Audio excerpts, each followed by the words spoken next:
Hello again, friends! And you are our friends. And I'm already smiling and laughing. Welcome back to another edition of Jim Cornette's Drive Thru right here, wherever you may find us on this summer's day. Maybe it's nice, maybe it's hot, maybe it's just right where you are. We have a lot of stuff to talk about. If we recorded this yesterday, it would have been like, what are we going to talk about today? Nothing but things to talk about with this man, the star of the Drive Thru, Mr. Jim Cornette. What in the French fried are you so happy about? Well, the You weather's so nice. pleased, you so giggly and giddy and just tittery. You're tittery, Brian. Tittery. Tittery. You're a very tittery person today. That's Tits McGee's formal name, Tittery McGee. Well, that's you know, it's a little bit long. It's only on his driver's license, but I've already informed you that I'm the opposite of tittery today. That I'm about as untittery as you can get. And so what, are you trying to make up for my lack of titteriness by being overly titterly? Or tittery? No. Tittery? No, you're doing a good job yourself. No, I'm not doing that. I'm just trying to have a good show for the wonderful listeners out there. And Oh, now you're trying to babyface yourself after you just unprofessionally fucking slandered through that open. And I've already informed you that you were just, someplace it may be hot, someplace it may be cold, someplace it may be just right. What is this, a porridge episode? That's not slander. An episode full of porridge is what you're getting today, ladies and gentlemen. I'm sorry, I didn't mean slander you. I mean, staggered your way. You were verbally staggering. You could have been arrested for WRAF, walking recklessly and attempting to fall. See, you're verbally slandering. I was verbally staggering. You were staggering while I was slandering. And we were both slanted about it. Anyway, I've already told you I'm not feeling good today. I'm a little distended. I got to sour belches. I'm a little lethargic because I'm irregular. Things have not been going as they normally do over the past couple of days. I don't know what it has caused this, but I've been eating normally. But I've not been evacuating normally, both in terms of schedule and in terms of volume. And it's gotten me off put. I'm out of sorts today. I got a little twinge over here, and my sciatic is acting up. I worked out in the yard yesterday and worked up a good sweat, but nothing seems to want to. In the middle of the night last night, because I'll have you know, Brian Last, that ever since I got off the road and confined myself to my property here, I've told you I've never been in such consistently good health or had such good sleep. But now things like this, changes in my schedule and my regularity of things, it throws me you remember a couple of weeks ago, I deprived myself of sleep for the first time in a long time. And I felt like 3 miles of bad road afterwards. And now, just a little thing like even the schedule. For example, last night, 3 o'clock in the morning, I wake up and realize that I got to take the midnight train to Poop Town. And you know, this is a traumatic thing. Do you shit in the middle of the night ever? I mean, I have in my lifetime. It's not I don't have a nickname for it like you do, the midnight train to Poop Town. Well, do you ever go and is that new? Evacuate your colonic irrigation there in the middle of the night when you've already been asleep and it's dark and it's quiet and there's not a creature stirring except for the fucking chocolate squirrel in your colon? In my lifetime, I have woken up in the middle of the night to go to the bathroom, yes. It's a traumatic experience. It doesn't have to be. Well, no, it is, because here's the thing. For one thing, you don't want maybe for your wife, it's a traumatic No, because she's not in the bathroom. What do you think? She sleeps in a bathtub? What the? Get up, get out of the bathroom. I got to take a shit in the middle of the night. What do you? This is a private thing. But when you don't want to turn the light on because you're asleep and you want to go back to sleep. You don't have to get up for hours, so you don't want to turn the light on. Right? First of all, because then that's going to, oh my God, it's like, where were you on the night of the 21st? You're being interrogated by the FBI. So you're doing it in the dark. And then even when you're sitting there in the dark, you want to keep your eyes closed, because if you open your eyes and you study your surroundings and you realize that you could be laying there in bed blissfully slumbering, but instead you're sitting on a porcelain throne firing off a fucking fudge rocket, dropping the Browns off at the Super Bowl, letting the fudge monkey out of his cage. We get the idea. You don't want to wake yourself, so you keep your eyes closed, right? Because that way you can simulate, you can imagine, I'm asleep. There's just shit falling out of my ass, but I'm asleep. And it doesn't wake you up. But then there is some manual dexterity required, because you've got to do the cleanup afterwards. And you've not only got to wheel off 8 squares of toilet paper exactly, folded over on top of each other, so that you can wipe the first time and then fold it again, wipe the second time, and then perform the final fold and do the crack fucking wash with the sharp edge of the folded up toilet paper football before you throw it down. So then you can't do your inspection, because you've got your eyes closed. And so you don't know what the volume or consistency was of what you just left. And then that throws off your whole note-taking fucking for the day. Because you can't deny, Brian, that there's no way that you're going to be able to record the volume and consistency of your duty with your eyes closed. In your poopy book. I don't have a poopy book, so I've never had to worry about this. How do you you just keep track of this and just by memory? I'm pretty sure if I have to go to the bathroom in the middle of the night, I open my eyes. Pretty sure that's part of it. To aim, to know where I'm going, to wipe, whatever it may be. Well, no, there's no aiming. Not Mr. Duty Sleepwalker over here. There's no aiming walking around the bathroom. If you're sitting on the toilet properly, you don't have to aim. It's only if you're standing up doing number one, which is that would just be ridiculous for us to be talking about that. Yeah, you're old. You must wake up in the middle of the night to do number one all the time. Well, yes, but that's easier. Number two is a traumatic experience for the body. There's things moving around in your bowels. This is like the conversation we had the other day about pregnancy. You have a weird concept of anything that happens naturally inside the body. It's some disgusting, awful, horrible thing. It's happening inside. These things should remain between a person and his doctor. But anyway, after each evacuation, you got to look at it and make sure, okay, there's nothing wrong with it. There's no blood. There's no foreign matter stuck in it. And it's of the appropriate consistency and weight that I can say I've done my business for the day. That usually happens in the morning, like most people. And I will get on the scale and weigh, and then I'll take my morning Russo, and then I'll get on the scale and weigh again. And if it's approximately what I think it should be, then I'm relieved for the day. But if it's not, then I know that I have more work to do.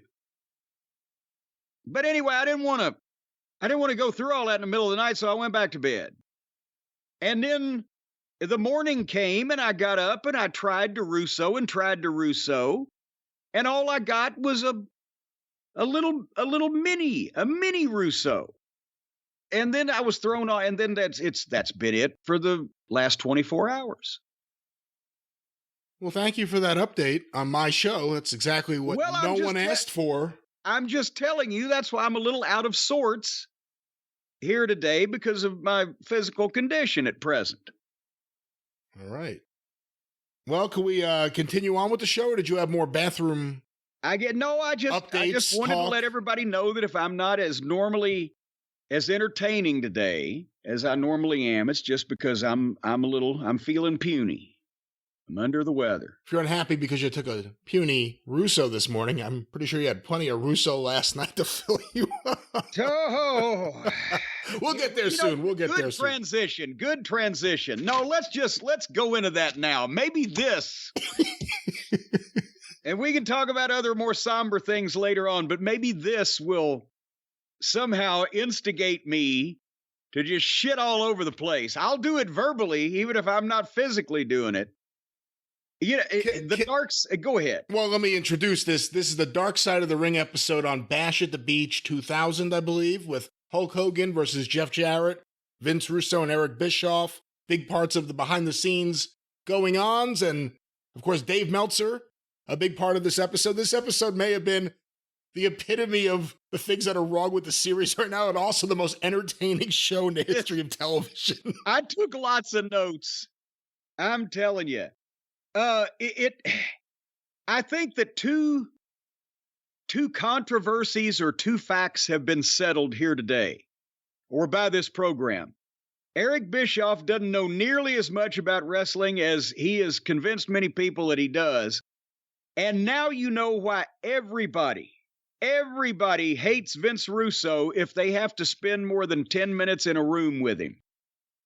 And I will use his name that he was given by his poor, unsuspecting parents through this program, because if you just threw around the nickname Shit Stain, it would be so confusing as to who to apply it to in this episode.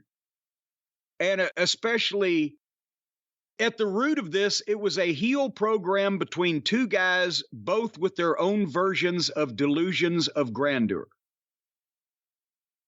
And you're talking about the episode, not even the whole Russo, Hogan, Jarrett thing. You're talking about Bischoff and Russo. Yes, at the heart of it, that's what, both people are somehow pleased to take credit for the absolute shittiest idea that was ever foisted off in wrestling.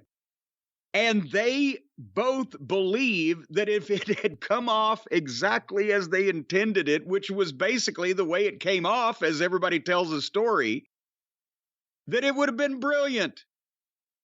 Neither one of them have figured out that everything they did was the shits, and everything they wanted to do that didn't get done was equally the shits. And it took both poor Lance Storm, who was just a locker room bystander in this, and Jeff Jarrett, the only one with any amount of, hey, none of this was my fault, so I can speak freely, that was involved in it.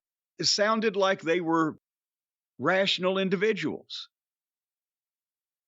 But again, from the start of this thing, you can tell that Russo legitimately, he has lived in this idea that he did great genius things for so long that now he's convinced himself. And I guarantee you he could pass a lie detector test. That he was the greatest thing that ever lived and ever happened in wrestling. And that if only he had been able to do things completely unfettered, my God, the last 25 years, the business would have been 10 times bigger than it is now. Like it was right before he got in it to begin with, when it was 10 times bigger than it is now. I mean, but am I overstating this in any way, that these two came off, at both of them, Bischoff, a well-educated, very verbose, more cultured version, but they both came off as delusional fucking lunatics. Did they not?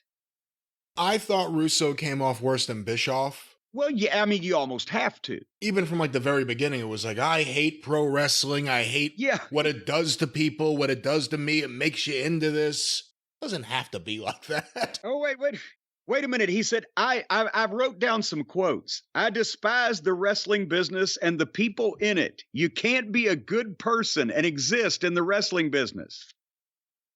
Is that why he wasn't a good person in the wrestling business? That's why we were all trying to get him out of it.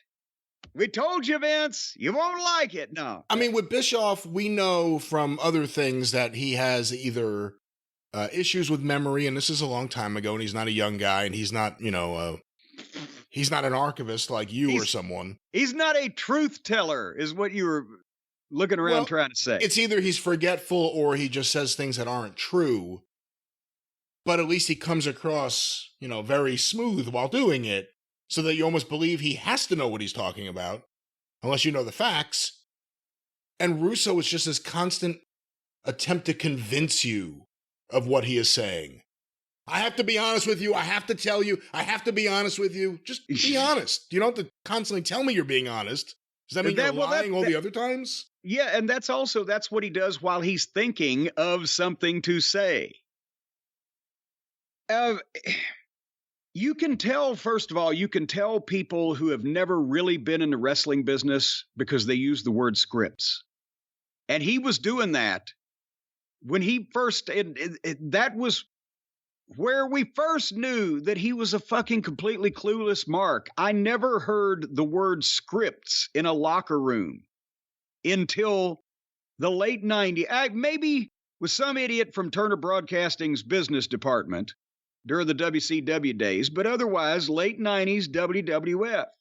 It was actually something people always shot down. Do you guys have scripts? No, we don't have scripts. No, fuck you. Those were fighting words. That was a fighting word. The fucking script. I'll punch you in the fucking teeth. Is that in the script? Yeah. And then he said, I was in the wrestling business since 1991. That in his awkward verbiage and poor grammar, so that makes over 30 years. Does he think his fan radio show that he paid to have on a local radio station was in the wrestling business? Well, if we're going back to 91, he had a video store which had wrestling videos in it. And then he partnered with John Arezzi for a brief period of time. They had a very big breakup. And then he started trying to get in with WWE. He launched his radio show to help him try to get in with WWE. And then after that went under in like early 93. He somehow found his way into the magazine. Because he kept beating on Linda McMahon's office door, and I don't even know if email existed then. If it did, he was writing them and sitting in her outer office and pitching ideas. And then he did the same thing with Vince. And then he managed to convince the Turner Broadcasting people from afar that he knew what he was doing, and he got a job there that he, as this program delineates, failed spectacularly at. And then he convinced poor old Nashville Dixie that he knew what the fuck he was doing, and leached off of her to great failure for all those years. The company was worse off when he left it than when he got there.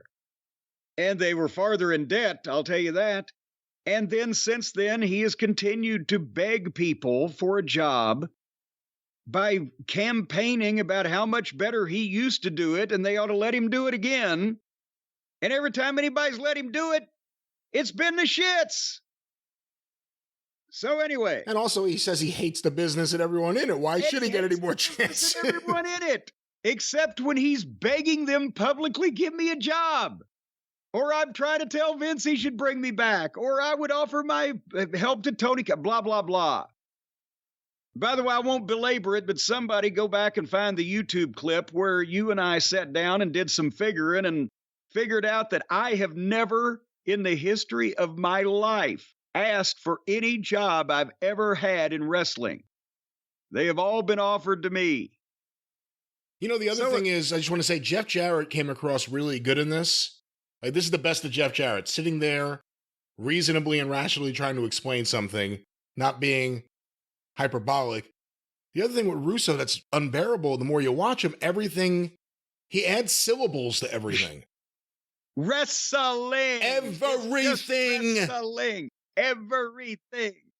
He talks like that. You have to listen to that as he's droning on and on, coming up with ideas for people that he's never heard of before until 3 days ago or whatever. Anyway. And by the way, they had so many clips because I wasn't watching WCW in 1999 and 2000. I had just started the OVW program down here, and that's the last thing I was going to watch was WCW. So I never saw so much of Vince Russo on television. And I knew he did stupid things. I knew he put the belt on himself. I knew he got speared by Goldberg and bashed his brains and gave himself further brain damage than what Mother Nature perpetrated. But he was out there constantly, apparently. And here's the thing.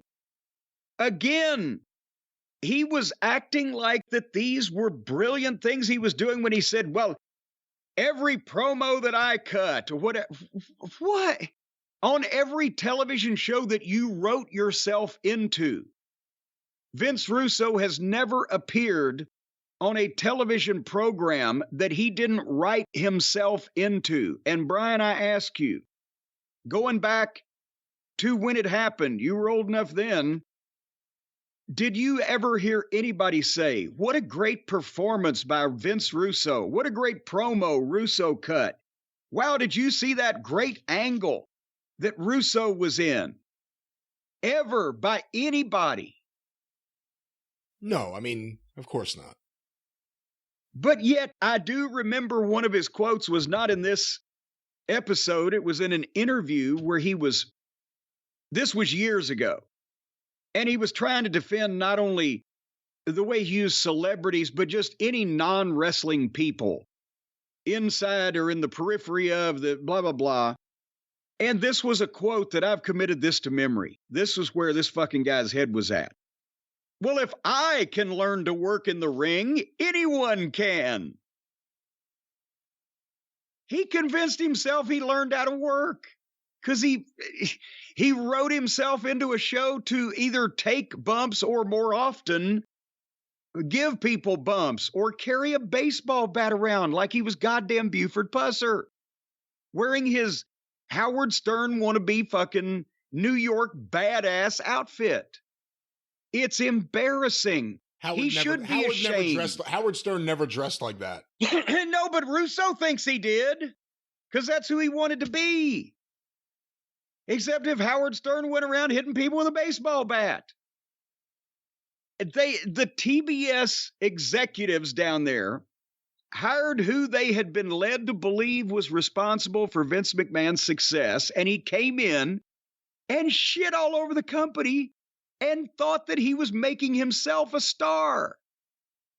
And he was embarrassing the television program. Even Uncle Dave admitted he did long-term harm to the wrestling business.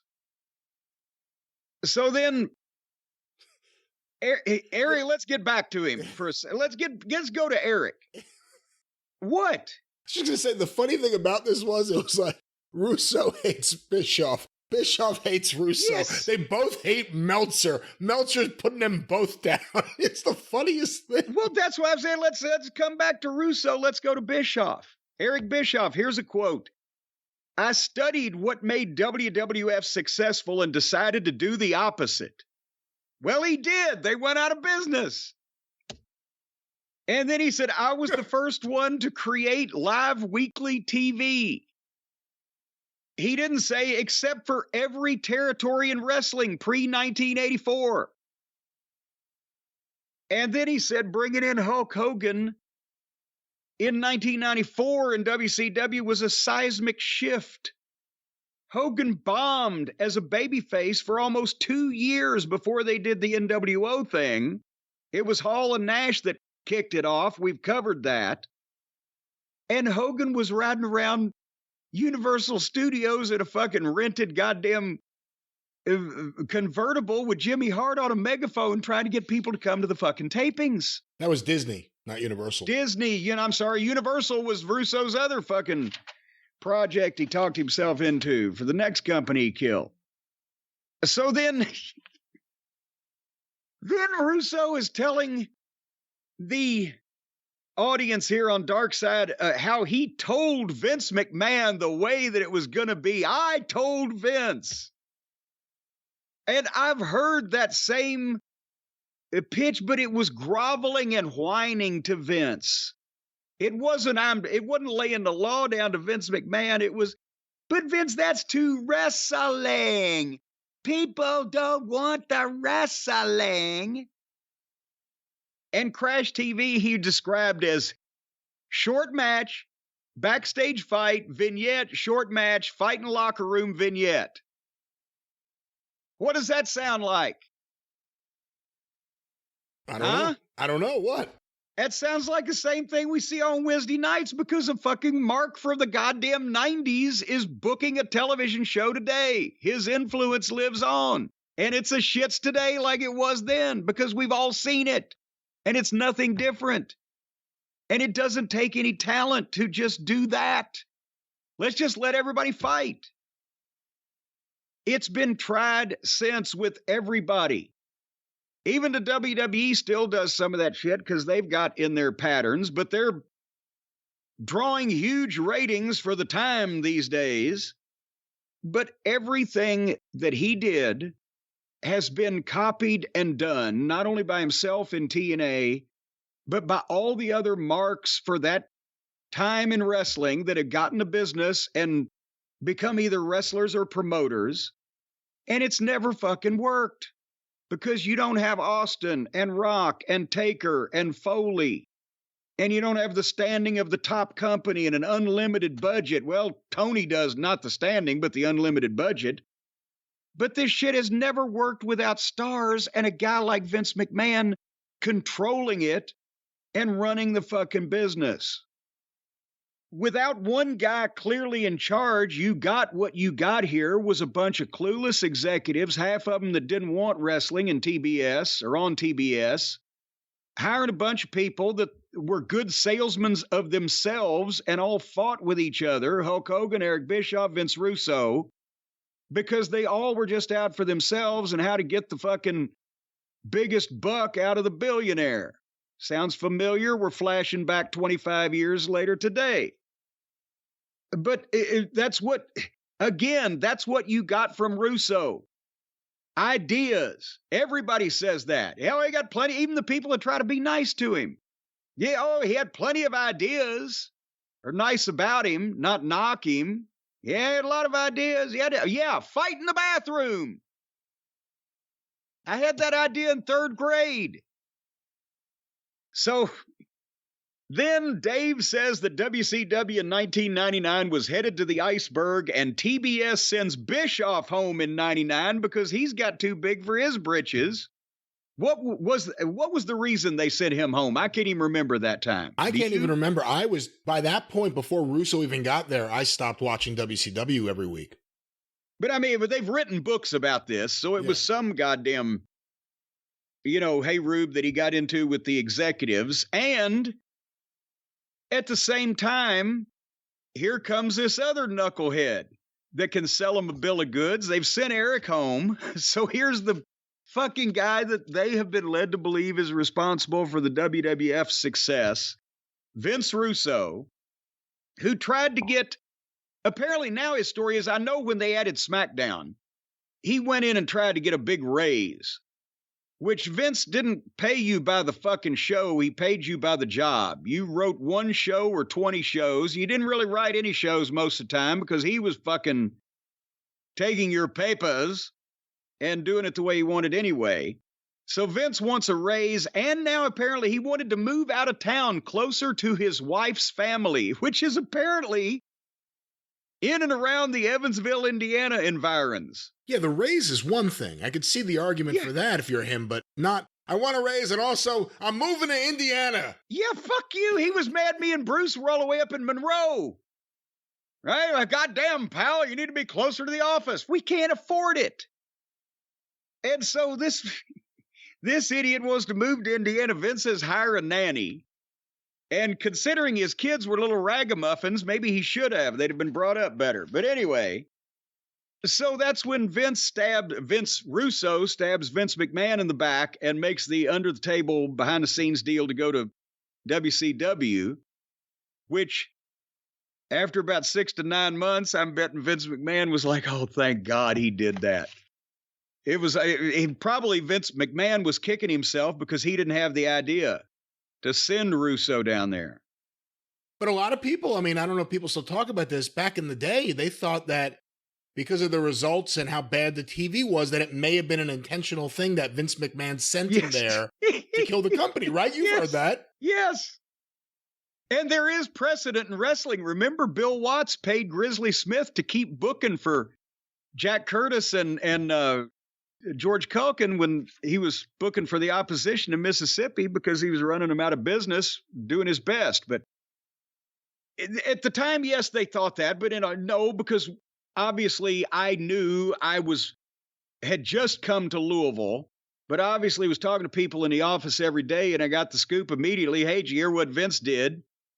He fucking called Vince McMahon. He made the deal when Vince McMahon was in England and didn't know what the fuck was going on. And then Vince McMahon flies back to the Raw show at the Meadowlands, about 45 minutes away from Russo's house, and Russo called him on the phone and told him he wasn't coming.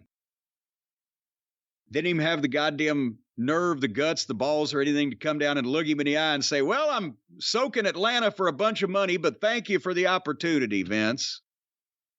So anyway, so now, and by the way, have you noticed Dave's nose is looking like W.C. Fields in his final days? I'm sorry, but he could be just moments away from a Christmas Day fucking occurrence. Anyway. Oh, come on. So Russo claims the ratings went up. The statistics say otherwise, and that's been proven. And then TBS sent Russo home after 3 months. What was the first thing they sent him home for? God, I can't remember, because it was musical chairs at that point. Because they had no control over these wild fucking ragamuffins and hooligans that they had hired to run this company. Yeah, I'm not sure, because remember, when he got there, you didn't actually see him. You just started hearing his voice. People would walk into a room, and the camera would be where he was, and they'd be having a meeting with, was supposed to be the powers that be, but everyone would get confused and call them the powers to be, which doesn't make too much sense. Or to be or not to be. And see, again, this all came from his video store, because since it failed and went out of business, he had plenty of time when he had no customers to sit there and watch all these rotten independent art films and steal scenes out of them. So Turner Broadcasting then apparently thought that Bischoff could oversee Russo like Vince McMahon did, because that's one of the things that they were then hearing was, well, Vince McMahon was the filter for this fucking giant open sewer of ideas. And of course, then Jeff Jarrett, he realized Eric Bischoff and Vince Russo together were never going to work, because neither one of them, Russo's opinion of wrestling is complete shit. Anybody can do it, and it takes a genius writer to make anything good. Bischoff's opinion of wrestling was, I'm a genius, and I did it. I'm a genius, and I invented it. And the truth, of course, lies down the block and around the corner. Lance Storm mentioned, and this is true, Russo wanted to make him Bischoff's illegitimate son. And he pointed out, he's like 10 years older than I am. And Bischoff's quote in his, again, his way with prose, it became apparent to me Vince Russo was void of any creative instincts. So then, together they come up with the Millionaires Club versus the Young Blood, which, remember, well, I'm sure you weren't watching, but Russo tried to redo in TNA with the Main Event Mafia, when it was Sting and Angle and Nash and every big name, like 5 or 6 of them in a group, and then the young guys that were supposed to break through and become stars because of that, AJ Styles and Samoa Joe, and they certainly did. They broke through and became stars in other fucking companies. Tell me what you hated about the Millionaires Club versus the Young Blood as a concept, and then I will explain to everyone in detail why it's the shits. I didn't watch too much of it in real time. Again, WCW drove me off in early to mid 99, and I wasn't really interested. And then I tried to check it out again when Russo came in, but it became, whatever WCW was, and it wasn't very good at that point, it became an off-brand version of WWE's Attitude Era TV, which, you know, we now know a lot of it was the Russo style with Vince McMahon as an editor. This was without that. So it was really, really bad TV. And the New Blood, I mean, it didn't really work out for anyone, did it? The Young Blood. The Young Blood. New Blood, just Young Blood. Well, and that's the whole point. And as with anything, in there was a germ of a concept.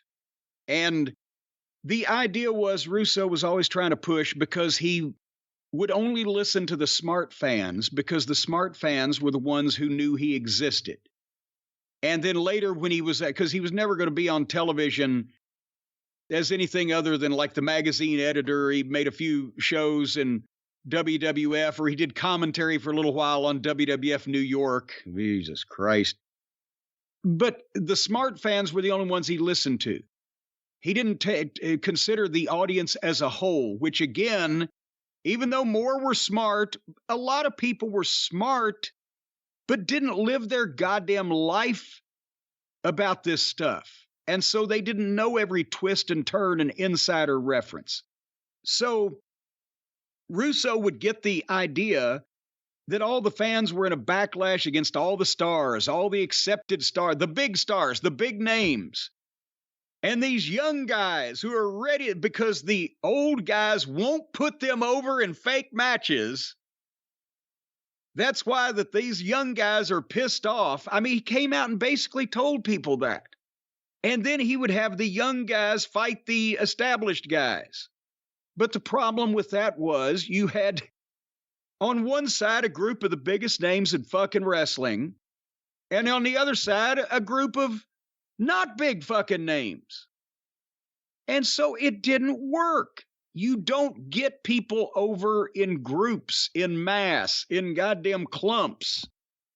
The way you do it is by involving younger guys, talented guys that the people are starting to take to, with the established guys, either as partners or against them, where you can see this young guy on his own, not in another group of young guys, hanging with the people that you truly know and believe are main event stars. And whether it's a tag team partner, whether they break up or not, you've elevated that guy into a main event spot. Or if it's an opponent, the star opponent, and then he eventually gets a win, elevates the younger guy. And as well, you don't, just because maybe the WCW fans, they were in a backlash in some element then, even still because of the WWF X names that had taken over. In the South, they got a lot of fucking feedback that we don't want the fucking WWF guys. We want Ric Flair. We want Sting. So you didn't just throw the baby out with the bathwater and say, we're not going to use any of the legends or we're going to beat all the legends. You use guys that the audience still wanted and still appreciated as legends, like Flair, who Bischoff didn't fucking like. But to people, they were not hooting, even in 1999 or 2000, to get rid of Ric Flair. They were saying that most of the creative he was involved in was fucking rotten. But the fans were not clamoring, fuck Ric Flair, so Ric Flair could have made a younger guy with either a job or an association with this guy. But Russo wants to do this gang warfare bullshit. And that meant that the names stayed names and the young guys never had a chance. What do you think about that logic? It makes perfect sense. And again, I didn't care. But, the other thing is Jeff Jarrett was really good in this special, but it did need to be pointed out he was Russo's best friend. And he's the one who really propped up Russo more than anyone coming out of this.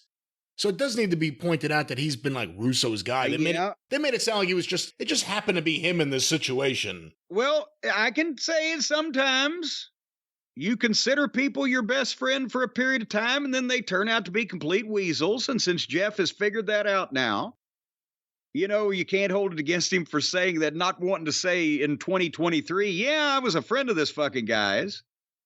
He didn't want to get any on him now. But did you like when Russo said, well, Bischoff wanted to be in charge, so I called Brad Siegel at TBS and told him to put Eric Bischoff in charge. Like he's always telling everybody what to do. So again, the idea was Jeff Jarrett was the WCW champion, and he says he was to face multiple of the legends and beat them and then drop the belt to Booker T. And I believe that was the plan. Pretty much throughout this whole thing, you can believe that's what they were intending to do, or most of them. And he was to get the last win over Hogan. And that's where, again, Russo keeps saying, I wrote Hogan very strong, but he wouldn't win. How did he write him strong?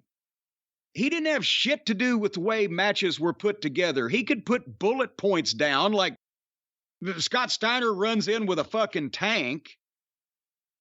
But I can tell you from experience, even in TNA, with the guys when putting matches together always threw the majority of his fucking suggestions for matches out. He could come up with the fucking formats and the finishes, but the matches were up to the boys, and that's the problem is Hogan was in this too. A noted truth teller if ever there was one.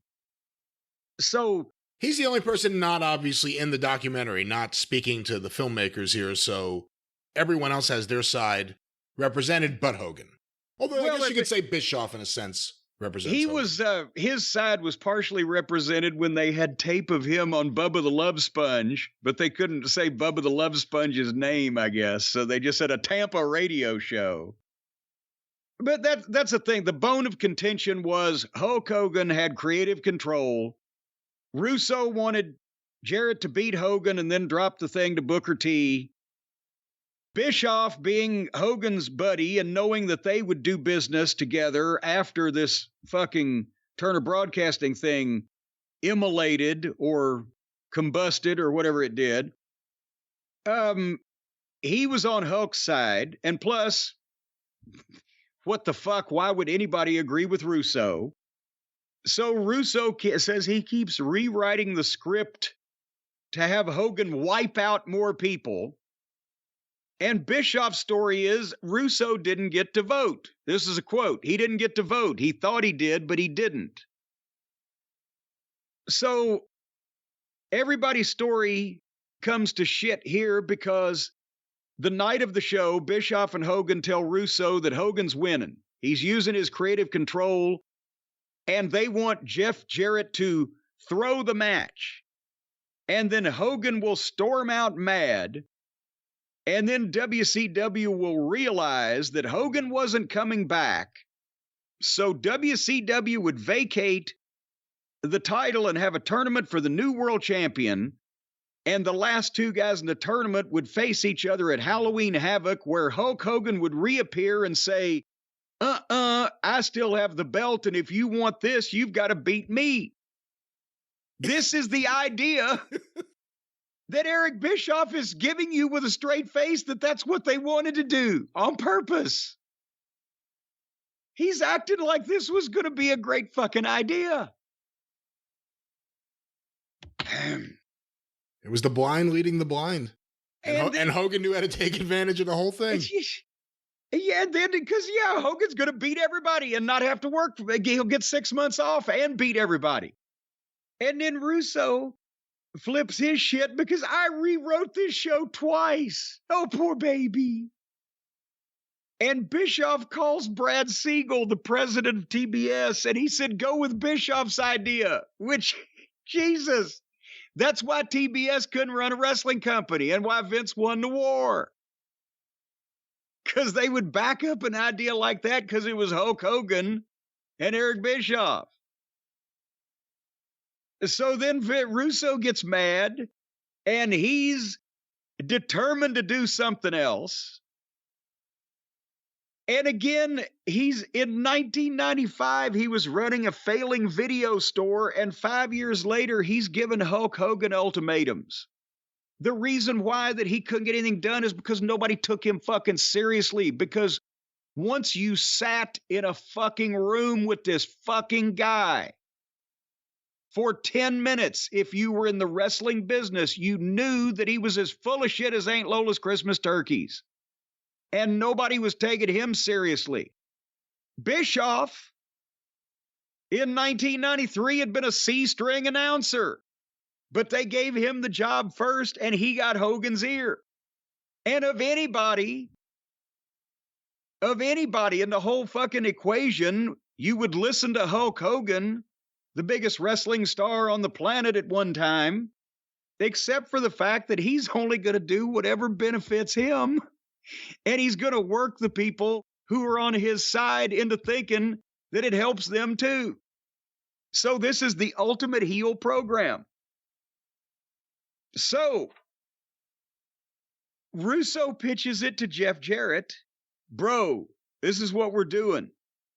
And they're trying to work the boys. Not even the fans are just going to be fucking puzzled, but they're trying to work the boys. So he tells Jeff Jarrett that Hogan won't do the job and just lay down. Just lay down in the middle of the ring for him. Is it ever a good idea to work the locker room?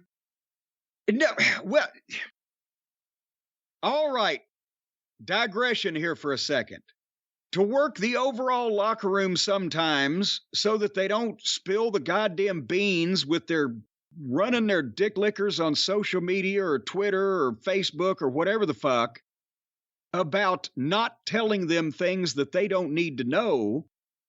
Yes, you should do that. It used to, the locker room could know things weeks in advance and the fans would never know a thing.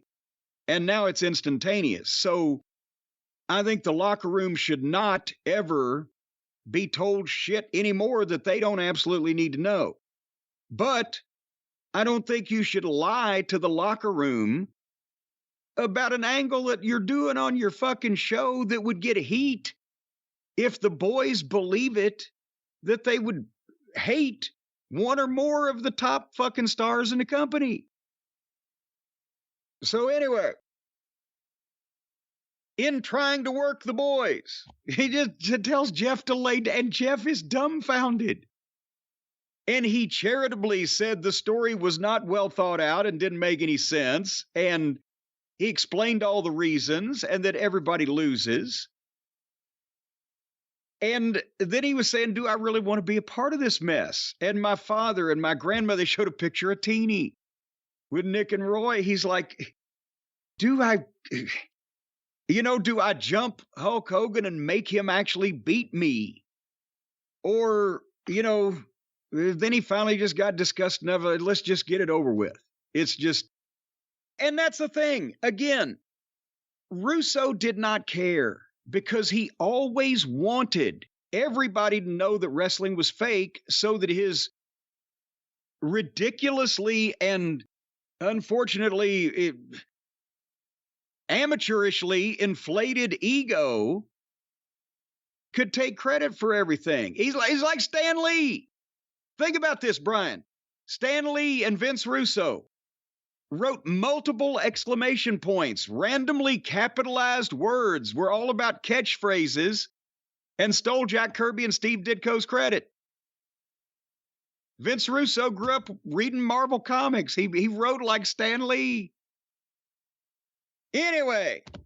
I know a lot of people don't like Stan Lee as much as they used to, and like you said, he ripped off some artists, but I don't think it's fair to put him in the same league. I'm kidding.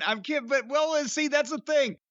Vince Russo was a poor imitation of Stan Lee, like he was a poor imitation of everything else he tried to do. He got the superficial, gist of something, but he never understood anything. He just did it for the stupidest people that he could find. So, and why was Russo at ringside when Jeff was laying down? Because he had to be in the spotlight, and he had made himself an authority figure there. And people wonder what the fuck happened to WCW. You got this goddamn pop-eyed, buggy whip-armed fucking idiot strutting around with his crooked walk and broing everybody and wearing a goddamn New York t-shirt and telling people what the fuck to do. And people started to go, what the fuck is this? And Jeff Jarrett had a great analysis of wrestling has always been about blurring the lines, what's real, what's not, but if you confuse them, you lose them. And that's all that Russo shit was confusing. And at least Vince McMahon kept focus on the main things. Jim Ross could tell you what was going on with Austin, Rock, and Taker. And the television studio could do these packages that zeroed in on the fucking main issues and created the emotion. And he was just spitting things out, throwing slop out of a bucket. So anyway. And again, to him at ringside, you asked about that before. Everything at this point, way too often, was a play on Montreal. Oh, yeah, they were still doing that. A screw job or a ring bell or the authority figure intervenes. Yeah. He's laying down. Pin him. Come on. This is what I want.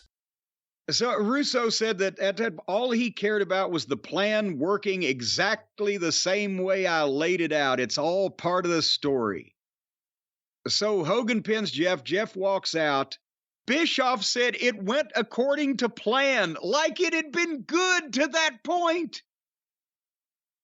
He still thinks that part was good. And then here's the thing. Bischoff and Hogan, and they really do, they leave the show and go to the airport, get on the plane. They're celebrating. They're toasting each other. They've been part of the worst, phoniest, rottenest match / angle in wrestling history. But back at the show, Russo was still at work. And Bischoff, and I believe this was the story at the time, contemporaneously, as they say, that both his and Hogan's phones blew up when they landed and found out what Russo had done. But they said they wanted to make people believe it. So that's why that Hogan and Bischoff left the building before the show was over. What does Bischoff have to do with that? Why would people not believe it? If Hogan left, that's fine. Why did Bischoff have to leave? What kind of an executive leaves the show before it's over to begin with? You can just tell people on the air he left and went to the airport or the medical facility or whatever, right? He really left because he didn't give a shit. He wanted to go get on a plane with his buddy Hulk and drink champagne out of a stewardess's slipper. And by the way, for the record, maybe the most ridiculous reenactments on this episode. Whoever they had play Bischoff in that wig and Hogan with no arms cheering on the fucking plane with the drinks. It's so stupid at this point. They had footage of all these idiots doing this shit anyway. They didn't need to reenact it. So Russo went back out after they really left. And again, Bischoff had no reason to leave other than his ego, and he didn't give a shit. But Russo went out and cut a promo, once again, thinking he's the center of everything. He was important enough to do this and get away with it. Not only in terms of coming out and exposing the business on WCW's own show without anybody in charge knowing what he was going to say, but also slandering Hulk Hogan like Vince Russo is now important enough. Hogan made, as they said, into 7 figures off of Russo cutting that promo in the settlement with TBS. And he again pissed off everybody. The fans are going, what the fuck is this fucking guy out there again for doing this shit? And the wrestlers are like, look at this insufferable cunt putting him fucking self on television again. And then Russo said, every promo I've ever cut, I don't know what I'm going to say. That material writes itself. He said, in the moment, that's real. Here's where the story is. Here's where my character is. Go. Jesus Christ, he thinks he's De Niro. Again, I ask you, when did anybody even say, wow, that was a pretty good wrestling promo from this fucking clown? No, I mean, the one they showed with him going after Hogan left the building, he definitely seemed like into it and passionate. Yes. And shit and goddamn and that son of a bitch. And that's the one that cost him a few $1 million. Yes. And he goes out and that's before you used profanity, especially all that profanity in the same promo, even on pay-per-view. And he goes out and he does that. It certainly got attention. I don't know if anybody's ever said it was good. It got attention. But then he did it to make himself a big deal and put himself on par with Hulk Hogan in front of fans who are asking, what the fuck? And at that point, Hogan said, well, I'm going to sue. And of course, they said, oh, well, Russo made a big deal of the judge threw it out and the second judge wouldn't take the appeal, blah, blah, blah. Hogan didn't think he was going to get money for slander from Vince Russo, he sued for slander and breach of contract because he knew that TBS, they'd had a history since they bought the company. They would settle lawsuits for discrimination. They would settle lawsuits for wrongful termination. They would settle lawsuits for whatever the fuck because they just didn't want to fucking take a chance on paying a judgment. So they would give everybody money, and he got it. Millions of dollars. And here's another. Do you think, Brian, there were executives and forces within TBS that wanted to get rid of the wrestling company even when it was profitable, correct? Always, yes. Do you think that now that it was losing money at a fucking record pace, $60 million in the year 2000, do you think that anybody also said in a closed-door meeting, and fuck, now Hogan's suing us, we're going to have to pay him millions, can't we dump this fucking company? That's the thing, and everyone always points fingers at everyone else about who killed WCW. It wasn't me, it was the executives. Listen, if all of a sudden Vince Russo went in there and the ratings went up and they started making money hand over fist, WCW would have still been in business. The exact opposite happened. And there's a lot of different people, they get blamed for it. But again, it wouldn't have gotten to that point if the ratings hadn't gone down and if they had found a way to make it somewhat profitable. They blew it. They blew the opportunity they had. Under Vince Russo and Eric Bischoff, they gave them more than enough money losses, lawsuits, and trouble in general to give the executives in Turner Broadcasting that wanted ammunition against the wrestling company all they needed. And that was what happened. But anyway, so Russo cusses like he's got Tourette's and announces the new main event that night is Jeff Jarrett versus Booker T for the real WCW title because Hogan's not the champion or whatever the fuck. And Lance Storm is like, they're all sitting watching the monitor. Is this the plan? What the hell is going on here? And Russo said he'd had it up to here with the wrestling shit. So Booker beat Jeff, and Russo thought, because he said that that was the real title and Hogan's was fake, that the fans would just buy it. And he really believed that Russo said it was working 1,000%.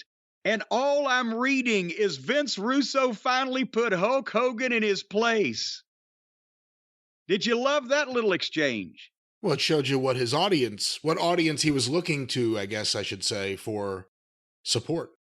That's exactly what he would read. The 5 people that said, good for Vince Russo for putting Hulk Hogan, and think that that was goddamn a genius piece of business that people have been clamoring for. He is a hero in his own mind.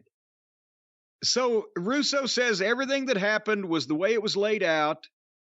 Bischoff calls bullshit. Nobody knew about the promo. Russo calls double bullshit. Bischoff says that's where the pathological part and pathological liar comes from. Hogan gets on Bubba's show and calls Russo a jack-off and a very stupid, stupid man. And Russo says the judge didn't buy the libel part because it was a wrestling angle. And since Russo thought that Hulk Hogan and Vince Russo are characters, bro, and that's another insight. He always thought wrestlers were actors in tights. And that's why the guys that knew better hated him and the modern kids fell for it because they thought they were going to be movie stars. And Bischoff points out that if Russo was a character and took unprofessional liberties with another performer, then that wouldn't make it okay. But he has a problem with reality. So this is the greatest heel program. And then Uncle Dave chimes in with, I quote, I'm trying to discuss what 2 dishonest people say about something from 20 years ago. And then Bischoff goes after Dave.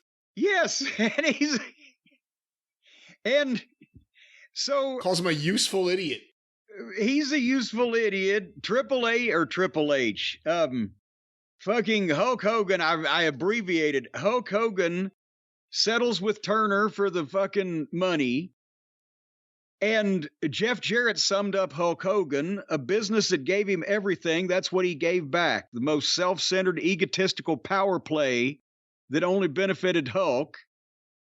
Vince McMahon buys WCW out from under Bischoff. He's just mad Hogan didn't want to lose to him. Well, it would have been nice if he'd got it on the resume. Yeah, the same way Austin didn't want to lose to him. Well, hey, Jerry Jarrett paid Hulk, at least more than he paid Austin. Anyway, did you hear when they talked about Turner Broadcasting? Bischoff was really going to buy, allegedly, we were hearing about it, going to buy the company for tens of millions of dollars with this, firm that he had found to put up some money. But Turner executives canceled the TV shows, the time slots. You can buy WCW, but we're not going to carry wrestling on the air, which made the company worthless. So they dumped it to Vince for $4 million. And Dave said that was equal to buying Manhattan for $25. It was $24. It was $24, Dave. For heaven's sake, you ought to be. I hope he does a retraction on that or a correction. We'll see.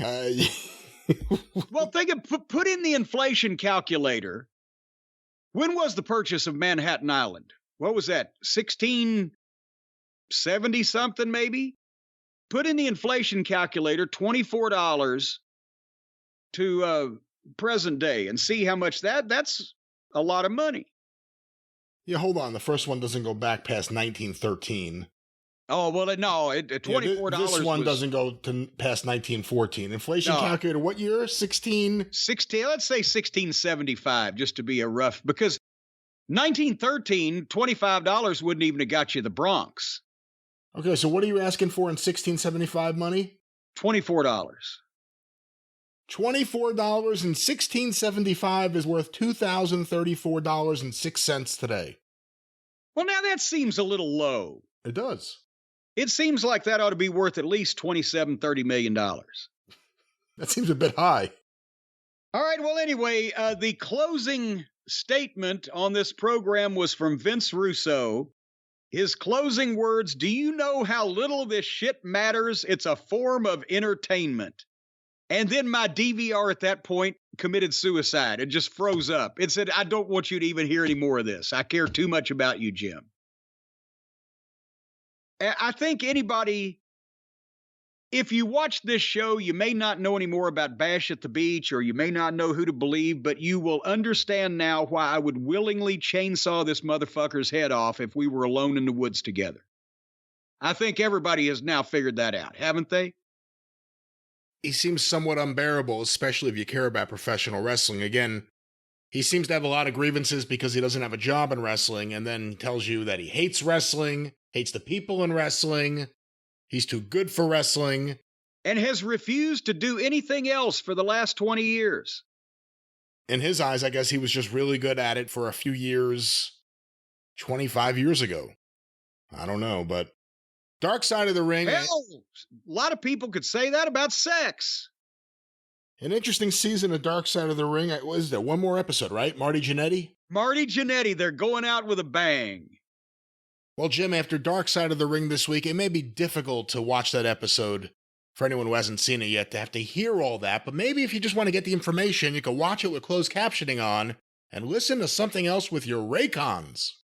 Well, that's true, because taking away one of the senses would make the people on this program more palatable. If you couldn't see the ugliness of Uncle Dave, or the treachery of Russo, or the smarminess of Bischoff, if you couldn't see him, or if you couldn't hear him, if you were looking at him but you couldn't hear him, maybe that would be even better, because the voices are so grating. That's what I was saying. Yeah, well, I'm just saying, I'm mulling it over in my head, see? I'm just saying, in one way or another, just either don't look at him or don't listen to him. I didn't say anything about taking away the listener's sight. I said, let's divert the hearing somewhere else. Some people may have wanted to gouge their eyeballs out of their head while this program was on. And you can't deny those people their opportunity. But it'd probably be less painful if you just stuck something in your ears, I'm not even talking about a screwdriver or a railroad spike. I'm talking about the everyday wireless earbuds from Raycon, because everybody knows they don't have any wires. We established that on the last commercial we did for them. That way you don't walk around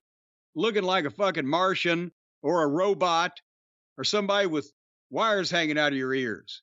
Well, that just make you look like an idiot. Well, no, many people have had wired earbuds and probably still do, but Raycon's like a step up. That's right. You need to step up, or elsewise you're going to get knocked out. Because, you know, that's it. When somebody's walking down the street, what's the matter with you? I'm trying to step up. I'm sorry. Step up or get knocked out. If you're walking down the street with those strings hanging out of your head, you look like an idiot. And somebody ought to come up and snatch those strings and punch you right in the face. What you need to do is you need to surreptitiously stick these wireless earbuds in your ears. Nobody's even going to know that they're there. And then you can be bopping out to some Led Zeppelin or maybe some Skynyrd, and somebody can come up to you on the street and say something to you, and you don't say anything. You don't even acknowledge they're there because you're listening to your own soundtrack in your head.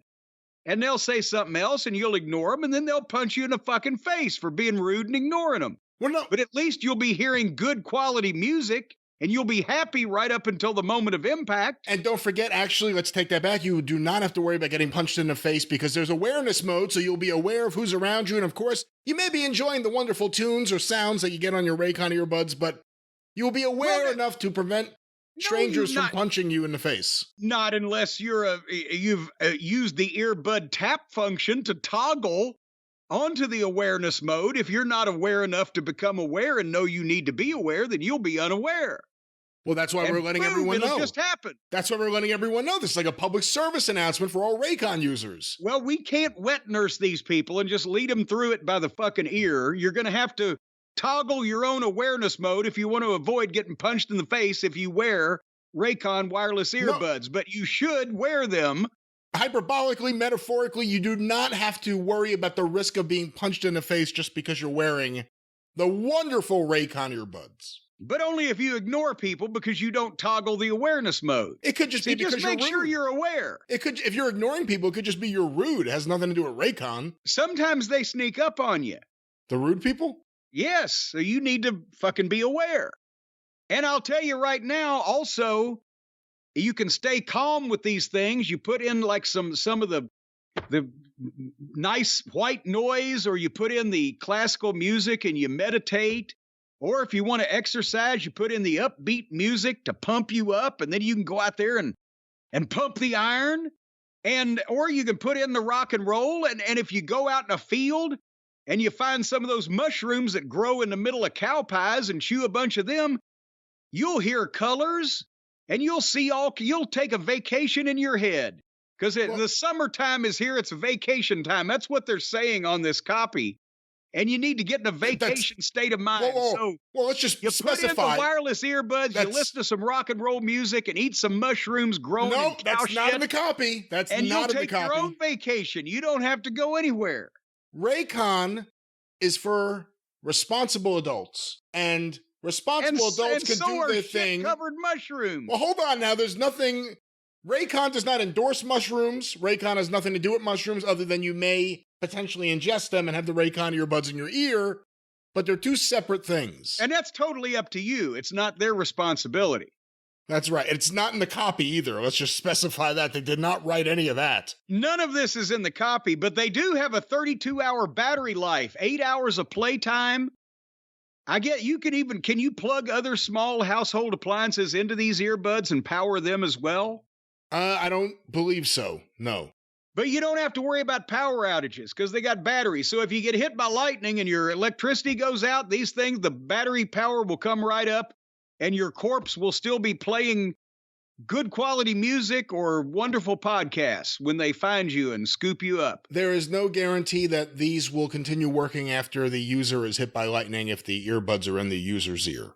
But do you think that anybody's going to care at that point? They're going to say, well, we lost fucking Frank, but goddamn, I'm going to get a refund on those Raycons. Well, I'm pretty sure the family would care about the electrocuted dead family member. Well, yeah, but you're talking about, not being able to guarantee that these things will withstand a direct hit by lightning if they're in your ears. I would think if that happens, you got other things to worry about than fucking bothering the Raycon people about goddamn getting a refund. Well, speaking of other things to worry about, I don't know why we're worrying about any of this. We should be worrying about the wonderful music and, of course, podcasts, all sorts of things you can listen to with Raycon earbuds in your ears. They're worth it. They're great. Very popular here in the house. You can make phone calls and listen to them on these things also, from what I understand. That's right. Ken, what happens if your phone is out of order? Like mine was. If your phone is out of order like mine was a few weeks ago, then do you get the same tone that I got when I tried to get a dial tone? Do you get the Oh, I don't know if Raycon's connecting with landlines. I believe it would be through Bluetooth connection with most cellular telephones. Well, even whether you have blue teeth, folks, or whether you have green teeth, brown teeth, or dentures, it doesn't matter. The everyday earbuds will figure out a way to play you some wonderful music or distracting podcasts or motivational audio of any kind. And right now, they start at half the price of other premium audio brands, and you can even save more money. Because if you go right now to Buy Raycon, that's BUYRAYCON, buyraycon.com/JCE, you're going to get 15% off their already incredibly low prices. Anything you want at buyraycon.com, besides, of course, the technical crew, they stay there. But anything for sale on the site, 15% off if you go to buyraycon.com/JCE. And that's just for you guys, because me and Brian want to make sure that you hear fine music up until either you get punched in the face or struck by lightning. Raycon. That's right. And Jim, speaking of music, of course, when we talk about wrestling and music or the rock and roll. When we talk about wrestling, but when we talk about the rock and roll, as you put it earlier, and music, well, that is music, and wrestling, excuse me, many people will remember, of course, exotic Adrian Street and his glam rock music, and of course his personality, which we got to see here in Memphis and Mid-South and all throughout the Southeast. And of course, news this past week that Adrian Street has passed away. Well, we wanted to have some fun at the top of the program first and take the piss out of some people that deserved it before we got to this topic, because it was, I guess, Monday. I heard the news. I don't know whether it was Sunday that he passed or what, but it's been a couple of days as we're recording now. And it really, I just didn't,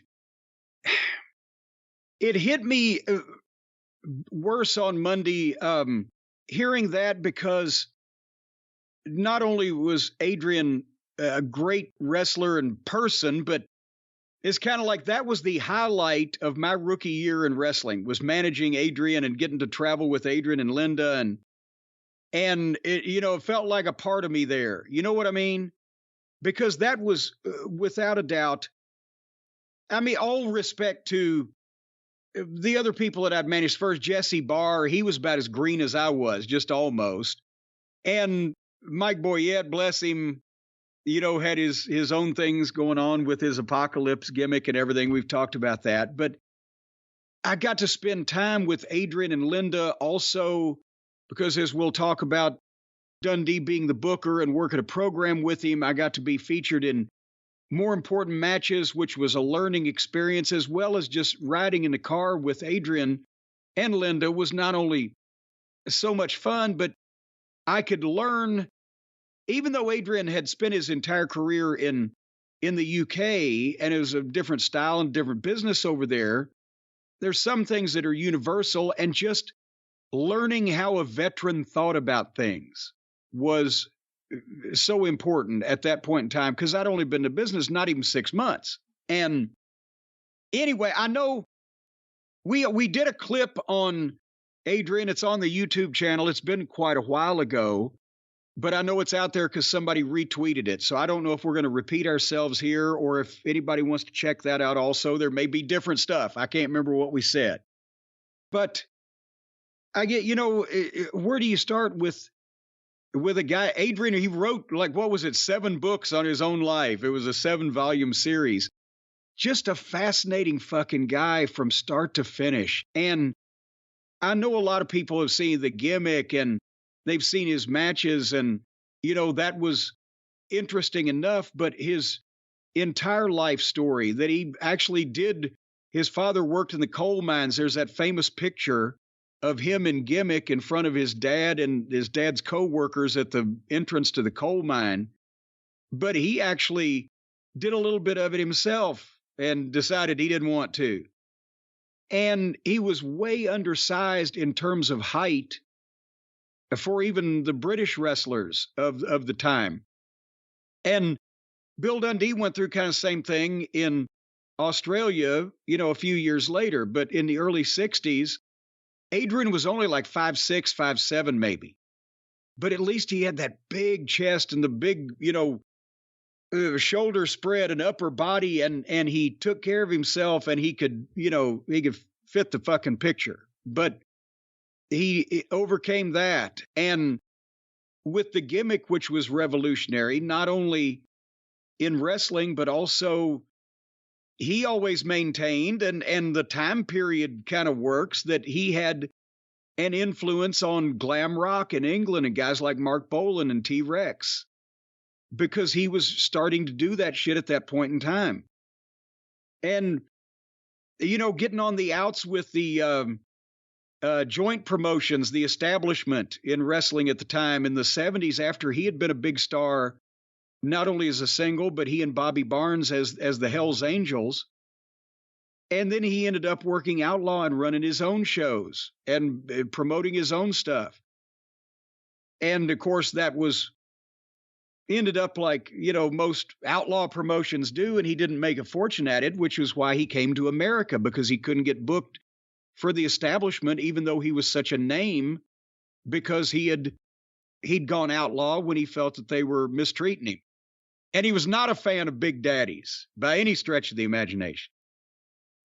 But that, he was just so fucking interesting and completely opposite of the gimmick. But at the same time, he kind of was the gimmick too. Does that make any sense, Brian? Did you ever meet Adrian? Never met him in person, spoke to him. He was on 605 a few years back to promote the reissue of his album, and we talked a lot about wrestling history and stuff. He was, again, he was outrageous in his own way as a person, but he was not like a heel or vicious or whatever as his wrestling gimmick. But I mean, just a tremendous artist. I've told the story about, you give him a couple pieces of colored chalk and 30 minutes in the high school locker room at one of these spot shows, and he could draw this giant portrait of the sheep herders carrying their flag. And it would be so detailed that it would take you a second to notice that their flagpole was Luke Williams's giant 4-foot-long throbbing dick with a big vein on the side of it. But he was an amazing artist. And he and Linda together, they've been together over 50 years. They not only made their own gear, all those outfits and everything, but they started making gear for other people too after Adrian retired. And they also made, at one point when they were living in Tennessee, I went over to pick them up, because that was the deal. When Adrian and Linda had both come to the United States, the first place I think they worked was Los Angeles, right? In the dying days of that promotion, late 81. And a lot of it was lucha at that point. I think they'd been to Mexico. But then they came from there to Tennessee, and to drop two people in the middle of the Tennessee territory that had hardly ever driven in the United States, much less, down south. I said, look, I'll drive. You guys just ride with me, and Adrian, talk to me, teach me, entertain me, tickle me, whatever. So I would drive, because I'd been in this territory, as a photographer, I knew where we were going. So I'd drive, and Adrian would talk, and poor Linda was quiet. She would generally talk just whenever Adrian quit for a minute. But they rented this apartment at this place at the foot of Sanders Ferry Road in Hendersonville. And several miles up the road was where you got into the part at Old Hickory Lake where all the country music stars, Johnny Cash, and everybody lived. And Lawler had a big house up there. So one day I'm going to pick up Adrian and Linda, and I turn onto Sanders Ferry Road, and there's Lawler coming the other direction, and he sees me, and I see him. I'm driving up the hill, and we got the show that night, and I saw him. He said, "Hey, what were you doing on my street today?" I said, "I was picking up my street." Brumch. Oh, boy. Anyway, maybe now I know why he didn't book me better.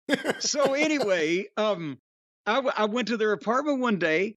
They had made their own dishes. Linda they both, I guess, did pottery, and they had made like their own set of dishes. I said, fuck, if you guys had a farm, you could bank your entire paycheck. They made everything. It was amazing. But just, a fascinating guy. And he would tell me just, stories about English wrestling, British wrestling, some of the personalities. That's where I picked up, some of the Cockney rhyming slang. And, first kind of I don't know if I would have been able to understand everything that Davey Boy Smith said if I hadn't managed Adrian, before that. But he didn't like working with Mark Rocco. Not because he didn't like Mark Rocco's work, but because evidently Mark Rocco, and if you go back and look at some of the video, you can kind of see it. I can't do Adrian's accent, but he was say he had boils. The most disgusting boils all over his body. And he didn't want to yes. He's like, I don't know what was the matter with his skin condition. Or when he was telling a story of how somebody had tried to work him or just give him a line of bullshit, his eye would arch up and that accent would be even more pronounced. And he'd be like, and then he tried to tell me this bullshit, whatever. It was just fucking hilarious. I can't do it. I wish I could. But to just listen to him talk, he was fucking hilarious. So you drove around with him and tried to learn as much as you could. For him, Memphis was a very different experience. There was no live wrestling TV with promos over in England like there was on Memphis Wrestling TV. What was it like for him to learn how to do that? Well, and I think that's how I got the spot, because the first week that he was on TV, I was not with him. And then the second week, suddenly I was. Dundee was the booker at that time. And Dundee, he brought him in because he understood not only how to work with the gimmick, but how to work with Adrian. Because Adrian had, I said, had never been to the States. And so if you go back, there's a great match with Adrian versus Jim Breaks on YouTube from like 1972. Yeah. Because that's when he was about 30 years old. Because remember when Adrian came to the U.S. in 1982, he was already, I think, 40 or 41, right? So you go back and you watch the old stuff, he was such a great wrestler because that's what they put the emphasis on in England at the time. The world of sports style was wrestling. And so he had a problem adjusting to guys in the Tennessee territory who had never, at that time, this is before any of the wrestlers were watching tape. VCRs had only been around for a year or two. Most of the boys couldn't afford them or didn't have time to fucking watch, right?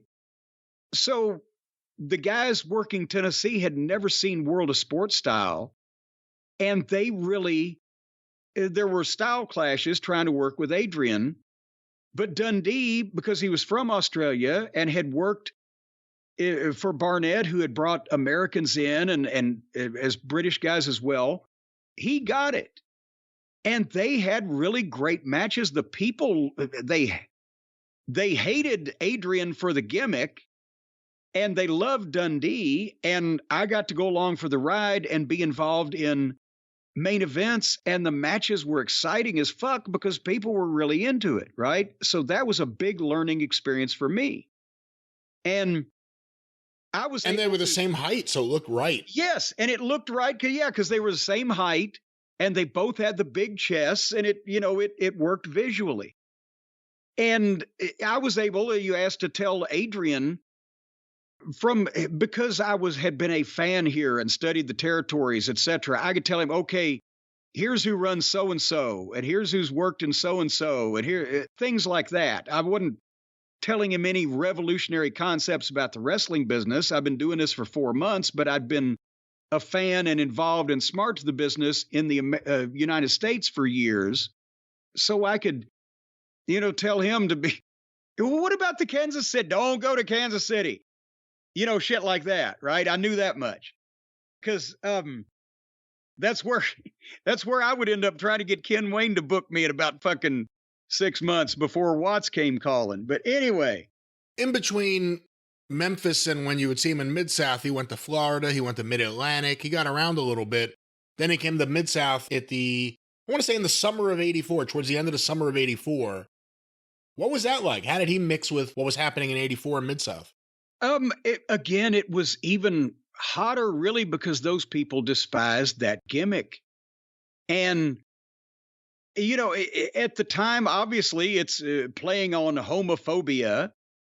But at the same time, it wasn't like Adrian was doing Adrian Adonis, where he's blatantly saying, I'm gay, and he's wearing dresses, and he's wearing the garish face makeup like, fucking Shirley Booth on acid.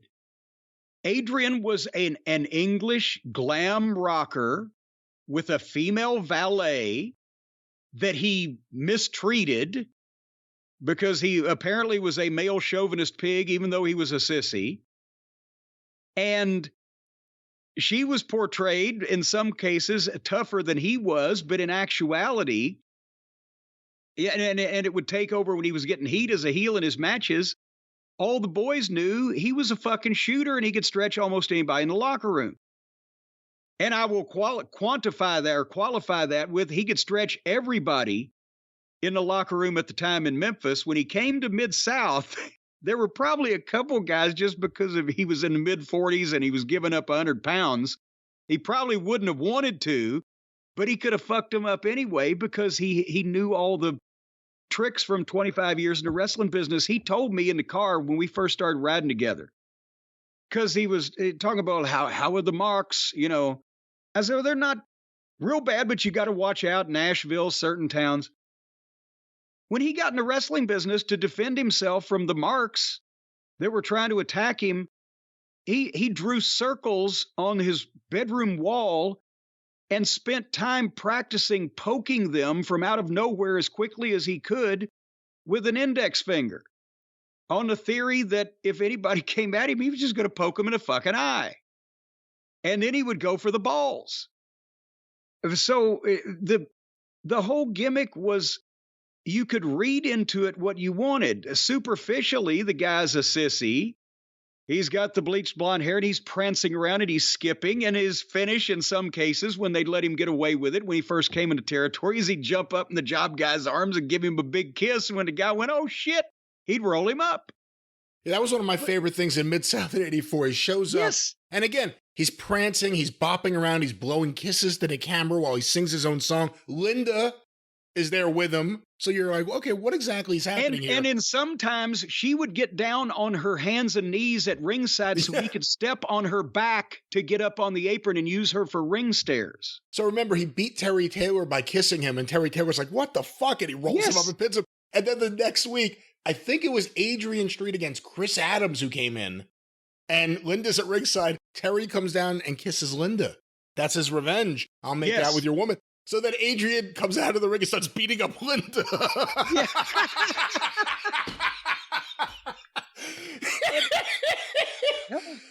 Jerry Jarrett had him do one when it was Adrian Street and Jesse Barr were going to wrestle Stan and Steve, the Fabs, in Memphis, right?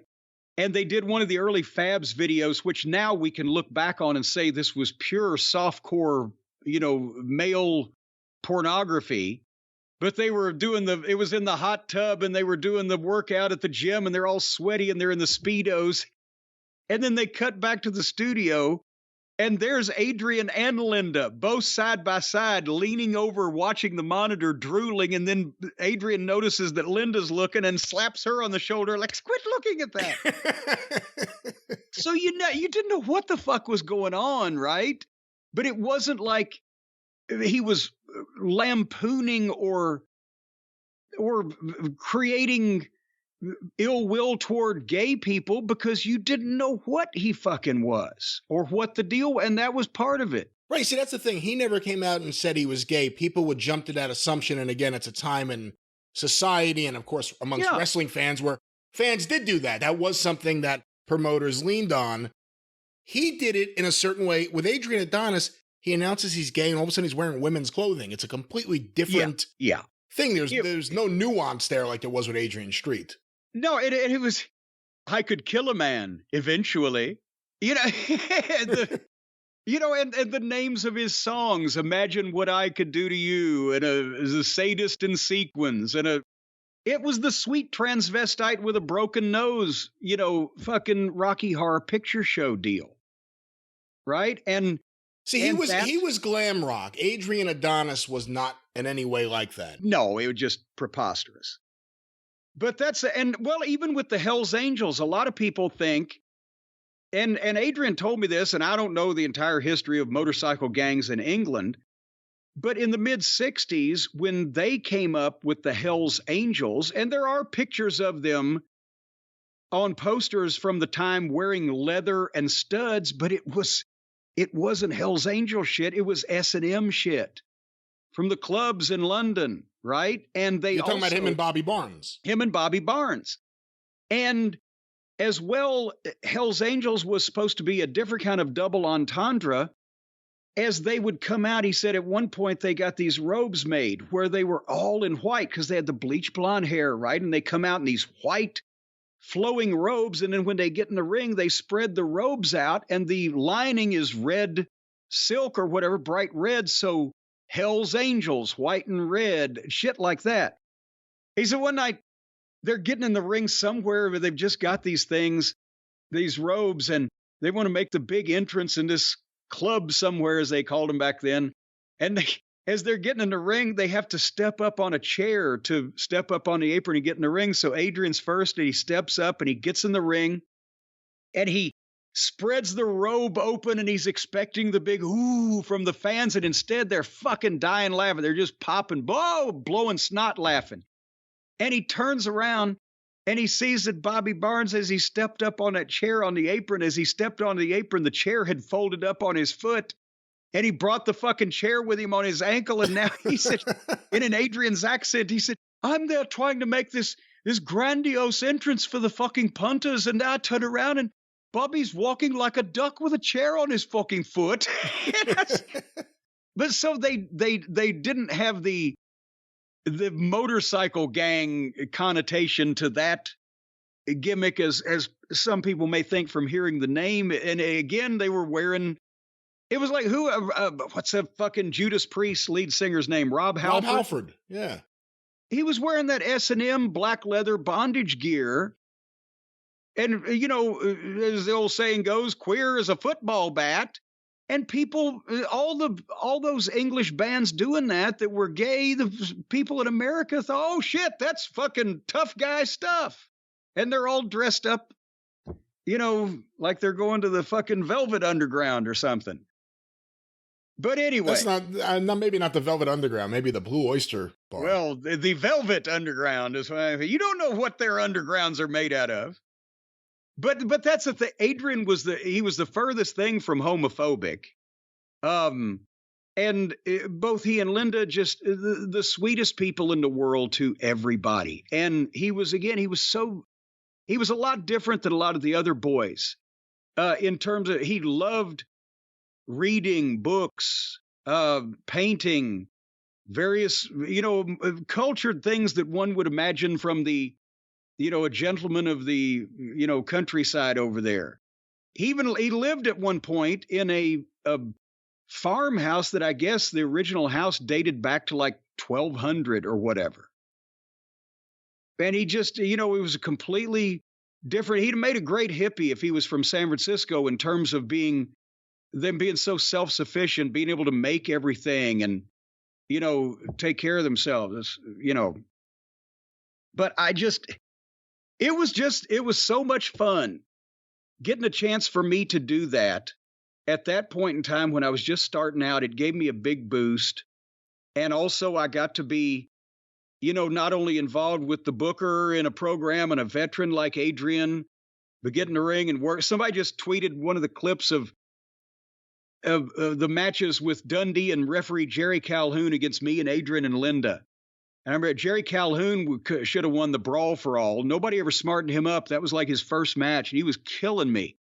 But Adrian would every once in a while would just grab him and give him a just like that as a little receipt, but it wasn't Calhoun's fault. The match where you're, I guess it was your eye. That was, you were teaming with Adrian Street, right? Oh, yes. Well, it was the lumberjack match. It was all three of us, me, Adrian, and Linda, against Dundee, with Lane and Kern and Lawler and Dundee around the ring with straps to whip anybody that tried to leave the ring.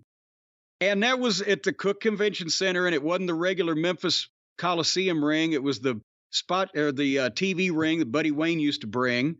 And Dundee threw me out of the ring to get whipped so fucking hard, I hit that middle rope, flipped upside down, and laid my side of my face open across the cheekbone, 20 stitches from the bone out.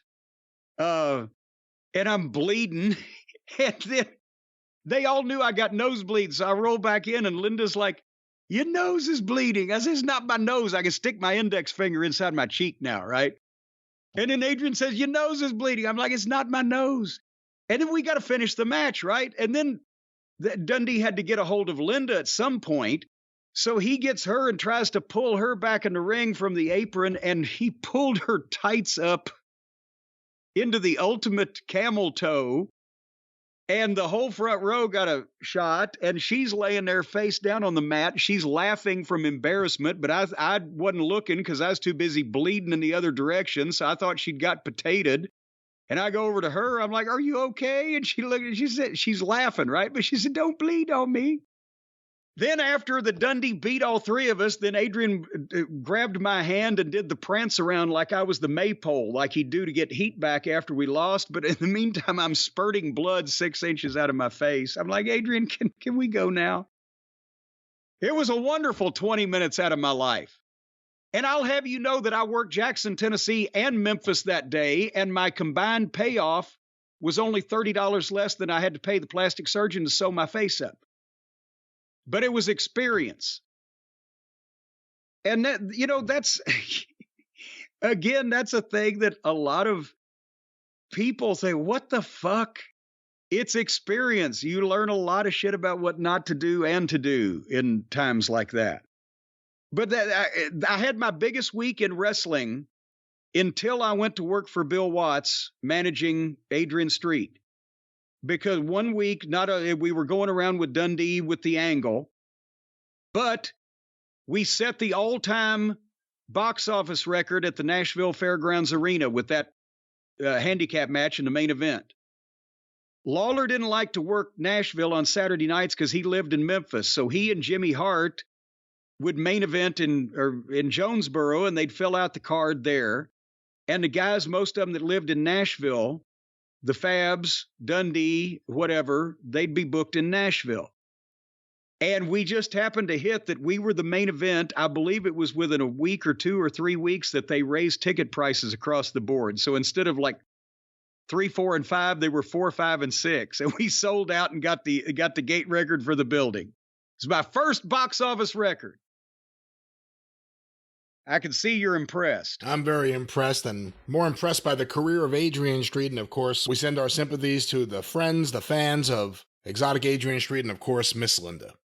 Well, and I feel bad for Linda also. And I saw them, gosh, it was at a fan fest somewhere, maybe in Charlotte, but probably 7, 8 years ago.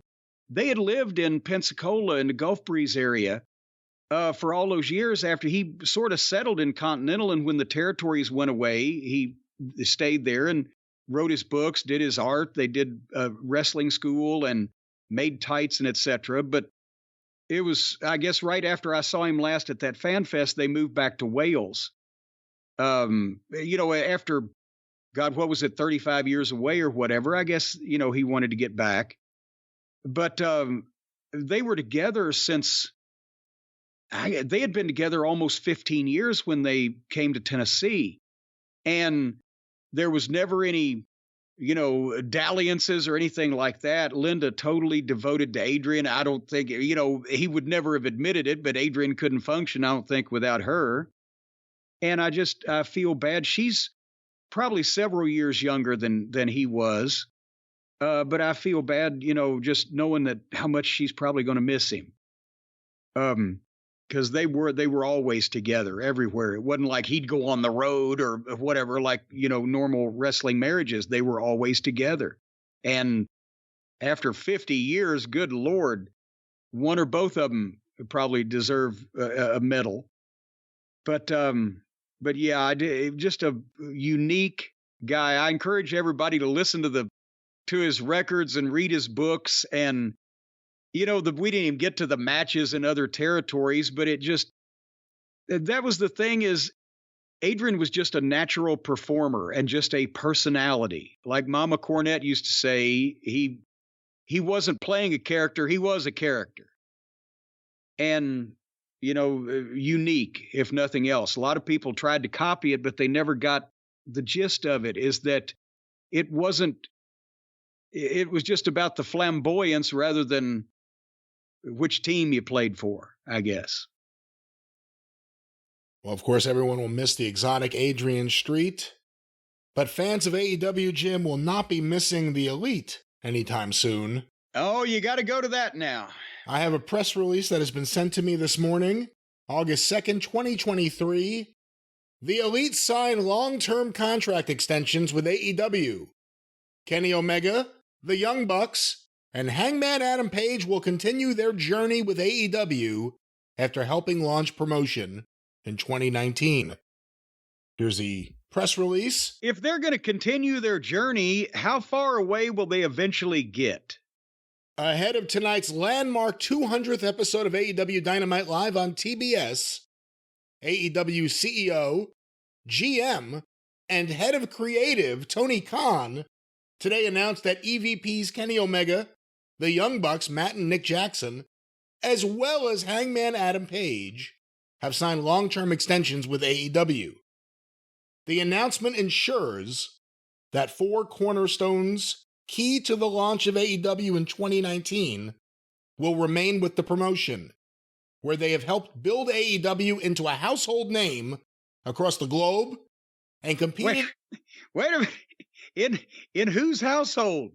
Well, across the globe. Many households. Many, but not most of them. A household name across the globe would indicate that their names are being bandied around in every household from Calcutta to Cambodia.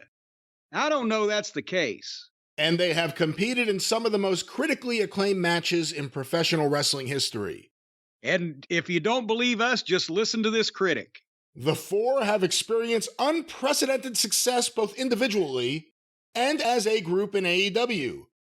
Omega and Page are former AEW World Champions and former World Tag Team Champions with one another. Omega also held the AEW World Trios Championship twice with the Young Bucks, who themselves are former 2-time AEW World Tag Team Champions. Here's a quote from Tony Khan. The Elite have been so important to the launch of AEW, with the Young Bucks going all in when I first approached them in 2018 about my dream to create an international pro wrestling promotion. Shortly after that, their partners and closest friends, Kenny Omega and Hangman Adam Page, joined us to formally launch All Elite Wrestling. All 4 of them have been instrumental to AEW's success from the very first episode of Wednesday Night Dynamite in 2019 through the present day. Now, as we celebrate tonight's 200th episode of AEW Dynamite, I'm excited to share that Kenny Omega, the Young Bucks, and Hangman Adam Page will be staying in AEW for years to come. Congratulations to the Elite! And we look forward to celebrating the great news with fans around the world. See you all tonight for episode 200 of AEW Dynamite. Each member of the Elite spoke to Sports Illustrated earlier today, which is available here. And then I'll tell you, Tony was vaccinated with a phonograph needle too, but... And then attached is the latest Justin Barrasso puff piece. The Elite renewed contracts at AEW, filled with a bunch of quotes we can get to in a moment. What are your thoughts on all this? Can those be called a puff piece, or have we gone to full-fledged blow pieces at this point? He's not just puffing on it, he's blowing. Well, we see why he's doing it, because they're attaching his articles to their press releases, so obviously everyone's happy with the relationship. What are your thoughts on this news? They're signing extensions and staying with AEW. Well, I mean, it's not shocking and it's not surprising. And Honestly, I don't even think that they really cheated Tony out of as much money as they could have if they ran this thing down a little closer and threatened to leave. And because that the WWE, with more money than has ever been seen before, we've talked about this before, would offer them money just so the other side doesn't have them and just to fuck with Tony Khan's company and fuck with the opposition. And they may be able to figure out something to do with Twinkle Toes for as long as his body lasts, but they don't normally make investments in anybody that age with that history of injuries to begin with. But because he's figured in with Tony, they would. And they, as we know, 4 years ago, when he was 4 years younger with 4 years less injuries, they made an offer and to the Buckaroos when they found out a billionaire was going to back them. And they were also, the WWE being they, were paying a lot of people a lot of fucking more money than normal to re-sign until they saw what AEW turned out to be. And then they stopped making a lot of those ridiculous offers. Point being, yes, the WWE would offer all these guys something. I think they'd probably hold their nose at the Buckaroos most of all because they wouldn't be used even if they hired them. Because they're too set in their ways. They wouldn't take direction. And they're minute, and the WWE wouldn't particularly give a shit. And they don't matter today like they did 5 years ago. And they don't matter today except to deprive it would be a bigger black eye to Tony to lose the Buckaroos than it would be a wonderful happening for the WWE to get them. See, that's it right there. After the Cody Rhodes thing, if Tony lost any of those four people, it looks bad. Yeah. Tony looks bad. Everyone else looks fine. So, and Page, they got a million potential Adam Pages, but they, again, to take him away, maybe, I don't know, but they'd rather take away the other ones.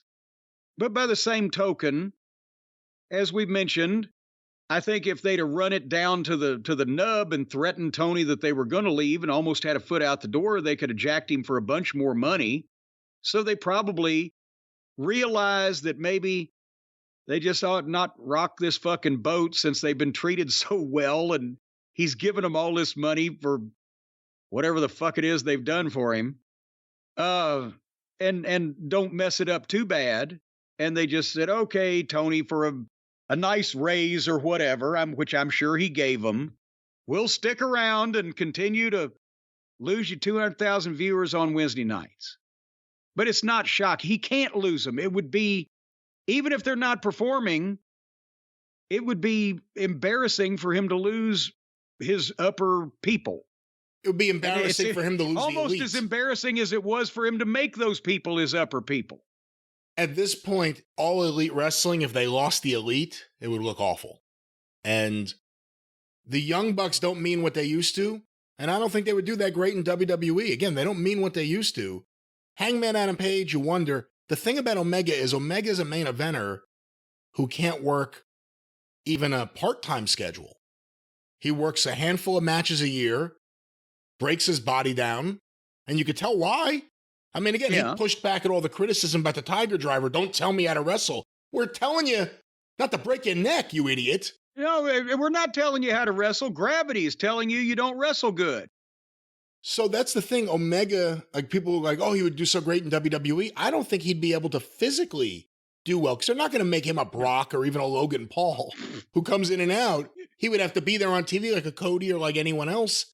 I don't think physically he could do it. And then can you imagine having to listen to him talk through these overly scripted WWE promos for 10 minutes, 15 minutes at a time? How brutal that would be. Well, speaking of which, we have some quotes here from the Sports Illustrated art, or SI.com, if we're going to be accurate here. Here's some Kenny Omega quotes. Our original goal was to create a wrestling alternative and give a platform to talented people that we'd all felt deserved a spotlight. I feel like we did our best in that time, and hopefully some people you'd never heard of pre-AEW are folks you enjoy watching today. Or if you knew them from their previous work. There's definitely a bunch of people we'd never heard of before AEW, but I'm not sure how many of them we're enjoying watching today. Or if you knew them from their previous work elsewhere, have maybe found a new appreciation for them. No, we liked them better before.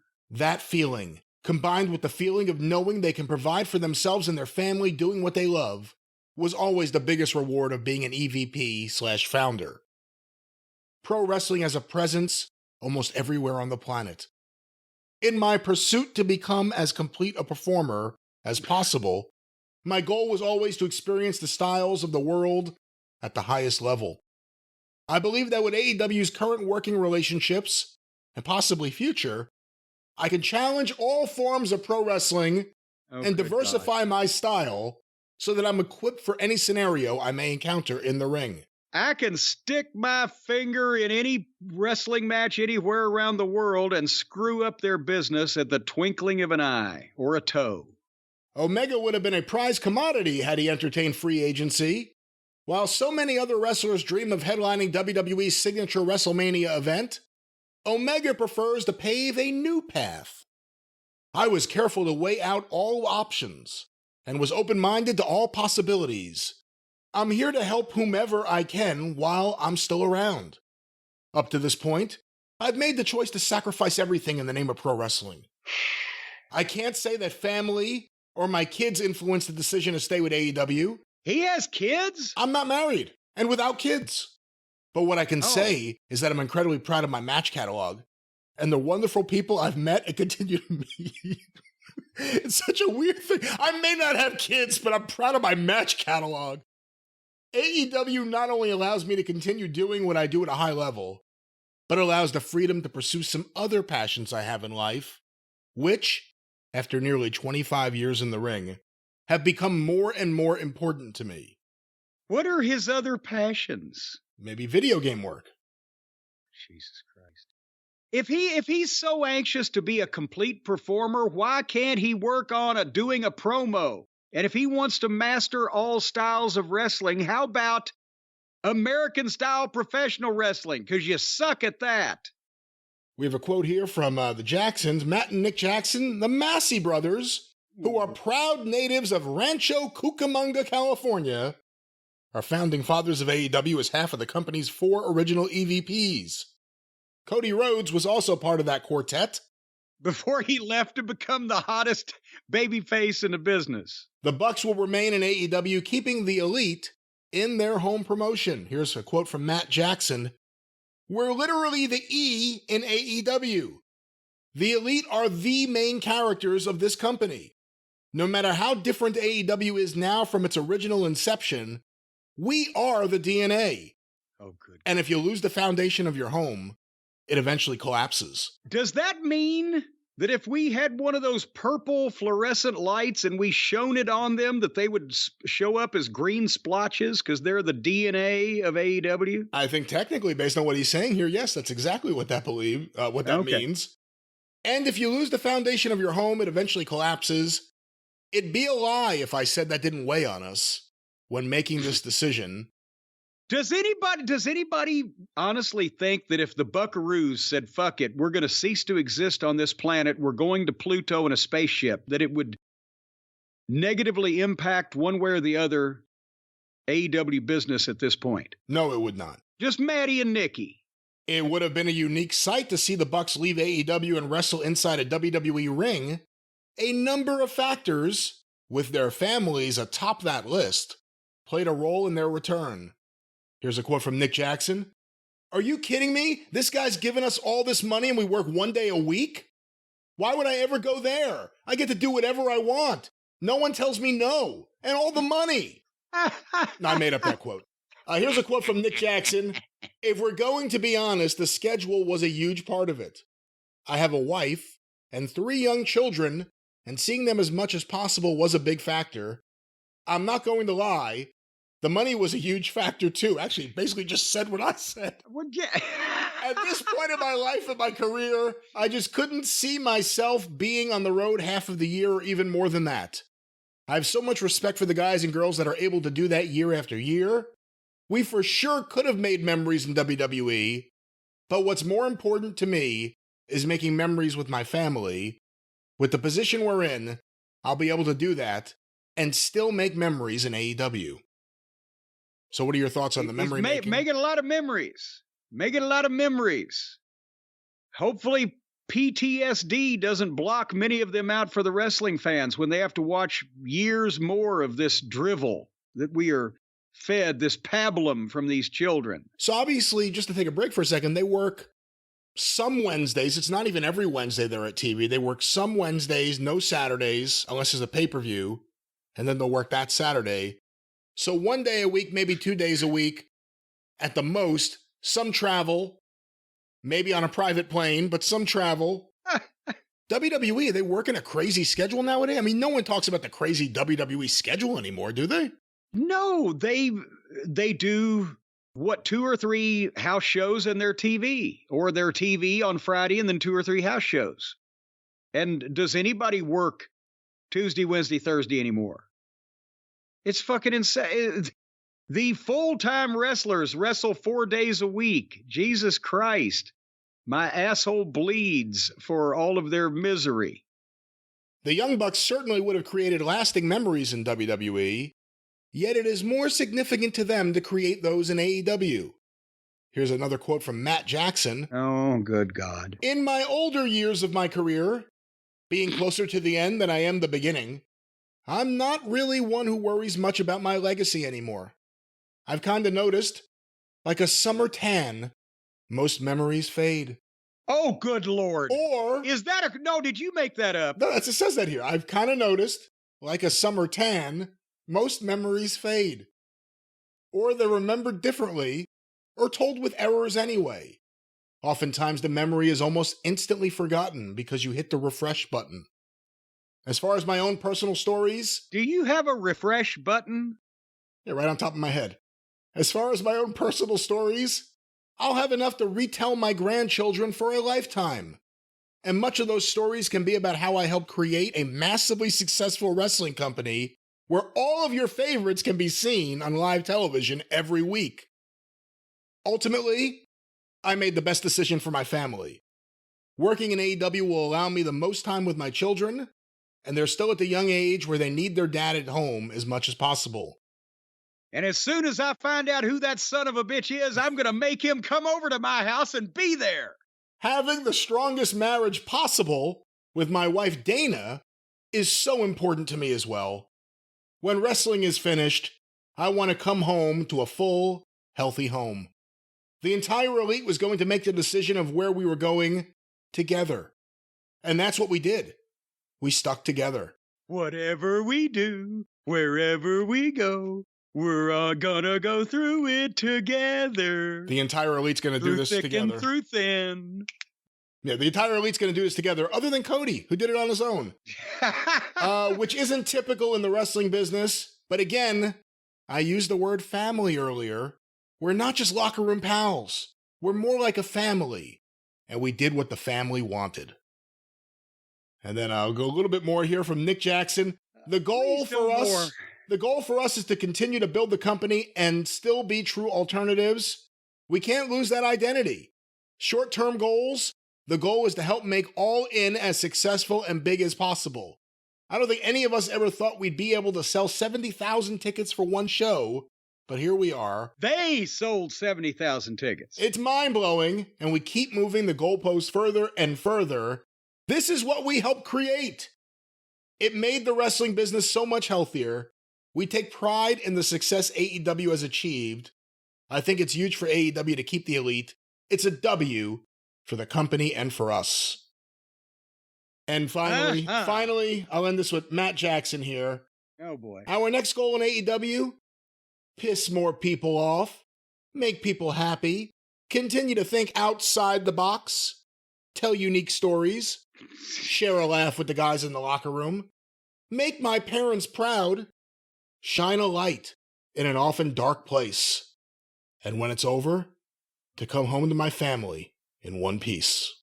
And take a shit in my hand and wave it under my nose and smell that it smells like pretty flowers. There's more fluff and more quotes here from Adam Page, but he's not... any more fluff. We're not going to read any of the Adam Page quotes here. Don't fluff me anymore. No, I don't want to be fluffed by the hangnail. Closing comments on the Elite re-signing with AEW.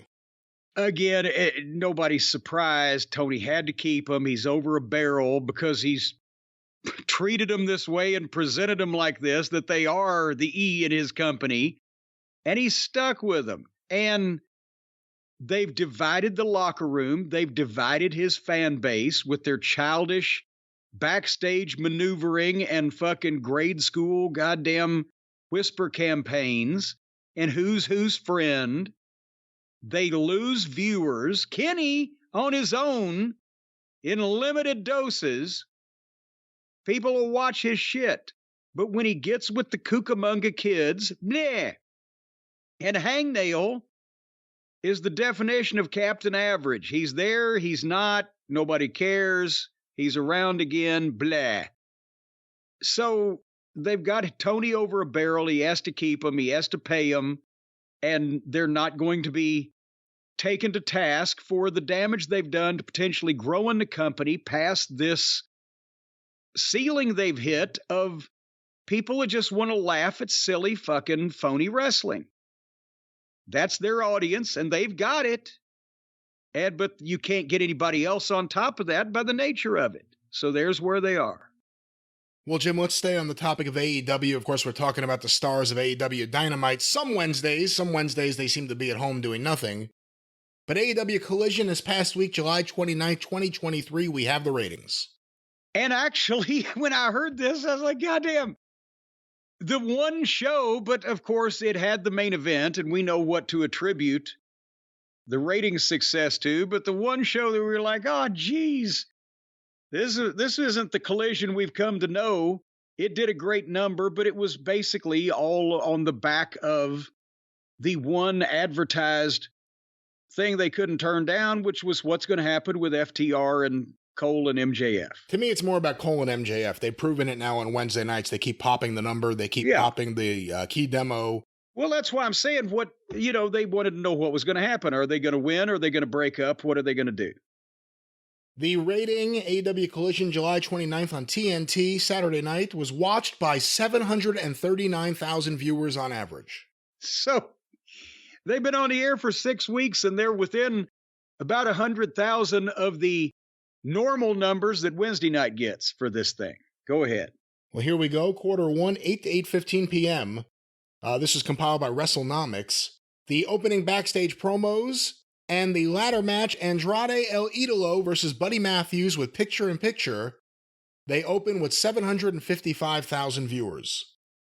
And that indicates from just looking at this that they're going to stay pretty consistent throughout the program. But again, what was advertised? The MJF Cole tag match, Starks and not Starks. No, CM Punk will speak. It wasn't guaranteed. CM Punk will speak, and then this ladder match. So here we go. Quarter 2, 8:15, 8:30 p.m. Andrade El Idolo versus Buddy Matthews continued. Also, Miro gets attacked by Aaron Solo backstage. An ad break, and the start of Minoru Suzuki versus Darby Allin. 704,000 viewers. Yeah, it got dreary at that point, but, there you go. Suzuki, he appeals to the real hardcores out there. Go ahead. And let me just point out here, because it plays into the end, the opening key demo number was 342,000 viewers for quarter 1. 342. Okay, I've noted that. Quarter 3, 8:30 to 8:45 p.m. The continuation of Minoru Suzuki versus Darby Allin with picture-in-picture. The post-match with Christian Cage. Tony Storm backstage promo. And Samoa Joe versus Gravity. Can't even say that word without laughing. 678,000 viewers. Yeah, see, now that's, unfortunately, that's the law of gravity. That's the law of gravity. There you go, kid. And it looks like they're going to make a major comeback, but as we mentioned when we talked about this show, the first part was a schlag. They're now down 78,000 people or 77,000 from the start of the program. Well, here we go. Quarter 4, 8:45 to 9 p.m. The continuation and finish of Samoa Joe versus Gravity, an ad break, and the CM Punk Live promo leading to a confrontation with Ricky Starks. 740,000 viewers. Okay, so suddenly, I wonder what was different to get back 62,000 people in 15 minutes. Well, that leads us to the 9 o'clock hour, quarter 5, 9 to 9:15 p.m. Continuation of Punk's confrontation with Ricky Starks. Action Andretti, Darius Martin, and El Hijo del Vikingo versus the Guns and Juice Robinson with picture-in-picture. 751,000 viewers. Okay, so another 11,000, so we can basically credit Punk.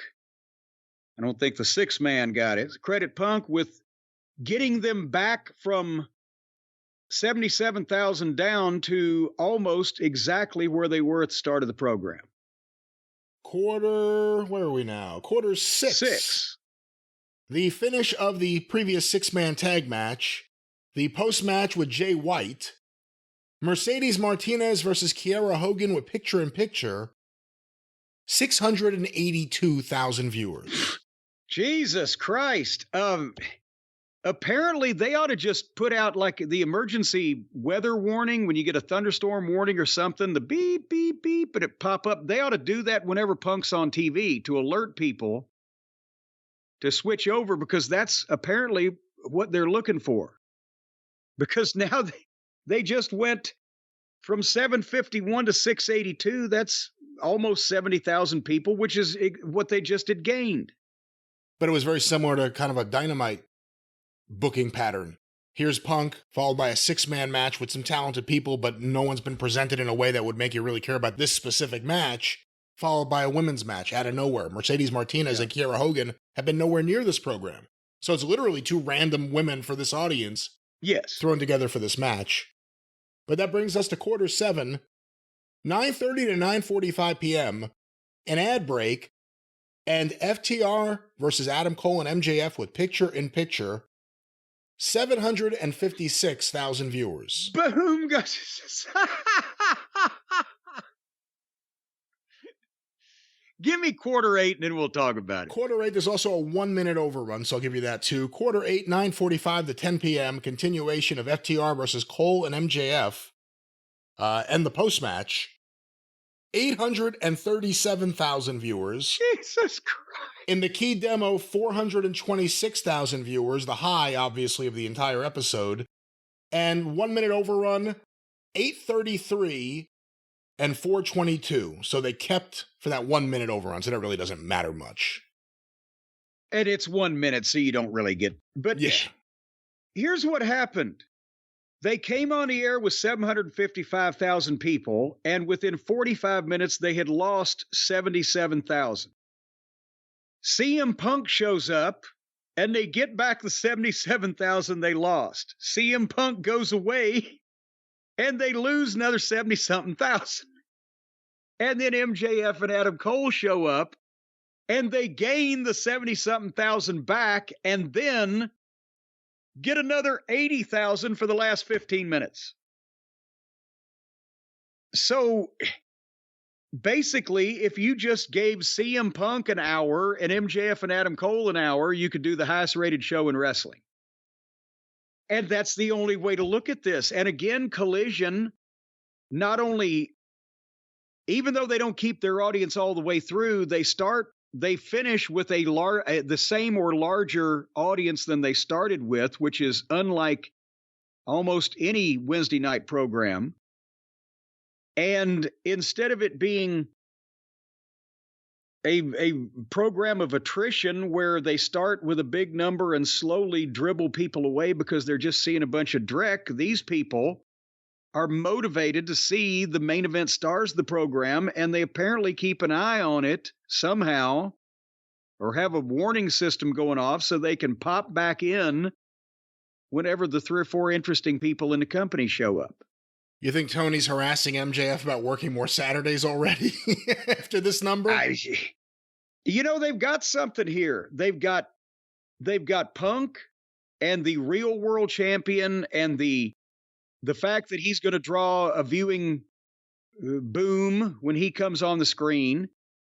And people can boo him or cheer him, but they've got some strong opinion. And they've got MJF and Adam Cole, where the people, including us, don't know how it's going to end up and don't know what the fuck's going to happen. But it's more entertaining than anything you're seeing most anywhere else, so they want to see it.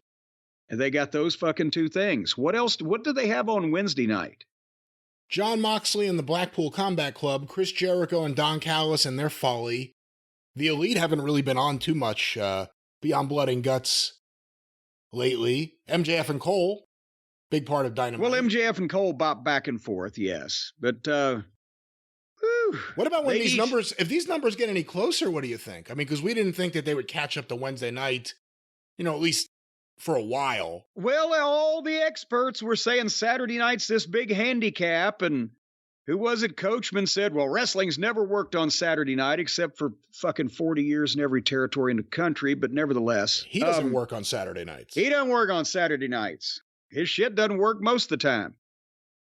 But they have proven that if there is a program that is consistently good and or not insulting and or contains a couple of personalities that people want to see, they will watch the fucking thing, whether it's on Saturday night, Tuesday morning, or whatever the fuck, I guess. And now they are within 100,000 of the normal average that the Wednesday night show has been doing.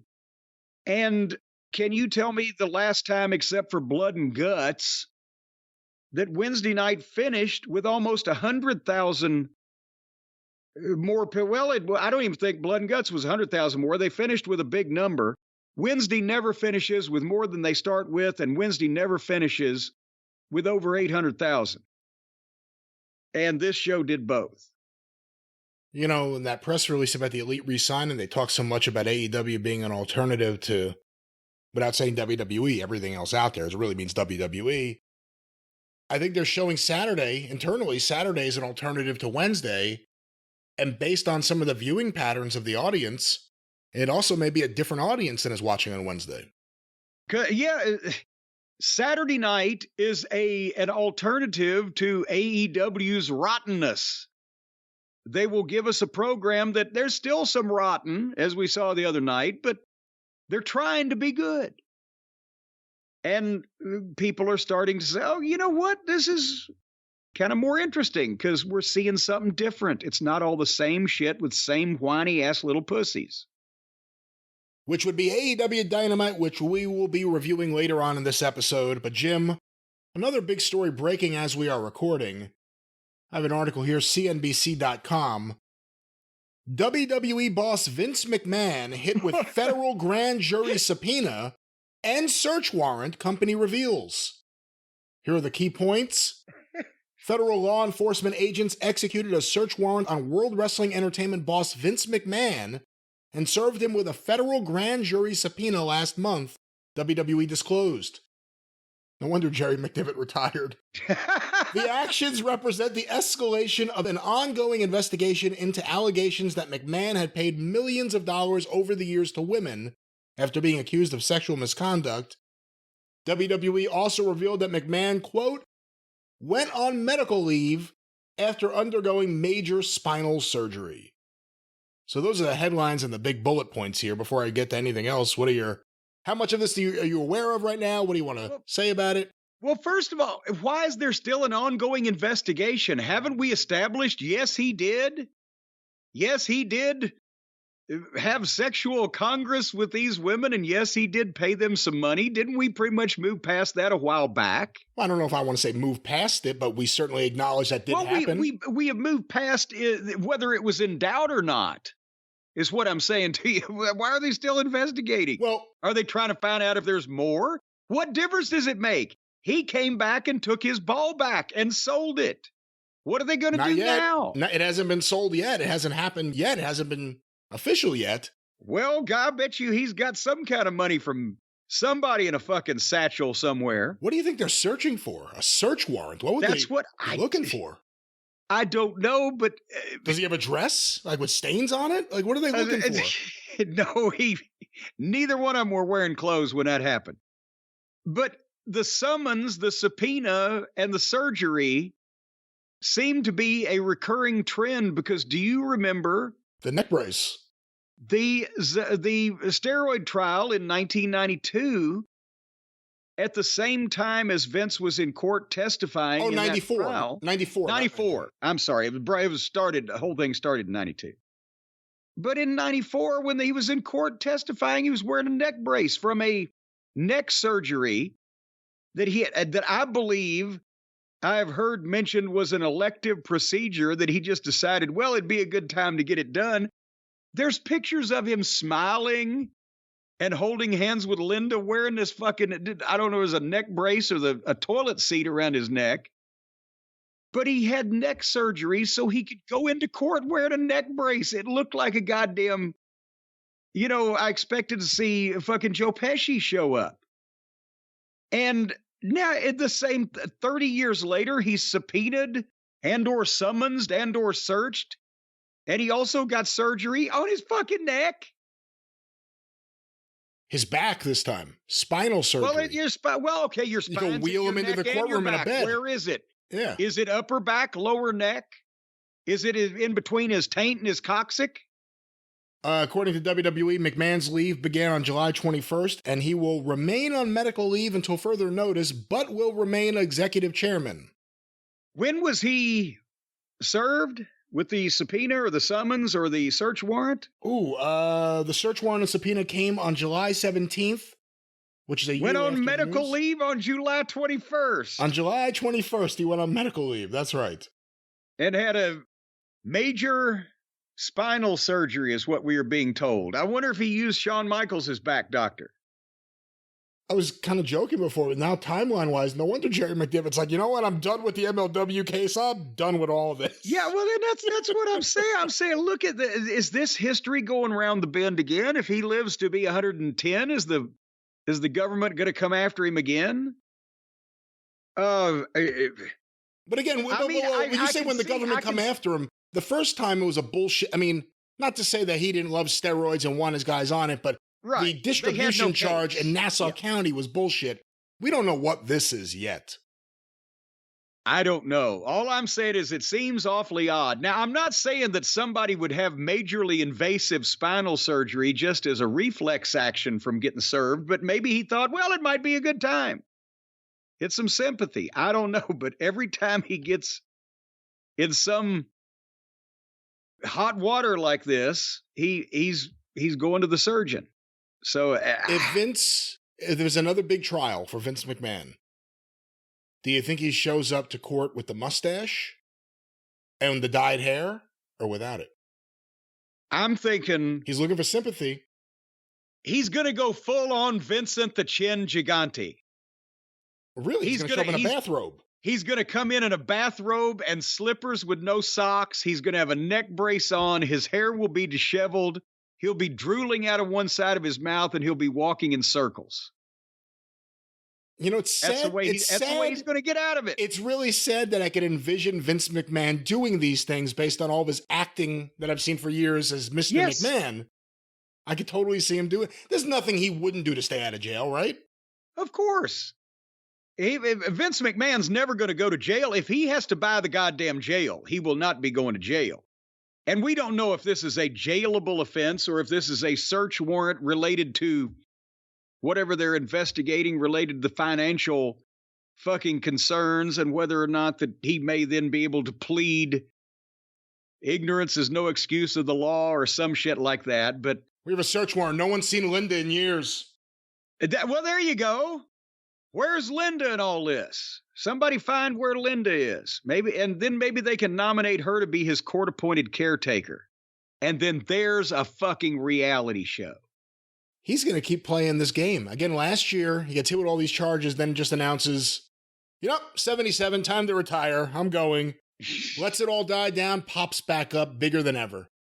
And now all of a sudden, the feds are after him. Last time it was the neck, now it's the entire spinal column. They're going to have to push him into the courtroom in a fucking bed. You know that already. He's going to be just a head with blankets all over him in the courtroom. The blankets and the clicker for his morphine drip. And, But that's and the way that this takes so long, and the feds need to put their resources behind Trump. I don't care how many paralegals that Vince dallied with. The health and safety of the United States and the world at large is more important than whether Vince goes to jail. Put fucking Trump in prison first, and then we can worry about the minor offenders. But I know he's not going to jail, and I guarantee you it won't fuck. If Ari Emanuel already knows that he's doing business with Dana White and Vince McMahon, nothing he's going to hear at this point is going to change his fucking mind. That's right. This is not like Podcast One and Colin Thompson. This is Vince McMahon and Ari Emanuel. Yeah. They know what they're getting. They're not going to bail out now. So I think everybody's fine. Everybody's going to be just fine. You think Vince will be just fine? Well, Vince will be just fine. Unless, for whatever reason, the surgery goes sideways, and then maybe they'll just. I wonder if they can straighten Vince's spine, they could curve it also. That means that eventually there's help for Vince Russo getting his own head out of his own ass. That thought just came to me. Well, Jim, regardless of the statements issued, it seems like Vince may be in a lot of trouble, and Jerry McDevitt announced his retirement. He's done at the end of the year. I don't know if he's going to want to jump on this if it's going to go past the end of the year, because that was his excuse for leaving the MLW suit. Yeah, no, he's gone, Jerry. He's history. I don't know why I said Jim. Vince may need new counsel. Well, you know, that's exactly right, Brian, because with McDevitt, the wonder boy of the previous legal era, having ridden off into the sunset on old paint and to enjoy his retirement while he can before Vince got in any more trouble, now he's out of the picture. And who in the world has the command of the American jurisprudence system? Who in the world has the ability to tongue twist all of the opposing counsel's words against them? Who in the world can possibly bail Vince out of this mess and neck collar at the same damn time? Call Stephen P. News.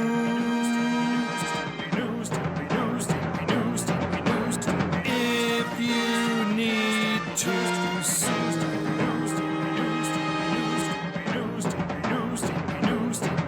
An outlaw mud show or two. Still to the rest.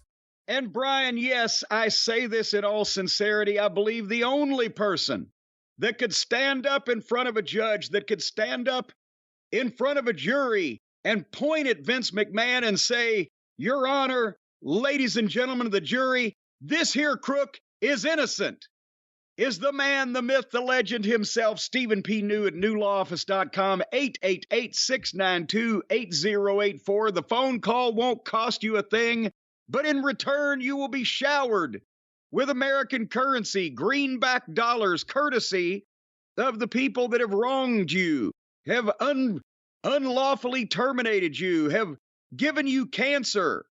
Or he might even do, fucking negligent pregnancies. Who knows? If you were negligently impregnated, call Steven. That's a thing that you might need to check into. I better check into him about all this. I don't know if he does any of this or wants to. Well, if people have been negligent around your general vicinity, and you or your family have been harmed in some way by this negligence and disregard for your property and your well-being and your mental state of mind, Stephen P. New will drag the offenders into a court of law and give them a legal slapping about the head and face and make them immediately fork out their hard-earned money that they stole from somebody, possibly you, back to you. So that's what he's going to do. And I don't even know, though, if he will represent Vince, because Steven's got such a great track record going on, and we don't know how guilty old VKM is. So maybe Steven is going to be like, like when all the good lawyers turned Trump down because they didn't want to spoil their winning records. I don't know whether Steven is the perfect fit for Vince McMahon, but he's the perfect fit for you, ladies and gentlemen. And I will guarantee you one more thing. The people that have offended you his foot will be a perfect fit in their ass right in the middle of the courtroom. And there'll be the bailiff, old Judge Judy's bailiff, trying to pull Stephen P. New's foot out of somebody's anal orifice that he has lodged it in there. I thought you said they'll be the bailiff. The bailiff will be helping to pull the foot in, because once Stephen puts that illegal foot up an ass, he can't get it out by himself. It's stuck. I thought you said he was going to kick the bailiff and then... No, the bailiff is going to be pulling the foot out of the ass that he's put up the person that is going to be paying you money if you're a Stephen P. News customer.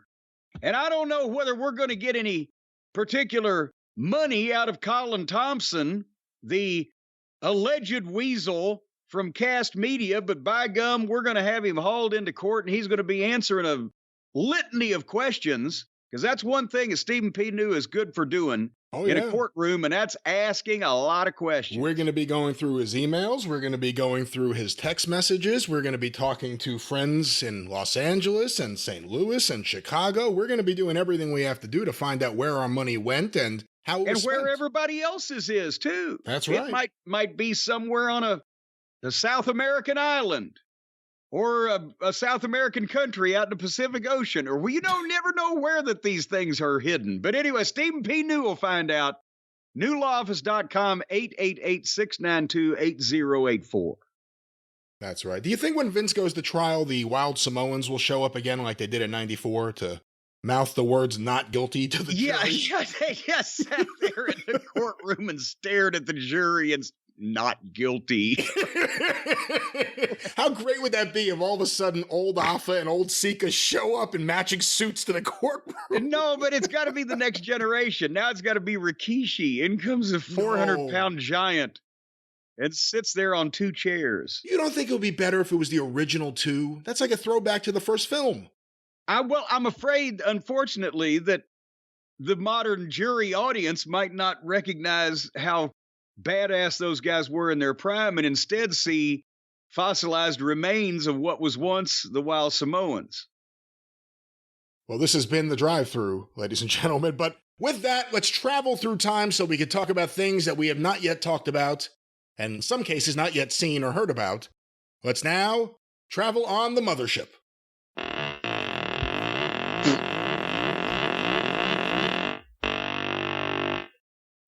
We have landed in the future, and we are here.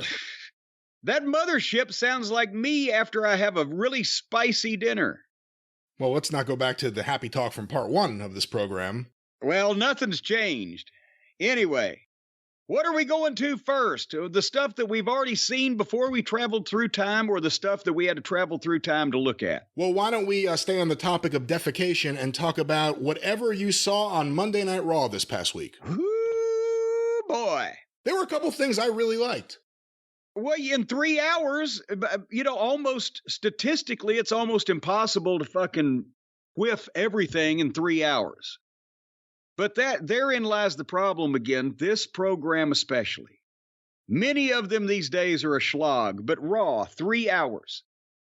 You either got to sit through or fast forward through endless entrances, constant commercials, bullshit backstage brawls, somnambulistic soliloquies, and millennium-long monologues. Wow. To get to anything interesting, and that was more interesting than 2 hours and 40 minutes of Raw. The first segment was Logan Paul and Ricochet. They're going to face each other at SummerSlam. And by the way, I've now found out that Logan Paul will be on first with Ricochet at SummerSlam, because he's then going to run right. Well, not run. I imagine he'll have a car or some type of wheeled transportation to take him to the airport. He's going to get on a private plane, and he's going to go to his brother's boxing match against Nate Diaz, which is happening. Where is SummerSlam's in Detroit? I think this is going on somewhere in Vegas or something. Sounds like Vegas. And because that fight is taking place the same night as SummerSlam, I got to watch the cock again. I can't get normal television pay-per-view here in Louisville, Kentucky of SummerSlam the way that God and Vince McMahon intended, if there is indeed a difference between those two entities. Because of There the is. boxing match. There is. Well, the boxing match, apparently Vince is losing his pull. I guess God won out.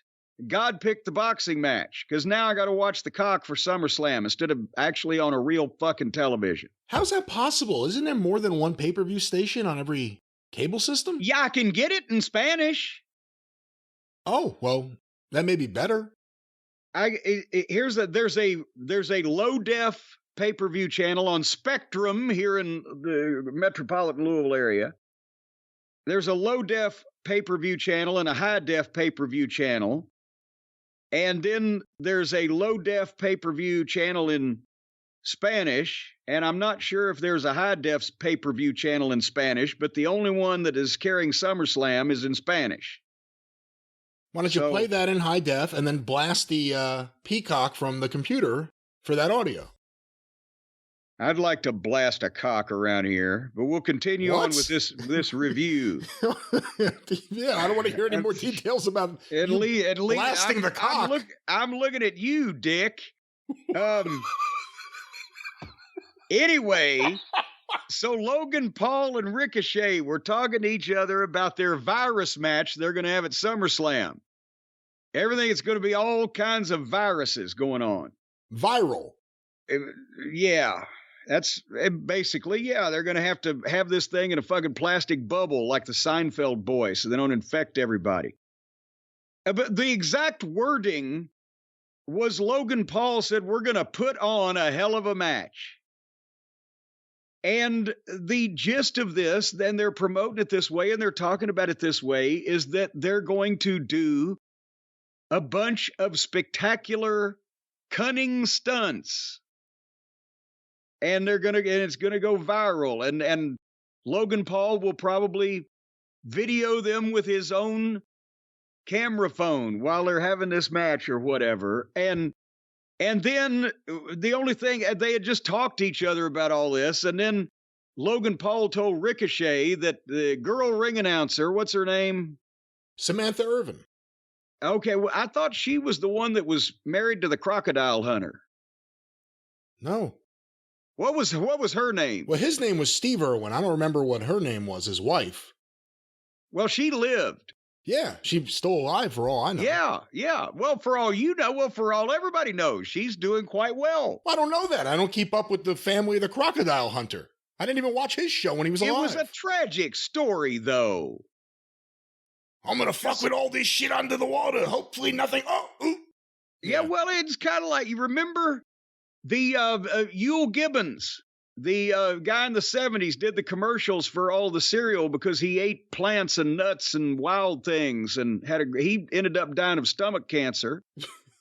And there was that fucking long distance marathon runner, wrote all those fucking books about his running and his health, and he had a heart attack while he was running. What was his name? I don't know. I'll come up with it sooner or later. Anyway, back to this thing.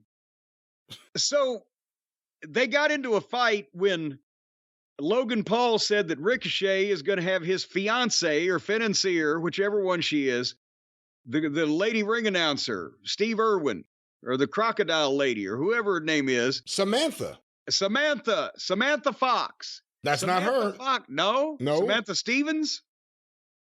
Do you know a Samantha after 1986? No.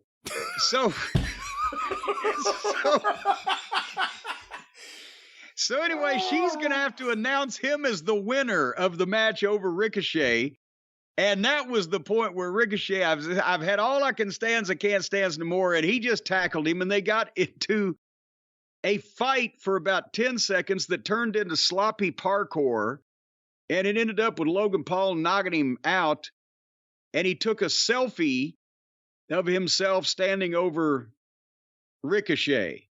So the same punch that they were trying to sell could knock out Roman Reigns here several months ago, it did spell the end for Ricochet in this situation. And I'm just, Johnny Quest on Saturday mornings in the 60s made me more nervous for somebody's safety than anything going on here. They're promoting that they're going to have a match where they do a bunch of stupid stunts in cooperation with each other. Your thoughts? I didn't have as big a problem with it as you did. I think Logan Paul is great on the mic, although I agree with you. Some of the choice of words, he's an outsider, and no one has said to him, don't. I mean, in WWE, who's going to say, don't talk about this like it's a performance? That's all they want people to talk about it like. Well, I love Logan Paul. If he's wrestling Roman Reigns or he's in the whoever the fuck he's had, instead of just an undercard babyface that he likes to work with because they can do cool parkour with each other. Again, like I said before, who else is he going to beat right now? Andre the Giant against Jose Estrada in a fucking, I don't know. Not unless he was tagging up with Steve King and Frankie Williams, and then maybe it'd be slightly almost even.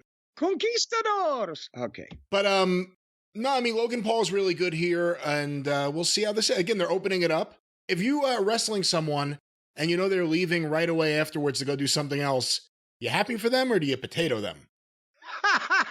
So he can show up with a black eye? He's expecting, okay, I'll wrestle and I'll be fine. I'll just jump on a plane and head right to Vegas. Not, I'll have a broken leg. What will I do? Well, he has, that is a close double booking there. Not a lot of room for error. Ric Flair worked twice in one night in 1986 on a Wednesday night in defending the NWA World Title in both Raleigh, North Carolina at the Dorton Arena, and I forget the exact town, but somewhere in the state of Florida for championship wrestling from Florida. And it was at least as far as Tampa, if not further down. On a Wednesday? On a Wednesday night. Somehow they had put the publicity out on both of them, and he was double booked, and he said, fuck it, I'll do it. And they put him on second match in Raleigh, so he went in the ring at 20 after 8 and got out at 8:45, was at the Raleigh airport by 9:15. The private plane took off by fucking 9:30, 9:45. He flew a little over an hour. They stalled like fucking Florida, and he was in the ring to defend the belt before 11 o'clock in that town. He was at the bar by 1? Yeah. Was at the hotel by 4? And back to the Carolinas the next day to pick up the regular schedule. Amazing. Anyhow, so then the next match was Kaiser Wilhelm beat Matt Riddle cleaner than a daggum tooth. Cleaner than a speckled pup. I don't know. I'm so frazzled I can't form a cogent simile. Cleaner than a tooth. Yeah. That's a saying I've heard before. Yeah. Well, you'll probably hear it again if you keep me on this fucking recording any longer. What does that tell you? I mean, Riddle came back after his sabbatical, and they put him right into the main stuff on Raw. He was with Sammy and Owens doing stuff with the Bloodline at that point. And now he's losing clean to Wilhelm. What do you think? Well, no, it's part of, I think they may be recognizing that they have a lot of faith, confidence, time invested in Gunther, and they have made his right-hand man, and I guess the other guy, what's Leonardo da Vinci, or whichever one, he was hurt last time I fucking heard. The other guy just stands there and says nothing. Well, but he's been hurt. I don't know, possibly it was a head injury that turned him into a mute. I have no fucking clue, but with Kaiser here, my German mute friend here agrees with me. German, he will now make obnoxious gestures in your general direction. But what I'm trying to say to you is it may have registered with them what we've been talking about, the words that have been coming out of our mouths, that they've made Gunther's, both of his flunkies. One is apparently, as we now know, a fucking mute, and the other one gets whipped like a fucking egg every time you see him. And so they're doing something to put a little more heat on the group and maybe make this guy a little more credible is what I was thinking, hopefully. Being optimistic about this program, what I'm saying. Is the one who's mute the one who used to be Marcel Marceau in NXT? It might, yes. I think in NXT he was Marcel Marceau, and then he changed his name to Leonardo da Vinci. And now he's mute. And now apparently I keep him from changing his name again because his fucking track record is not too good. Anyway, so that was that. There's nothing wrong with Kaiser's work. As I've said, and he's got a interesting, obnoxious, arrogant, like a Nazi fucking lieutenant in the goddamn World War II movie. Air, you can see him with the monocle and the fucking hat. But he never gets anything done. So hopefully they're changing that. Speaking of not getting anything done, did you love the confrontation between Model Girl and Valhalla? I didn't watch this, although I watched the match, at least the end of it. And I only did because we have started hearing from people who say, we know why you guys fast forward past it, but for whatever reason, they're actually starting to get this over with the crowd. So I wanted to see a little bit of what the crowd reactions really were like for them. Well, I don't know if it's this that they're getting over with the crowd or whether I think it's Gable and potentially the things that is going on around him right now, because there was a big difference in the presentation and the execution. This match should have been executed. It should have gone straight past jury trial into no. Judge says case is closed. Model Girl can't... the problem with these two, Model Girl looks great and works like shit, and Val looks like shit and works at least good, if not great. But the Model Girl is like a whooping crane or an ostrich they've tried to teach wrestling moves with the long legs and did you see she has no a whooping crane? Yes, with the fucking there is no athleticism whatsoever, even when she's diving. She's the only person I've ever seen who could do a low crossbody from when she dives, she's far closer to the ground than when she was standing on the ground.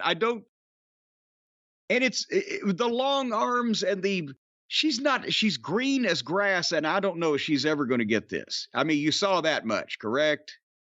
Yes. Okay. So then we got Valhalla, who is fucking looks like a goddamn disoriented fucking beaver that's been in an explosion in a dam. Jeez. With the whole gimmick that she's got on.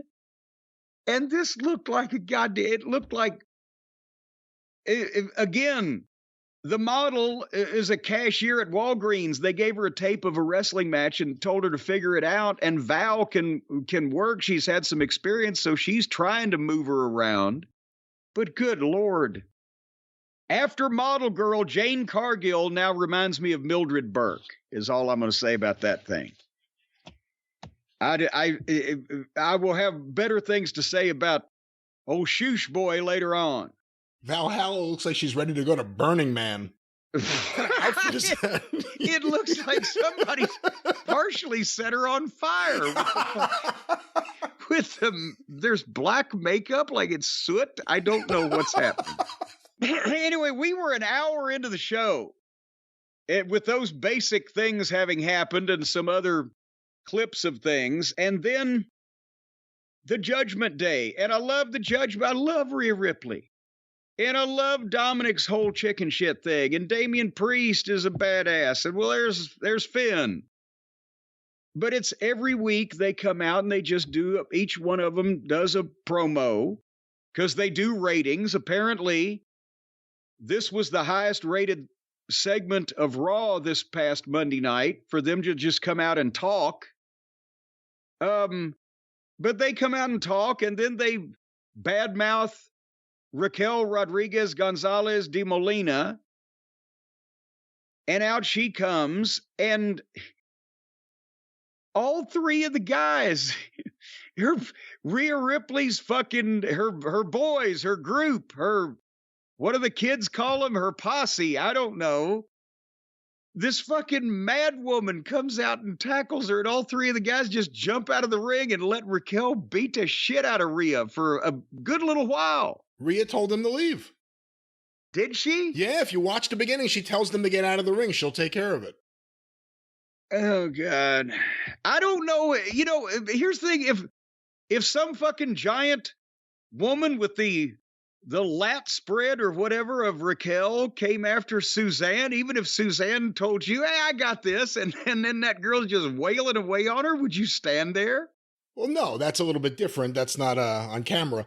But I think it would have been cool, though, if like Dominic and Finn each got Raquel with one arm, because she's bigger than both of them, and then she just like slammed them together and went right back to Rhea. Then it would have been cool. Oh, okay, all right. Because she's bigger than everyone except Priest. I agree. It would have been cool if she scoop slammed Dominic. That would help both of their gimmicks. I don't know if she needs to be throwing any two of them around, but anyway, Raquel wailed away on Rhea, and then Rhea clipped Raquel's leg, and then the officials showed up, and that was about 12 minutes for all that to happen.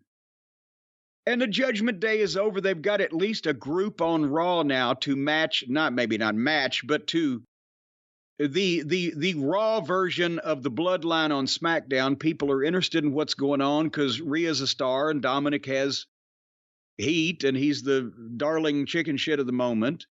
And Priest is going to end up being they say, the sleeper out of the group in terms of he's going to be a top level guy here. If they don't consider him already, they will soon. But I get tired of them just coming out and talking until somebody comes out and gets in a fight with them every week. You know, you say Rhea's a star. It's easy to miss the fact that you've been saying that since before everyone treated her that way. She is now the most over woman in the entire business.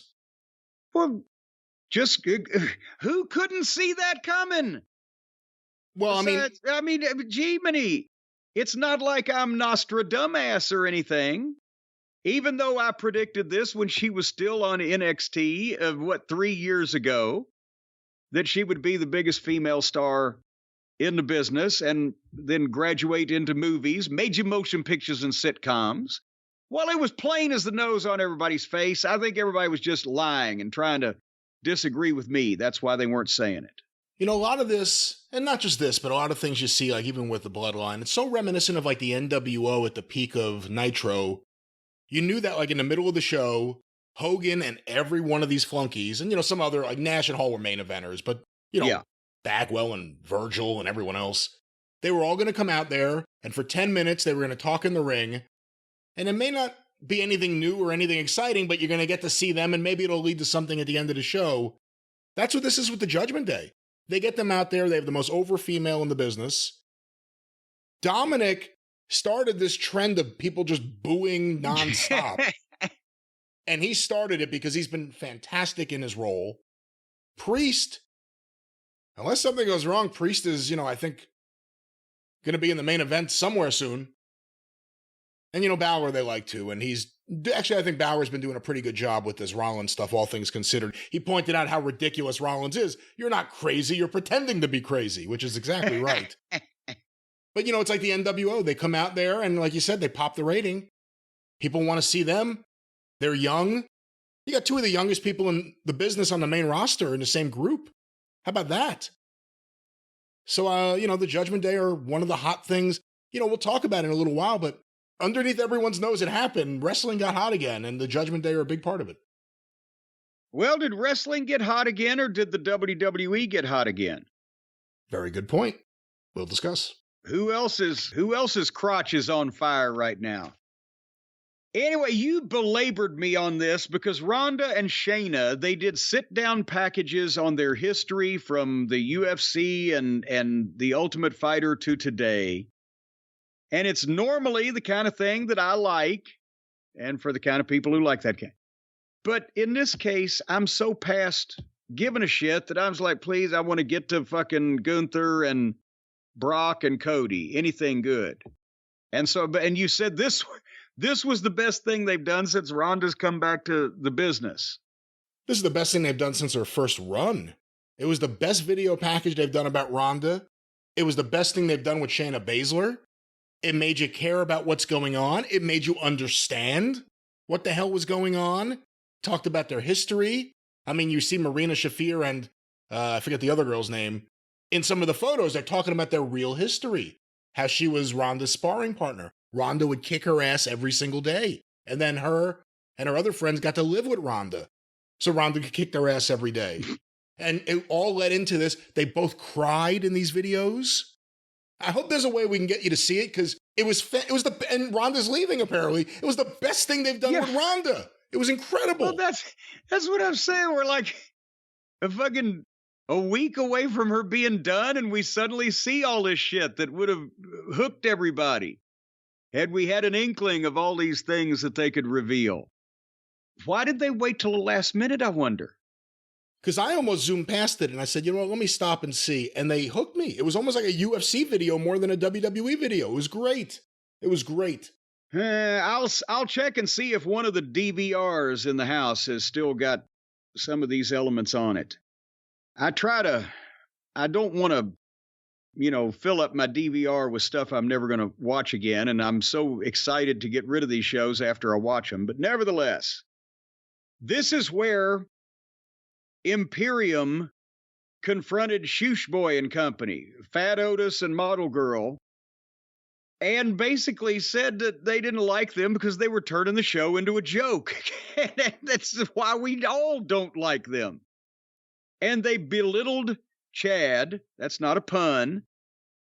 And basically the challenge was laid out, or the statement was made, or whatever, that he can't last 5 minutes with Gunther. And so later on, that's what we're going to see is old Shoosh Boy get 5 minutes with Gunther.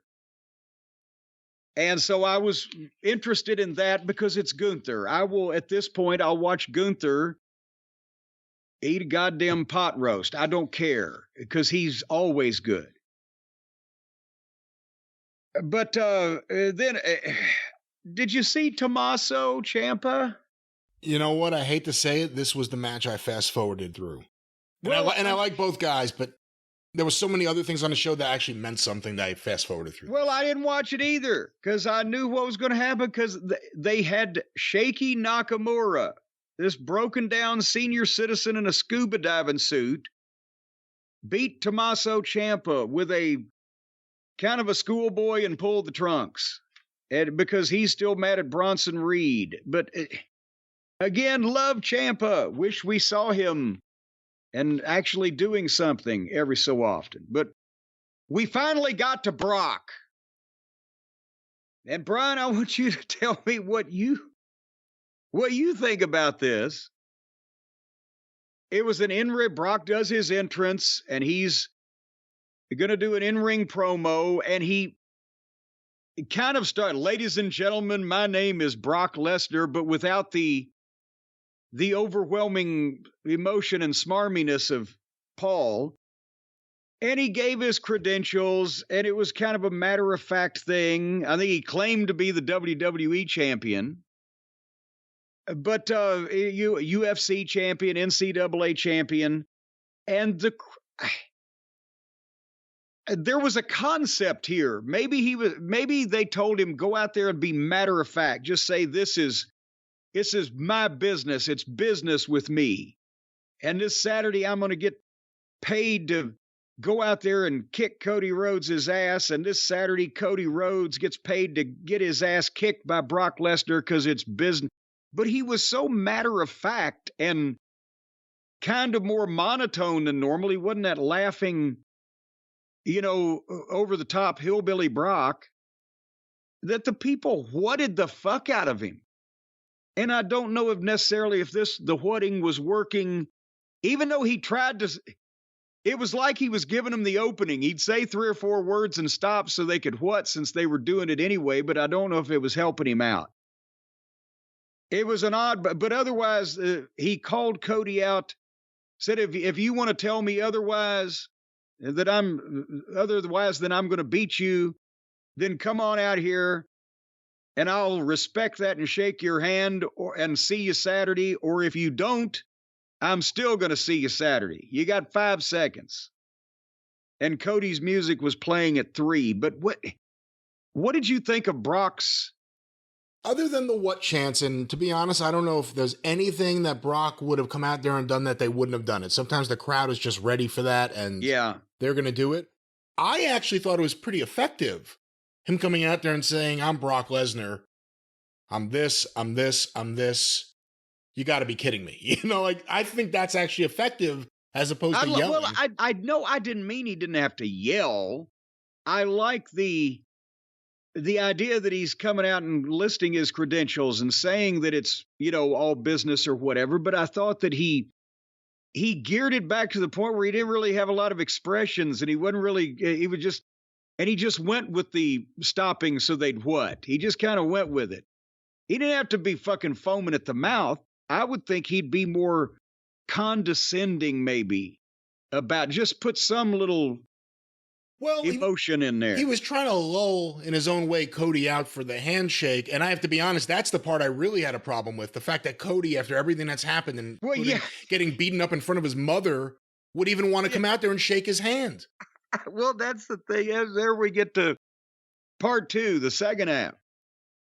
Because Cody came out and he walked around the ring and he's eyeballing him, like he would eyeball somebody that has broken his arm in attacks and jumped him from behind and done whatever.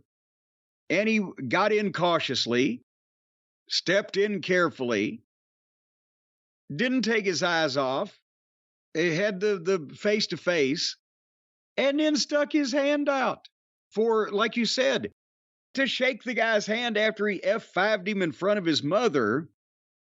Okay. But they did the handshake. And then they did the close talking. And Cody whispered something in Brock's ear, and Brock gave him the shoulder and walked out of the ring. And that's when, as Brock has gotten out of the ring and he's walking away from the ring, Cody hits the far ropes, runs across, dives over, and fucking tackles the babyface, jumps the heel from behind, and turns around for it and gets his fucking ass kicked. Because that, as soon as the dive, boom, he got in him throwing some punches, and Brock just picked him up and drove him into the post and hit him with the stairs and hit him with the stairs again and went back and hit him with the stairs again. And then went to walk off a time or two, and he'd come back and fucking do something else. And then he threw him in the ring and F5'd him. So I don't know how I feel about the babyface jumping the heel from behind when he's walking away and then getting the shit kicked out of him convincingly and left laying there. When everything Cody usually does is so... Brock has gotten a ton of heat on him. I don't know why that he had to leave him face first the week before the goddamn show instead of, would this not have been the time traditionally that most bookers would have given the people a little hope that the babyface is going to slay the dragon? I personally think you needed a fired up promo from at least Cody before the event. You needed something from Brock, so you'd want to see him get his ass kicked, and maybe you think it could possibly happen. I also have a problem the week of the event doing the arm again. How many times is this trained killer going to destroy this guy's arm before the match? Like, if it happens one time a month out, it makes some sense. Okay, will he be ready? It happened then it happened again, now it happened now. 3 times. And that's the thing, is that at this point, it's, the week from the big match, and we've said that we believe that Cody needs to more decisively win this thing than what he did before, because it's the rubber match. But at the same time, how believable have we gotten when Brock continues to just beat the shit out of him and try to break the arm and hit the arm with sledgehammers and jackhammers and whatever. I think a promo, like you said, a promo from Cody would have, if I wasn't already going to buy the thing or watch the thing, a promo from Cody as well as a promo from Brock would have done more than for me to see Brock just beat the piss out of him again. Yeah. But anyway, the thing I was waiting for was the 5-minute match between Gunther and Gable. And have you looked up Williams yet? No, I have not. Williams? Ladies and gentlemen, Brian Last did not remember the famous, the infamous, the wonderfully historic Gunther Gable Williams. That's right. This is a correct statement. I did not know who that was. And I can't believe now you haven't looked him up to fucking... You told me who it was. You answered my question. Who is that? He is one of the, when I was a kid, the great animal trainer. He trained the lions and the tigers and the bears. Oh my. He was at the circus. He was he was in all the commercials. Gunther Gable Williams. He was even on other television. Sorry, I don't know the animal trainers from the 1930s. Next time I'll study up on them. Famous animal trainers. Oh, I said television, not radio. I meant 40s. All right. Late 40s. Anyway, so Gunther is brilliant. We've established that. And now I will call Shoosh Boy Chad Gable, because apparently now they have somehow decided that they're going to give this guy another chance to actually do something instead of be the biggest joke in the company. He's a great athlete. He's the one that had the matches in NXT with FTR. With him and Jordan. American Alpha. Yes. But unfortunately, I don't know whether he pissed in Vince's post toasties or what he did to deserve what he's had to do, but they've made him meaningless. And this is, who knows is this a chance to rehabilitate him, or is this just something they're going to do for 1 week? I don't know. But anyway, apparently the people are getting to like him because they feel sorry for him or something. Because I don't know why they would be liking what's been presented, but is it a sympathy thing for this guy who deserves better? Kind of maybe LA Knight got some sympathy for having to be Max Dupree, which was the only thing that was maybe worse than this. I think somehow where we were focusing on all the stuff that was semi-serious, or in Cody's case, serious stuff, the comedy stuff got over with their fans. Because that's all it was. They were doing the comedy segment every show and the comedy feud. And somehow it turned into the fans getting behind them.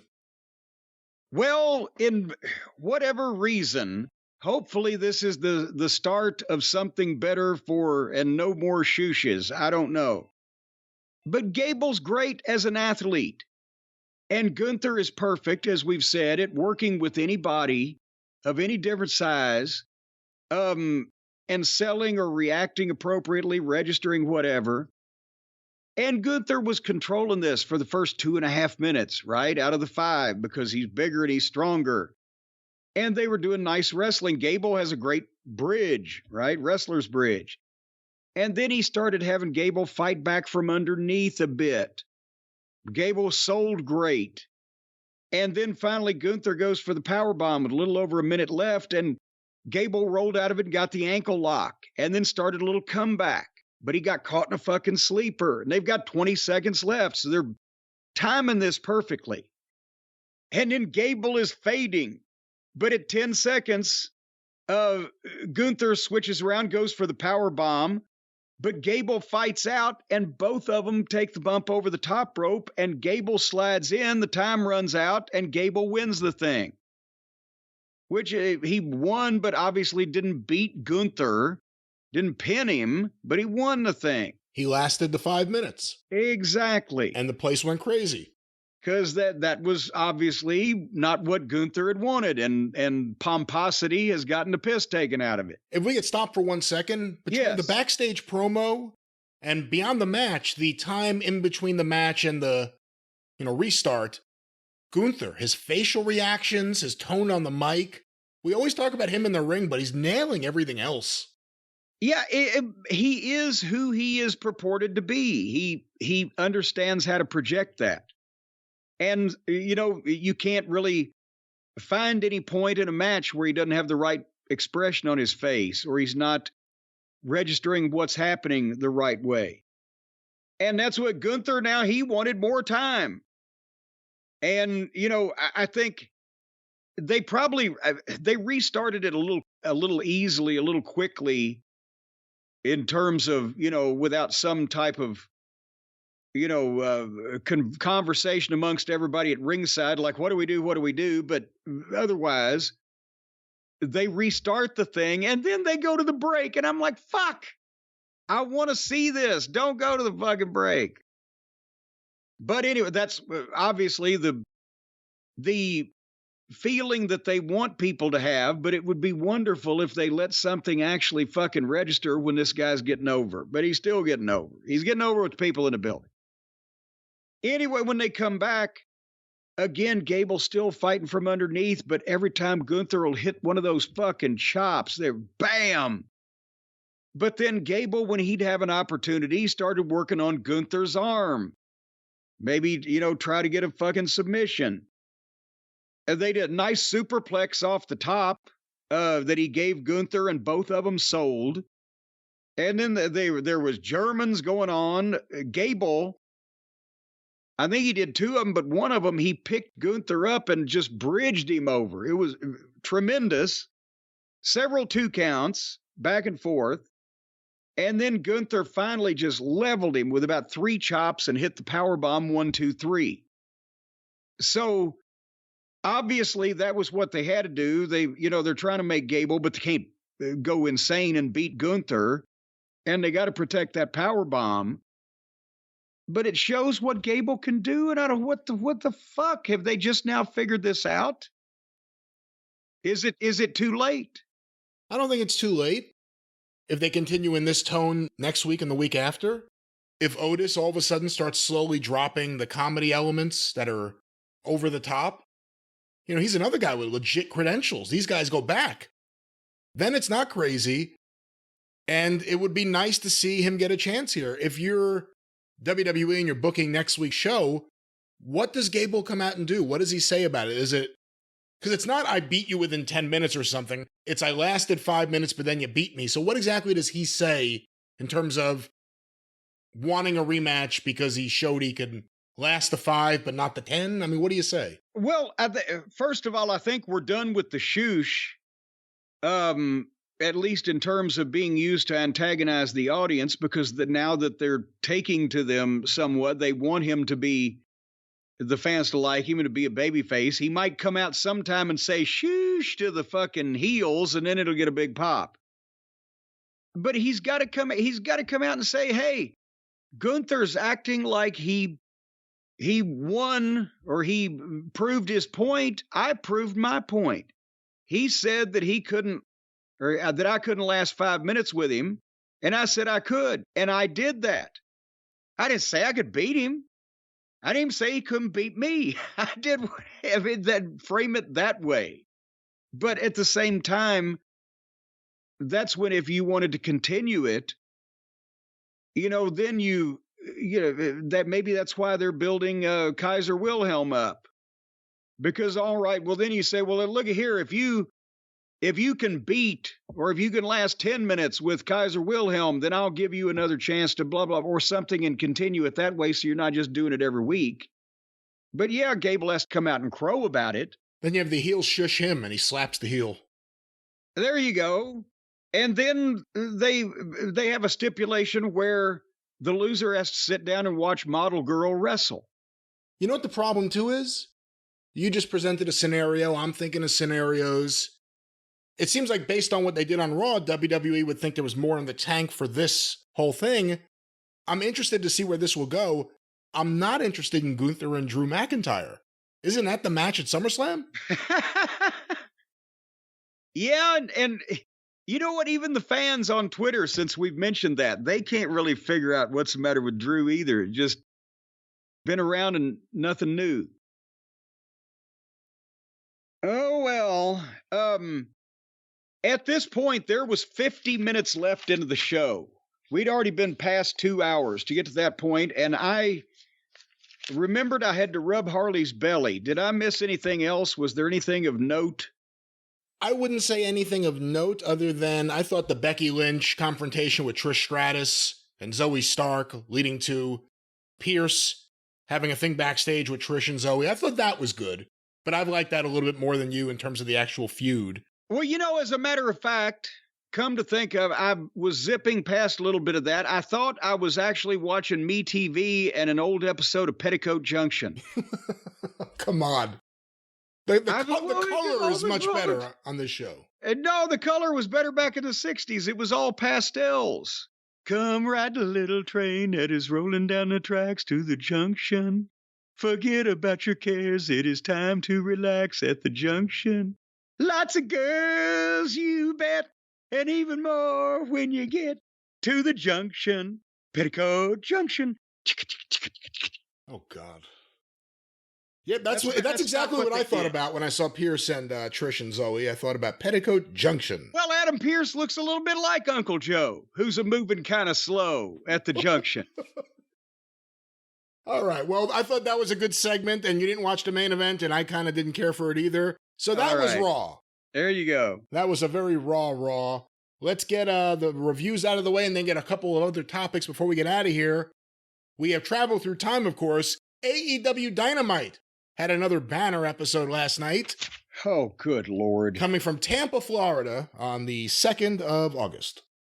Well, as the old saying goes, if brains were dynamite, they couldn't blow their nose over there on Wednesday nights. But we won't be so unkind so far before we mention that this was the 200th episode of Dynamite. And I would like to recognize, I saw this on Twitter this morning, in honor of the 200 episodes that have aired of AEW Dynamite, a Twitter account, I wrote it down, the name is Twinkle Toes McFingerbang, but it's at Ring of Botches. So if anybody wants to look at this before it gets taken down, they compiled 5 different videos celebrating the top 200 botches on AEW over the years, and oh, wow.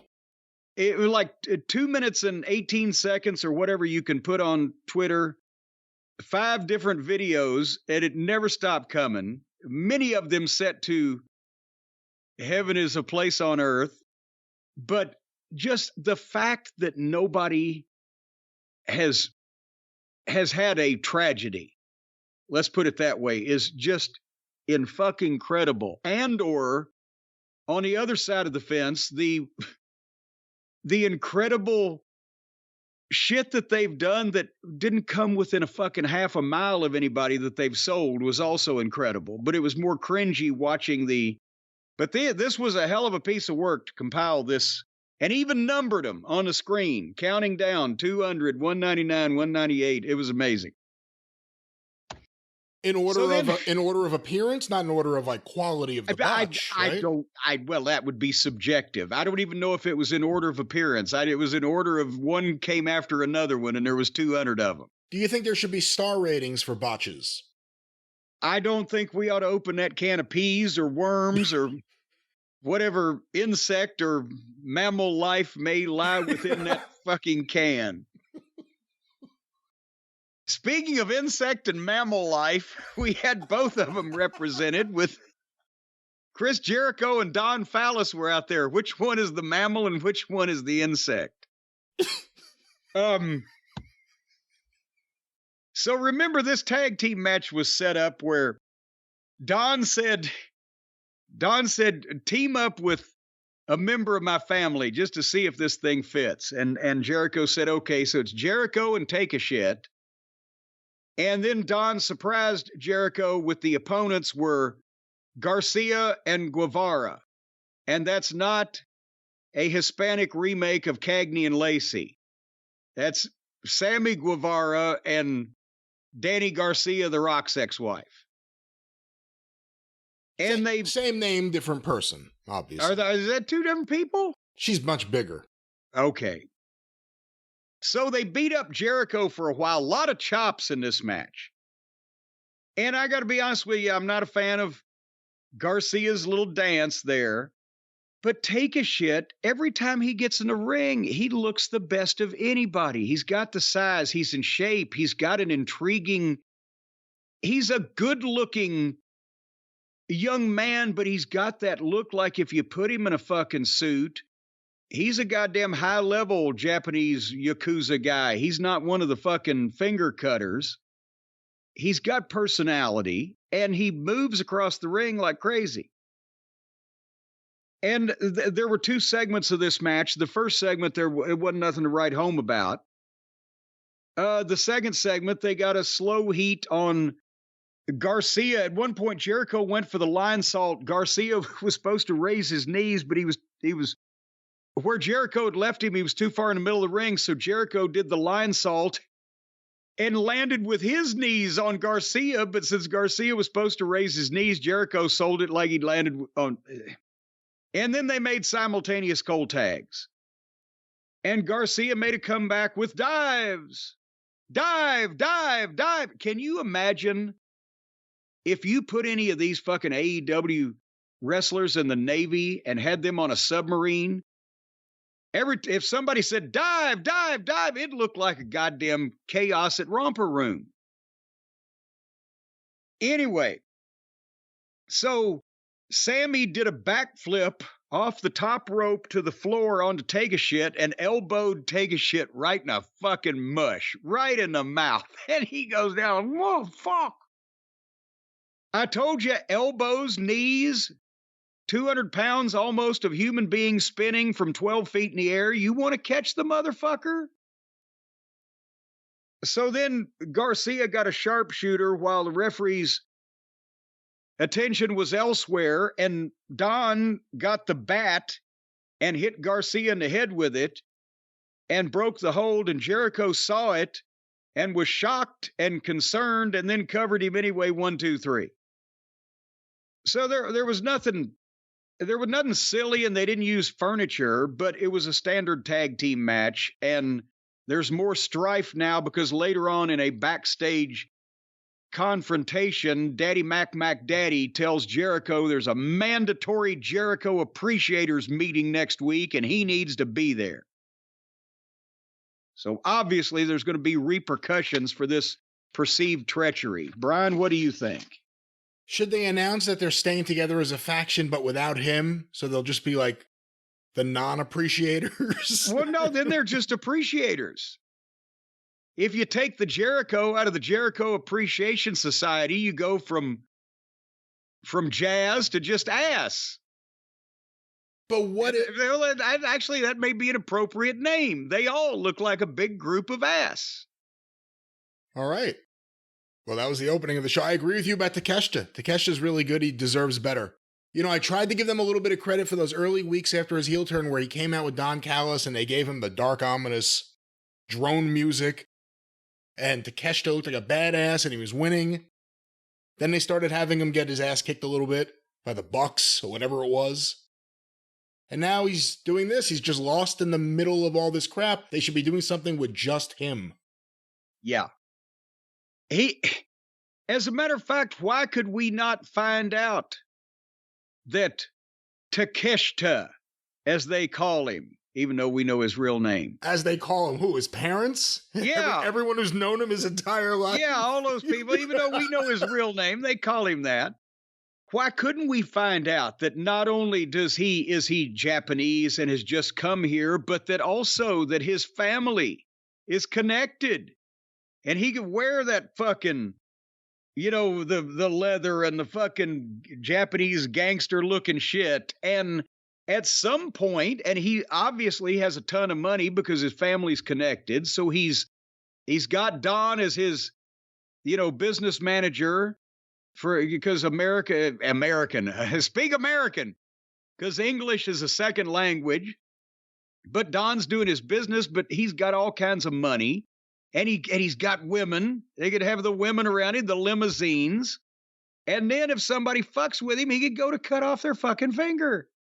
See, I think that's the only thing. I think there's a reason why none of the Japanese wrestlers who ever intend on living again in Japan ever do anything that's Yakuza-based on American TV. Well, then couldn't he do everything except try to cut off somebody's finger? Otherwise, I think it would be good. And his family's just rich the old-fashioned way.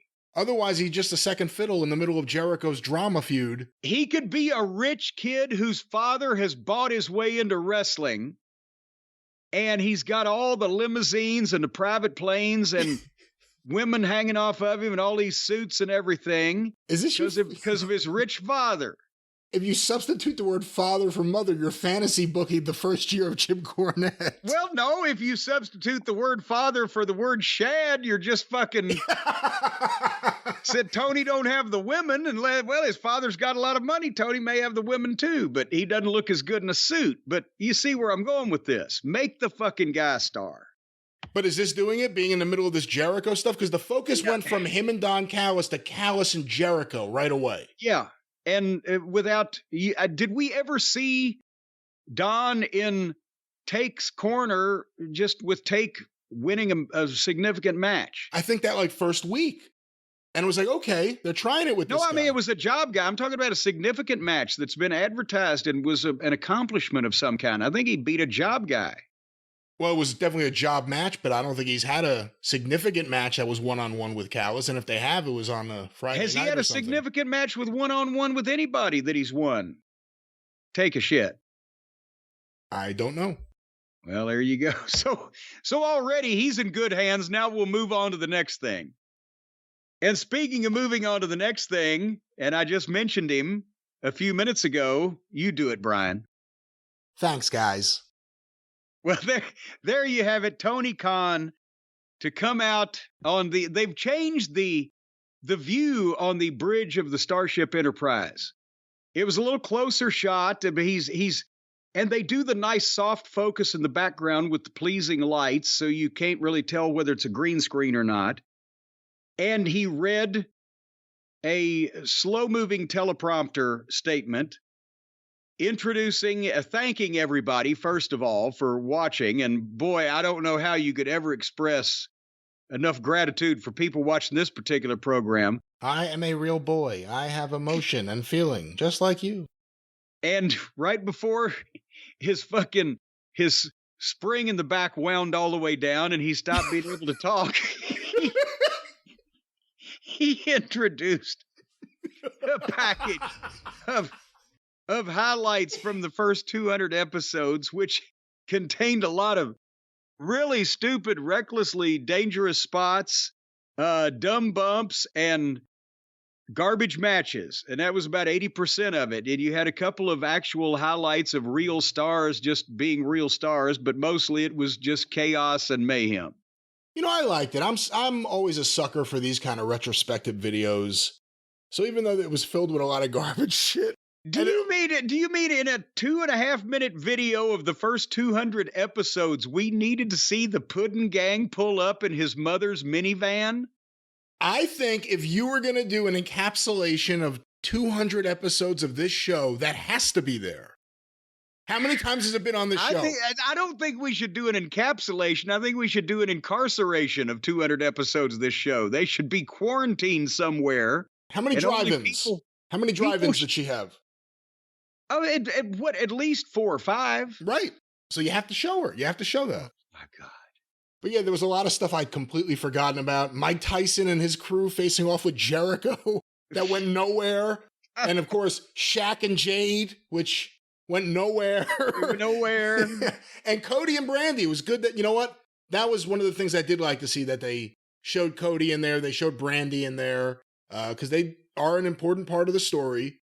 And like I said, I like these kind of things. When you did the one at the end of 1992, it's one of my favorite things ever when I was like tape trading to Saturday Night's All Right for Fighting, actually. Did you see anybody's mother pull up to drop them off at the matches in that video that I did? Well, there was that one time where Ron Garvin had a flat tire and his mom drove him. No, I don't know. Right. No. Speaking of flat tires, perfect segue to Jack Perry. Now, Tony Schiavone was in the ring, and he introduced the former Jungle Boy. Here came Jack down to the ring and immediately snatched the microphone away from Tony, and Tony kept talking into his empty hand. And then he really did. I know. And then he just stood there while Jack Perry called out Jerry Lynn. And remember last week, Jerry Lynn had taken exception. Last week when we left the Space Family Robinson, Jerry Lynn had taken exception to Jack Perry maligning the ECW generation of wrestlers. And he'd come out and taken him to task for that. And Jack Perry said, well, if you show up next week, then I may kick your ass or something to that effect. And honestly, I didn't think it through. I thought we were going to get a match. And then I remembered when Jerry came out in street clothes and did his promo that he has a bad neck, and that's why he retired. But I was thinking maybe he's going to have, see if he can teach the kid anything. So we're not going to get a match. He comes out in street clothes, and he said if he beat Jack up, it would be child abuse, which is actually probably pretty close to the truth. But then because he's got the bad neck and the pins and etc., he called a friend from ECW. And this was where it wasn't really clearly laid out. He's called a friend that used to work for ECW. And he said, so what do you say, Jungle? And I was like, to what? There wasn't really a thing for him to respond to there. But then the fans started chanting RVD before any music hit. And then suddenly the music hit and it was RVD. How did they know? His old music, too, from ECW. I'm not an expert on that. Well, Tony is, and Tony went and got the license for it. How is this a band that he would have had to pay significant money to, or is this just somebody who was happy to get the work? No, I think it was Pantera, so I think it was a band that was significant. I don't know how, because when he said someone else from ECW, my mind immediately went to, we just talked about the Bigelow Dark Side. Who's still standing that could work a match? I think Sabu can't work a match right now. Right. At least on a national television show. He was on the show also, right. In a completely different situation here not long ago and didn't light the world on fire with falling off the top rope. So I didn't know, and the fans started chanting RVD, and I just seen something he did, at least I just saw the video, I don't know if it's new or not, that Inside the Ropes did an interview with RVD over in England, and I was watching, and I was like, man, he still looks like RVD. He looks like the same guy. So when the music hit and the place popped, they were in on it, but RVD still standing from ECW. I was like, well, fuck, they've ruined their goddamn surprise here, but maybe people didn't hear it. Anyway, out he came, and he got face to face with Jack Perry, and Jack Perry rolled out and walked off, and as RVD and Jerry Lynn were conversing in the ring, Perry comes back with a chair and swings it, but RVD ducks the chair, jumps up and does a spin kick, but Jack Perry ducks that, bails to the floor, and leaves. And I get later on, we'll find out we're going to get a match next week. Rob Van Dam has always stayed in shape with his flexibility and etc.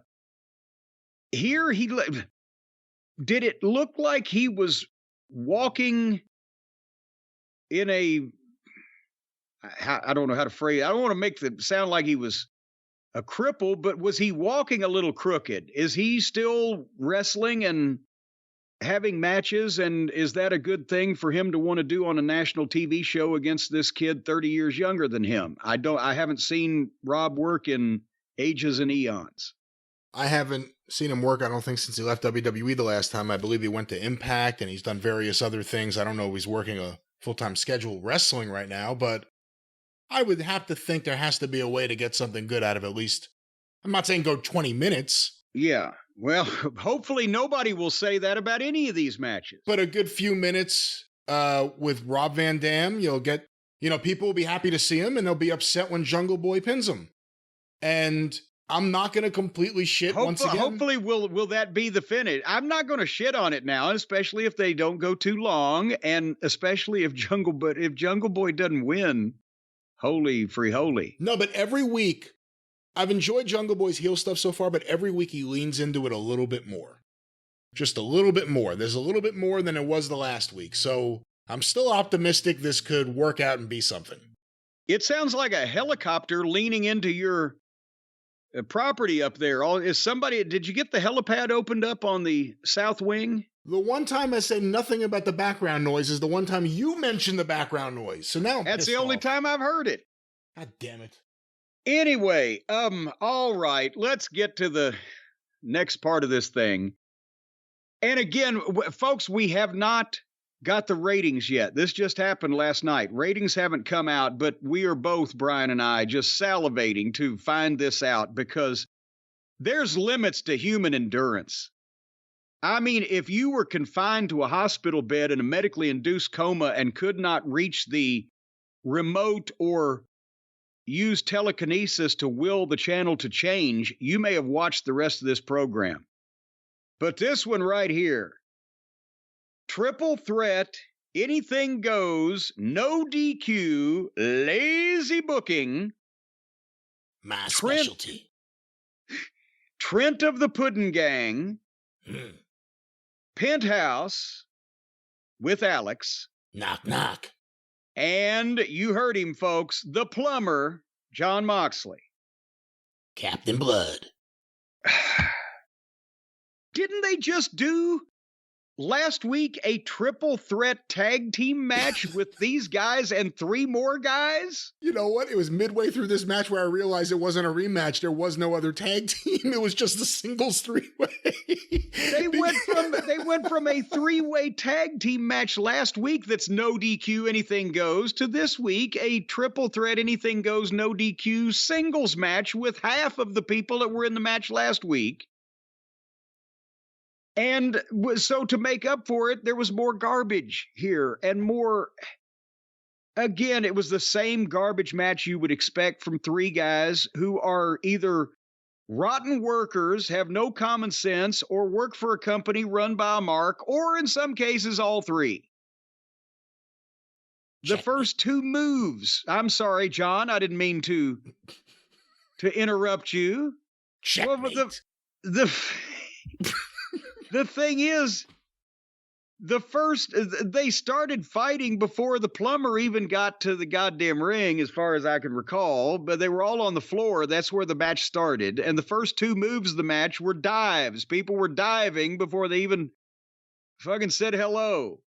And then I think Penthouse brought in a garbage can and a lid. And that's when the plumber pulled out a barbed wire 2x4. And Penthouse got a table. No, but it was 2 tables, and they were setting them up at ringside while the fucking plumber had already raked the barbed wire over Jobber Trent's head, so he was bleeding. And they've got job guys that matter not for anything, getting color on their television just to satisfy Moxley and his fucking delusions, dementia, warpness, whatever the fuck. And again, the Lucha Brothers, we've seen them 4 fucking years. Nobody knows what they could take their masks off next week and give them 2 different names, and they could run for 4 more years as different people. But goddamn, we've seen everything they've got going on. This is constantly the same, and it devalues and diminishes the people with actual talent that are trying their best to get over on this program, because Tony indulges these fucking idiots in more tables. And the plumber got superplexed off the top rope through tables, but he was up moments later. Trent let fucking Penthouse give him a Canadian destroyer off the top rope through a table. The plumber poured out a bag of thumbtacks. They all rolled around in them, and then the plumber made sure to take a big bump in them so he could have 100 of them sticking in his back. Renee Moxley Good looks like a normal fucking human being. How does she tolerate this fucking guy in the other end of the house? It'd be like living with the fucking freaks in the circus. And then they all stood there and chopped each other. And then the plumber DDT'd Penthouse, and Trent stole the win. The first match that Trent has won on Dynamite in 3 years is a garbage match where he beats, in effect, the guy that's a former AEW world champion, is supposed to be one of the top names in the company, this buggy whipped armed fucking sunken chested goddamn balding fucking geek from Cincinnati. Mitchell. And then all the partners came down. And they all got in a fake-looking fight on the floor that went forever with more furniture. And then Moxley, remember I told you last week? It looks like Moxley got hot at old Pockets because he fucking got out from under him and just walked off on their fight. This time, Pockets, right in the middle of the ring, gave Moxley the Superman punch, and Moxley did the fucking drunk-legged sell and staggered and went through the ropes and landed on his feet, never went down from this fucking goof's punch. Jake Roberts and Muhammad Ali. There you go. Nord the Barbarian's bumping all over the place. Jake won't go down. Except Jake's response was, I'm coming back, and he's not. Well, both these motherfuckers are coming back. I think maybe Moxley thinks now he's too badass to go down for the fucking phony move of a fucking mascot. But nevertheless, then Muffin Top, old Muffin Top Taylor of the Puddin' Gang, he got on the microphone and made sure to say goddamn. And they're going to have some match on the Friday show that nobody watches. I would fire the fucking bunch of these morons. Except if I was Tony, I couldn't fire them because I'm the one that probably said, oh yeah, go out and do all this stupid shit and cuss on my television. Bleed for no reason. You know, the most infuriating thing may be having had to sit through this putrid series of matches so far, that they're sending everyone to Friday night to see the conclusion of this, which means no one's going to be watching. That's just a waste of our time. At least do it next week on this show. Yes. Again, nobody wants to see any more of that to begin with. But even if it was good, they're probably not going to watch the Friday night show because it's not going to be as good as the Saturday night show. And it's usually not even as good as the Wednesday night show. So you've already shot yourself in the dick on Friday night. So don't advertise something that nobody's going to fucking bother to partake in anyway on this thing. And then just, we never see the resolution. And it's not just us. It's, what is it? 35 or 40% of the, or is it that much of the Wednesday night audience actually watches Friday? Oh, I got to check what the numbers are. Everything else is going up. Every other show, like NXT's been going up. We have to talk about that at some point on a future show. Rampage is the one that, it's like it barely exists. We can hope. Anyway, I then wrote, thank God, on the night of 1,000 jobbers, here comes MJF's music. And help me figure this one out, Brian. He comes out and he's the smiling MJF, you know, and we're continuing on with this transformation in his personality.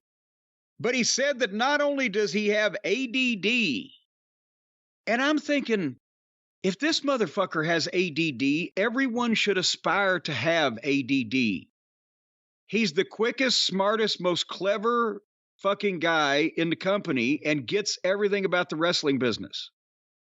Isn't ADD supposed to be harmful in some way? I wouldn't say harmful. It's just something that, it's a trait. I don't know how to describe it, but I wouldn't say harmful. Well, he says that not only does he have ADD, but he also has rejection-sensitive disorder, which means he can't regulate rejection. Or rejection, I was making notes because I was trying to, goddamn, this all of a sudden turned into the fucking Lifetime Network medical channel here. He can't regulate rejection-based behavior. And as he's doing this talk, I'm writing, what the fuck is this? And he's been bullied, abused, lied to, and cheated on, and kids threw quarters at him and said, pick him up, Jew boy. I remember hearing that before. And it made him think that everyone was a scumbag and he had to backstab people before they backstabbed him. And this is how he's pouring his heart out to people. And I wrote, is he trying to turn babyface by saying he's got mental problems? He gets his feelings hurt easy, and he became a criminal because people called him names. Is that what today's audience wants in a hero? I don't know. In a hero, no. In a babyface, maybe. But anyway, being a scumbag is easy. What's hard is being vulnerable and open. There's a lot of fucking feelings and sensitivity being talked about on this program lately. Listen, if you're going to turn babyface, you have to know who the audience is. God damn it. I'm just thinking if this isn't a heel plot, I'm going to jump off a bridge because I don't want to hear MJF be soft and fucking feeling. But anyway, MJF said he's not scared anymore because of the fans, because they care about Max. You people got sympathy for the devil. I'm still a scumbag, but goddamn it. And this is another reason why Jobber Trent earlier shouldn't have said goddamn, because the top fucking star was about to say it. He said, but goddamn it, I'm ready to be your scumbag. And then people chant, he's a scumbag. And then he credits Adam Cole with being the person who taught him not to live with hate in his heart, and gave Adam the big intro. He's this, bing, bing, bing, builds him up. My best friend, Adam Cole. And here comes Adam Cole, and he says, I too, Max, was scared and afraid at one time. He was once a heel, and it was the only reason he was a heel. It wasn't for the money or the glory or the pussy. It was because he was scared and insecure. And he pumped MJF up, and the people love him. There's a good guy in you deep down, Max. Everybody's proud of Max. They plugged the new t-shirt. And then MJF said he promised Adam a title shot after their tag team situation with FTR. And he milked that he wasn't going to give it to him. And you could see Adam's face got crestfallen, and the people started going, and then he revealed that he's not giving him a match. He's giving him the match, the main event at Wembley Stadium for the title. And Adam Cole signs the contract for the AEW World title. And they both tell each other that they love each other. And then they go to the back, and there's Roderick Strong throwing shit around and pitching a fit and just cussing up a storm. This was a very long segment, but in this show, I'll take it. I don't know. Now people are saying, well, no, this is going to be Adam Cole is going to switch heel on MJF, and Roddy will join Adam Cole, and they're both gonna, I don't know what the fuck. And maybe that's the point. We don't know what the fuck's gonna happen, and normally that's good. With the bloodline, it's good. With this, it may be good, but I think the problem is that it's AEW, and Tony Khan is somehow involved in the people that he listens to. I never have any confidence that when I see something that I go, oh shit, that it's going to end up being good. It usually ends up being fucking stupid and not making any sense. But do we have hope, Brian? Should we have hope here? Let me ask you this. What do you think is more valuable right now? Coming out of Wembley. Cole and MJF continuing on. Sometimes as a team, always as a friendship. The top baby faces get along. They help each other out every now and then. They sell a lot of merch. Or Adam Cole becomes a white-hot heel because he turns on MJF right when the fans finally accept him. I think, something has to happen. Whatever is going to happen has to happen at Wembley. It can't just be they go to a draw and hug. Cole fucks him out of the belt. Oh, boy, Jesus Christ. Roddy helps Cole win the belt. Do you see Adam Cole as the world champion right now? Because here's the thing. They've got another... They can't have a bigger money match, but it's a pay-per-view match, MJF and Punk. Eventually to reunify or reunite or determine who the real champion is, the guy that was never beaten or the current title holder. And MJF is fine for being a babyface there because Punk can be both, especially now. And he's bulletproof at this point. You can cheer him or you can fucking boo him. It fits. Everything fits. Yeah. But if MJF loses this belt before then, that really kind of muddies that the fuck up. Can Adam Cole turn against MJF because MJF beats him? MJF wins, and Cole doesn't take it gracefully. On the topic of Punk and the Real World Championship, which is what they're calling it, do you think that because they've just finally introduced this, he just took it out of the bag, he just spray painted it, they need to ride that for a while before title unification? Oh, good God, yes. They, like you said, they just started. They just mentioned it. He just brought it out of the bag. This is a 3-month, or I don't know what their next major show is after All In, All Out, and in between, whatever the fuck they're doing end of August, 1st of September, but it needs to be the next big event at least, if not 2 after that, before they finally get there. And again, the other option is they have a match, one of them wins, maybe once again they tease someone's going to turn and they don't, and the fans are happy that these two that are both former heels who could do dastardly things somehow enjoy playing video games together, and Adam Cole hanging out at the bar when MJF leaves with all the women. I don't know what their relationship really is. If they've got this far, if they're in front of 75,000 people on a stage like Wembley, they've got to do something to move this forward besides everybody just, somebody being disappointed and learning to live with it, I would think. I don't know what they're thinking. Hey, what's the... I don't know if I should say it out loud now. Now I'll jinx it. What?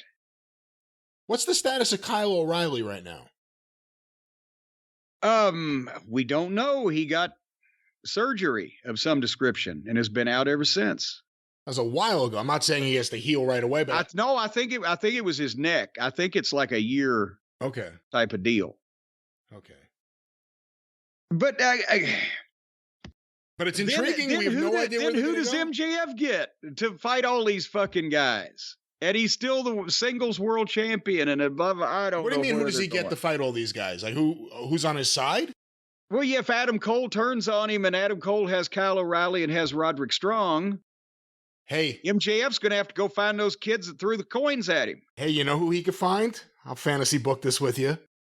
He's an all-new MJF. He's changed. Everyone who said you need to change, he has. Yeah. He's showing it. He's giving the fans pizza. I've seen a photo of it. Maybe he can go to a friend who could certainly use some help right now, named Wardlow, and say, look, I know me and you, we've been through a lot, and we could focus on the bad times at the very end, or we could focus on all the good times and all the women and all the drinks. And what do you say? I could use a friend.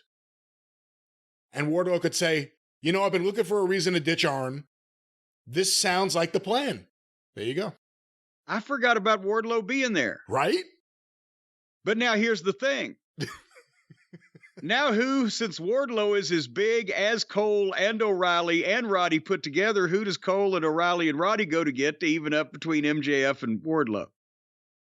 You can go ridiculous. Well, not ridiculous, but Big Bill wouldn't be a perfect fit, but Big Bill's a bigger guy. I'm just trying to think of bigger people there. Let's just have everybody pick sides. Nick Camarado, who's a big guy there? They can find someone. All right. Well, speaking of finding somebody, next up, we were treated to a 6-man tag team confrontation with the Buckaroos. Of course, Maddie and Nikki and the Cucamonga kids there and their friend Twinkle Toes against Jeff Jarrett, Jay Lethal, and Zippy the Pinhead. And apparently, as I was skipping through this, the Hardy Boys and Hangnail Page and a guitar interfered. And since Jay Lethal is the best talent of the 6 in the match, that's the guy they beat. What the fuck did I miss?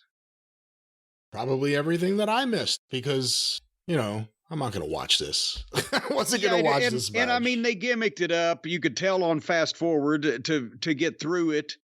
That's why the Hardys were running in and Hangnail. Hangnail needed to be there because they cut a promo afterwards, or what they consider a promo. talking about how they had re-signed and they're going to be around for a while. And then Twinkle Toes put on a little extra douchebaggery in his voice than normal and wished us good night, and it was over.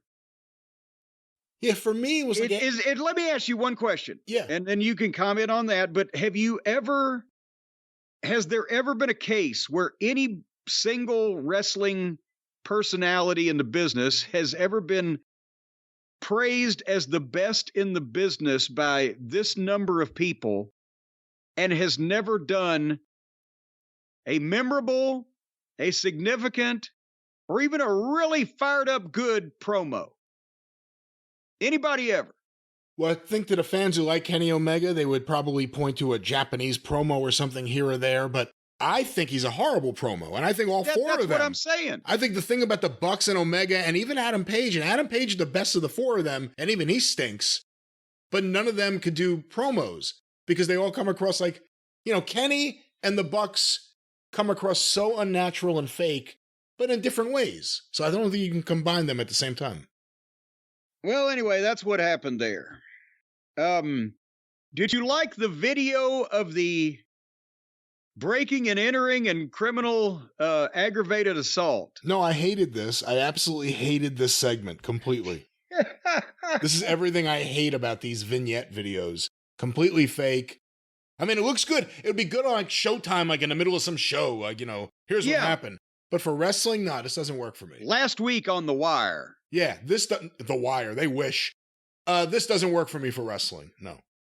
And I don't even know whether they bothered to send anybody of any, like a producer, anybody with any experience, or whether they just tell the guys, oh, y'all got cameras out there. Darby knows how to shoot stuff. Just shoot it and send it to us. But Swerve Strickland and A.R. Fox go to Nick Wayne's house and his training garage where his father, Buddy Wayne, trained him. Trespassing. Thank you. As I go through, list the criminal offenses. And they've got somebody with them that's got the camera phone, so they're shooting this on video. And Darby. Yeah. And basically they go in, and Nick Wayne is the young, hotshot prodigy babyface that has the sympathetic backstory that they've wanted to get over. And instead of, for the kind of people who like the modern matches, he had a match with Swerve on TV. That's fine. I didn't like it because it didn't show that he could work. It just showed that he could tumble. But nevertheless, you put him in the ring and let him beat normal folks and really hang with the upper level folks. And sooner or later, if he has any charisma and he's not a one-trick pony, he'll get over. But instead, they want to go and do some phony shit and make the guy cut his fucking head off. So they go into his training facility there and they say, well, train me, Nick. And they're trash talking him, and they beat up his friends that he's training with. And when he gets in a scuffle with them, they take his father's picture and they break the glass frame over his head. And he goes down, and it's one thing getting color, using a blade in the middle of, in the match or after a match in front of thousands of people when you got the adrenaline going. But they made this kid go down and fucking gig in front of 4 people and a guy holding a camera in a fucking barn for this phony fucking angle that wouldn't really possibly actually happen. If they were going to commit the crime, they wouldn't broadcast it on television. They wouldn't tape it and send it to the fucking AEW producers. And if it was real, the AEW producers wouldn't have aired it. AEW wouldn't even tell us that their goddamn top stars got in a fist fight, hey, Rube, in the locker room. You think they're going to say that some of their mid-card guys fucking broke into this fucking guy's house, fucking cut him open with goddamn bashing shit over his head, and then picked up his telephone and made him call Darby? The kid's bleeding, and they make him punch the fucking number into the phone to call Darby so they can trash talk Darby, and Swerve be dramatic with his verbiage. And then the kid's laying there in a puddle of fucking blood. Probably a cut that would require stitches unless he took a whole bottle of aspirin beforehand. It was fake. It wasn't even to the level of the horseman jumping Dusty in the parking lot. Was a goddamn, hey, we got this cameraman and we're going to show people what's going on, and in and boom and done and out. And you could go, holy shit. But this was just talking and phoniness. And where did his friends go? The two friends, there was at least one friend. I thought there was two friends. Maybe the same guy got in the ring twice. Oh, they're still training. They're not ready for assault and battery yet. Well, no, once that they got dumped out of the ring, there was shit going on for another minute and a half. They're holding holding Nick Wayne, making him make the phone call. These guys they couldn't get back up. They couldn't go find a bat or a shovel. Help me. You know, if there's any place you'd get away with crime like this, it's probably Washington or Oregon right now. So I guess it makes sense in that way. Again, this was all right as a scene for something. This doesn't work for me as a scene on the wrestling show. The wrestling show shouldn't have scenes. And the scene should be seen and not heard. That's what this was. You know, if they wanted to do something where Nick Wayne gets attacked, there was a way to do it so that it felt like it fit within the show, not that it was part of a movie or something. And it was just over the top. Again, you know, how would this happen and then get aired? AEW is scared about everything with legal. We have some unfortunate news. There's been a very violent and illegal assault at the home of Nick Wayne and his family. Wait, we have footage? Hey, let's play the footage. Yeah. This is going to end up in court, folks. We can see it coming a mile away. So let us show you everything we've got. We'll spill our guts over there. We got criminal trespass. We've got assault and battery. We've got aggravated mayhem. And actually, they were keeping him in one place against his will. That's kidnapping. I guess so. All righty. Anyway, the next match was for the Ring of Honor World Tag Team title with Ozzy Oldham defending against Commander and Viking-O. And I wrote, you got to be kidding, O.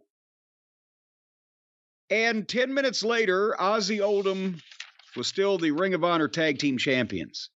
Where did that fucking come from? This was so out of nowhere. Give them credit, Commander, who's the most ridiculous wrestler on the planet. I'm sorry. This guy always catches his breath and does his thing every match. And people just wait for him. They have to wait for him. And that's why I enjoyed this match. There was a lot of, all right, this is the time for his spot. I better wait for it. But him and El Hijo del Vikingo, who I do enjoy, matching trunks for a tag team. When do you see that? So that was nice to see. I guess Alex Abrahantes is now their manager. I'm glad that he's now being put with this brand new tag team. Has he ever spoken in the last year? It says Hype Man on his jacket. We used to hear him say, well, Penthouse says. That's what got him over. We don't hear shit. Yeah. That's how he got over. So they stopped doing it so he wouldn't get over so much. Then why is he out there? What does he do? They had a package on the Punk Starks situation on Collision and to promote Saturday's event there on the wrestling program that they produce. So at least, and by the way, I heard little Birdie told me on the interwebs that they're going to be doing a taping of Collision and Dynamite all in the same night in the same place before they go to England at the end of the month. So I wonder, with all of the members of the Land of Misfit Toys in the same building, are they going to have, okay, Collision folks can only inhabit the south side of the building and Dynamite has to stay in the north? Or how are they going to segregate the people that are going to break out into all-out open warfare and try to eviscerate each other if they run across each other in catering? Are the two caterings? What's going to happen here? They got what they wanted. They got the money. I don't think they're going to care anymore. Oh, so now that they've renewed their contracts and they're going to be soaking Tony for years to come, well, then maybe, does that mean that Punk could call him on the phone or anything, or will he still get reprimanded by legal staff if he was to do a thing like that? Do not contact Kenny. Do not contact the Bucks. That would be inappropriate. That was a quote, right? Do not contact. He was put on the do not call list. Speaking of don't contact me ever again, the main event of this television program should not contact me ever again. The main event was for the women's title with Toni Storm against Hikaru Shida. She's around still. She's the least offensive of the bunch of them, but still, it's been a long time since we've seen her, and I hadn't missed her, but where did this come from to be the television main event for the last 15 to 17 minutes of the show? Unless they've just said, okay, we're folding our tent and going home here early. Kenny signed a new deal. Shida got the main event. Oh, good Lord. I guess Toni retained, didn't she? No, Shida won the title. Are you fucking kidding? No, are you serious? You didn't see it? Shida won the title. No, of course I didn't watch this. Shida won the I thought maybe you went to the ending. No, I did. Why? I didn't care. I thought, okay, they're just putting Kenny signs a new contract and Shida wins the title. Wouldn't you know who won the pony? Why is this woman suddenly win the women's title? All the time and effort they put into Toni Storm and Ruby So-So and Paige or Saraya or whatever her name is, who are actually names in the business that can speak English, do promos. Toni Storm can work. But Shida, he had it put in a contract, didn't he? I don't think so. Why? How else would this happen? I don't think it's contractual that Shida will win the world championship. There's no way. Then why would that happen? Tony Khan. He put in the contract, one of my favorite girls from Japan has to be the champion. Tony Khan thought this was the time to get the belt off Toni Storm, leading into the big Wembley Stadium show. And they even talked about the fact that... Wembley Stadium in Tokyo? No, but... Isn't Toni Storm? Is she Australian or She's Australian. UK? Okay, closer than goddamn Japan. Toni Storm's been in the WWE. WWE's been to England. They're huge in England. Toni Storm's been on this television. She's the only girl on the roster practically that can fucking work. And they beat her before the stadium show and put the belt on a girl that we have not seen on this television program in any meaningful way in months and months and months. Yes. We're done here. Well, that was AEW Dynamite, and unfortunately, let me just double check, the ratings are not yet in. Oh, God damn it. I gotta see. Again, I don't want to assume, because they hit you sometimes, and it's like the worst shit you've ever seen, and it's like they pulled 950 for that segment or something. But there's no way the people didn't jump off the fucking boat by the end of this show. I think the people were floating by the fourth quarter. By the fourth quarter of the show, not the fourth. I think of football yes. when you're saying No, that. Okay. I'm talking about the fourth quarter. They were floating by that point. Well, I'll tell you what, since we don't have the ratings, let's get something before we get out of here, Jim. A lot of people have sent this in. Naturally wanting to get your thoughts. You being one of the greatest managers of all time. Thank you very much, Doctor. Many people, other than yourself, would say the greatest of all time, but you've always said you're number 2 at best. Let's go to this audio. Paul Heyman, along with Roman Reigns, was on ESPN First Take with Stephen A. Smith and whoever his co-host is, I don't know. Let's go to this. I mean, there's very few people that have a job, that have a career that I look at, I go like this, I wish I had that. I wish I had that. That is how I look at you, sir. How do you view yourself? Wiseman, a phenomenal personality in the sport of the WWE. I mean, what is it like to be you? I'm the GOAT. The GOAT? I'm the greatest of all time. Really? Yeah, undisputed. Undisputed? I mean, there was Bobby the Brain Heenan back in the... Screw him, he's dead. Okay. And Jimmy Hart's still alive, which proves that God doesn't answer my prayers. Oh, my Lord. You want me to prove to you that I'm the GOAT? Okay, please. I'm with him. Okay. Why would he settle for anything less than the GOAT? He's the tribal chief. He's the biggest box office attraction in the history not only of sports or entertainment, but of sports entertainment. He has smashed every box office record that WWE has ever had, not just domestically, but all over the world on a global basis. And he's done it in Saudi Arabia. He's done it in the UK. He's done it in Mexico. He's done it in Canada. He's done it here in the United States. He continues to do it on SmackDown every Friday night, just topping the previous Friday nights. Why would he settle for anything less than the absolute best? That is a tough argument to make, but I don't like to talk about it. I'm humble, you know. I don't like to say all that stuff. Listen. Well, there it is, Jim, the clip. But a lot of people, I want to get your overall thoughts, but a lot of people, when he said his comments about Bobby Heenan, more people seem to be focused on that than the Jimmy Hart comments, but those were there too. Everyone wanted to get your thoughts on this. Well, yeah, obviously, first of all, he's working. He's being Paul Heyman. He's being the wise man. I don't think that even Paul's black heart would say, screw him, he's dead, about Bobby Heenan. No, and Bobby would have got a kick out of that comment if he could have heard it. You know, I did shit like that when I worked with Bobby in Ring of Honor in like 2005 when we cut a promo in Chicago, and I said, I wish you'd hurry up and die so I could be the best manager. You know, that's working. As far as, honestly, what did you expect him to say on this ESPN show with Roman Reigns sitting there? Well, actually, you know, when you take everything into account, I'm probably number 3.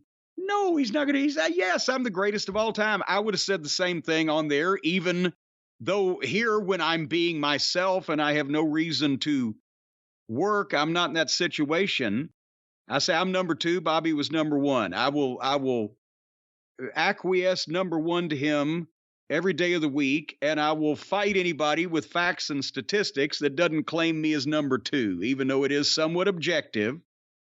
And I mentioned that on Twitter, somebody had tweeted out something pertaining to this. I can't even remember what the comment was, but they were discussing between Bobby and Paul, and I said, as the unmentioned number 2 in this equation, Bobby told me himself one time that he thought my promos were better than his, that he couldn't talk like me. And that may be, honestly, if you go back and look. But since he could outwork me and pretty much every other manager, maybe except J.J. Dillon in history, and since he had the longevity at the top and was instrumental for such long periods of time to Bruiser's company and the AWA, and then the first national expansion of the WWF, Bobby not only, and the commentary and everything else that goes in with it, Bobby all around was the best ever.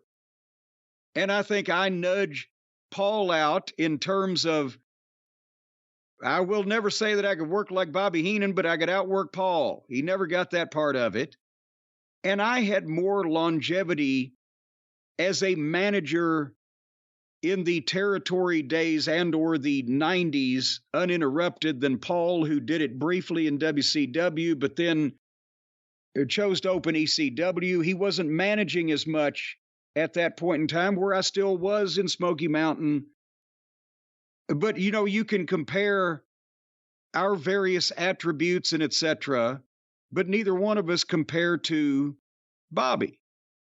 And I don't know that Paul now... He didn't have Bobby, though. He had Albano, Blassie, and the Grand Wizard. He never... When did he first see Bobby Heenan? But I don't even mean compare to in terms of emulating or whatever. I'm saying in terms of all of the metrics that you would use: promo ability, longevity on top, ability to be physical in the ring, the added attributes of color commentary, etc., that a manager can fulfill. Bobby was the best all around for longer than anybody. And so, you know, even if Paul, he didn't see growing up Bobby as much as he saw Wizard and Albano and Blassie and the WWF managers. But even though he took, I think, quite a bit from the Grand Wizard promos, he did his own thing. He was nothing like Captain Lou. No, but in terms of what they would do at ringside or what they would do during matches, or the difference in the kind of managers that you would see in the Northeast growing up. You think that maybe that's why he didn't get the physical part? Again, you grew up seeing Heenan. He didn't. But I also grew up watching fucking Sam Bass. His work was goddamn phonier than a football bat. But he had so much heat because he was with Lawler or Hickerson and, fucking Al Green or whatever that people overlooked it. But no, the managers were not always great workers. And, you got what you got from them in terms of how they interfered or how they cut promos or how they did the other things. Would you say that Paul Heyman's second run, from whatever moment he cut off the ponytail, from that moment on, would you say that's better? Again, managers are very different nowadays, but as an effective manager, this run is better than everything he did before it.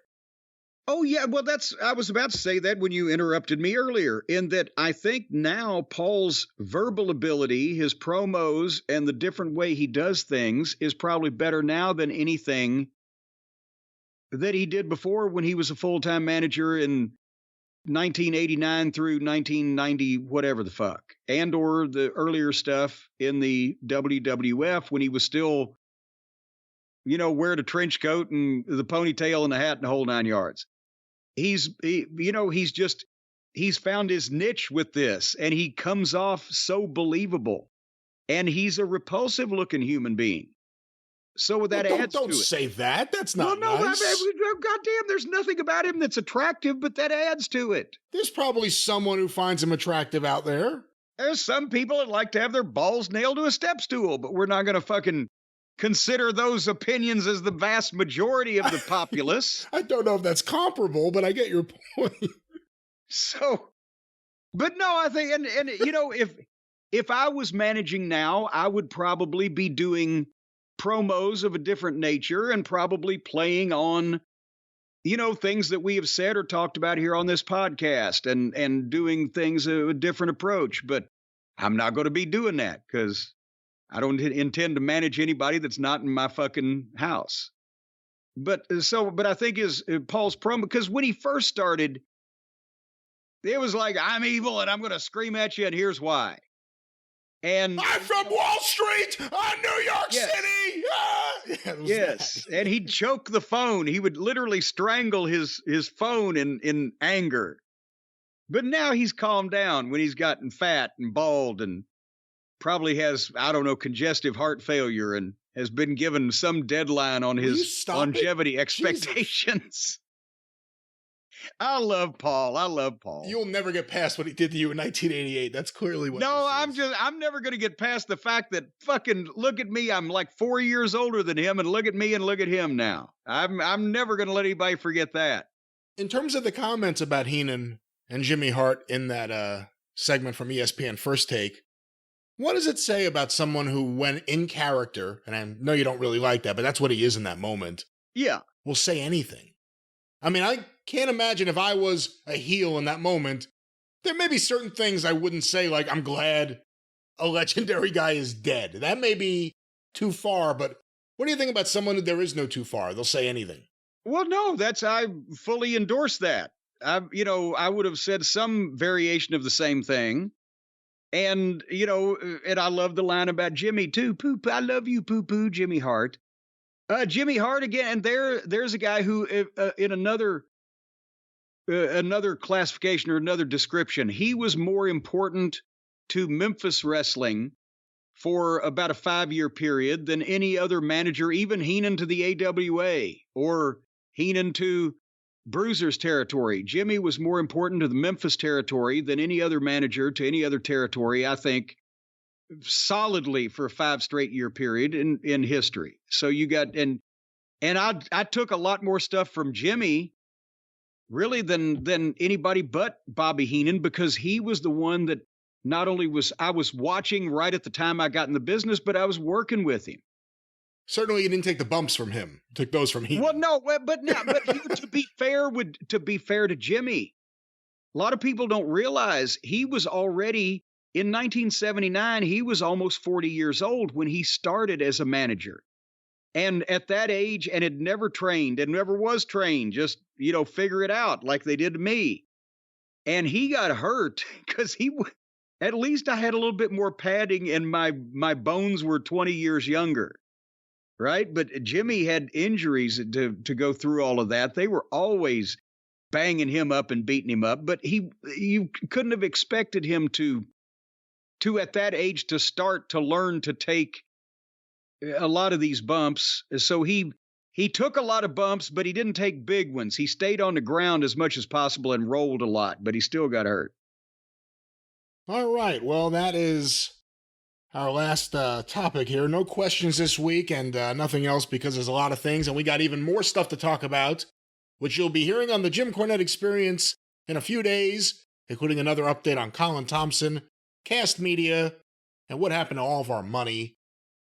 All right, well, with that, let me grab one of these. With that, the drive-thru is closed. It's 2 weeks in a row with a very good ending. I'm very happy with that.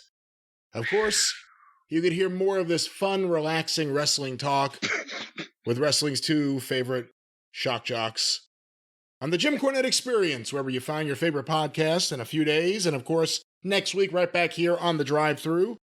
Go through the archive, patreon.com/Cornette. $5 a month to get you access to shows going back to the very beginning in 2013. Patreon.com, that's 10 years ago. Patreon.com/Cornette. You can do math. I can do math, and you can do math too, somehow by going to YouTube. The official Jim Cornette YouTube channel, math-wise, just about to hit 370,000 subscribers. Be one of them today on our march to 1 million. Hell, be two of them. Going past 400,000 soon. The official Jim Cornette YouTube channel. Of course, full episodes, clips of the episodes, omnibus collections, all with the Travis Heckel artwork you love. The official Jim Cornette YouTube channel. Cornette's Collectibles at JimCornette.com. What's going on, Jim?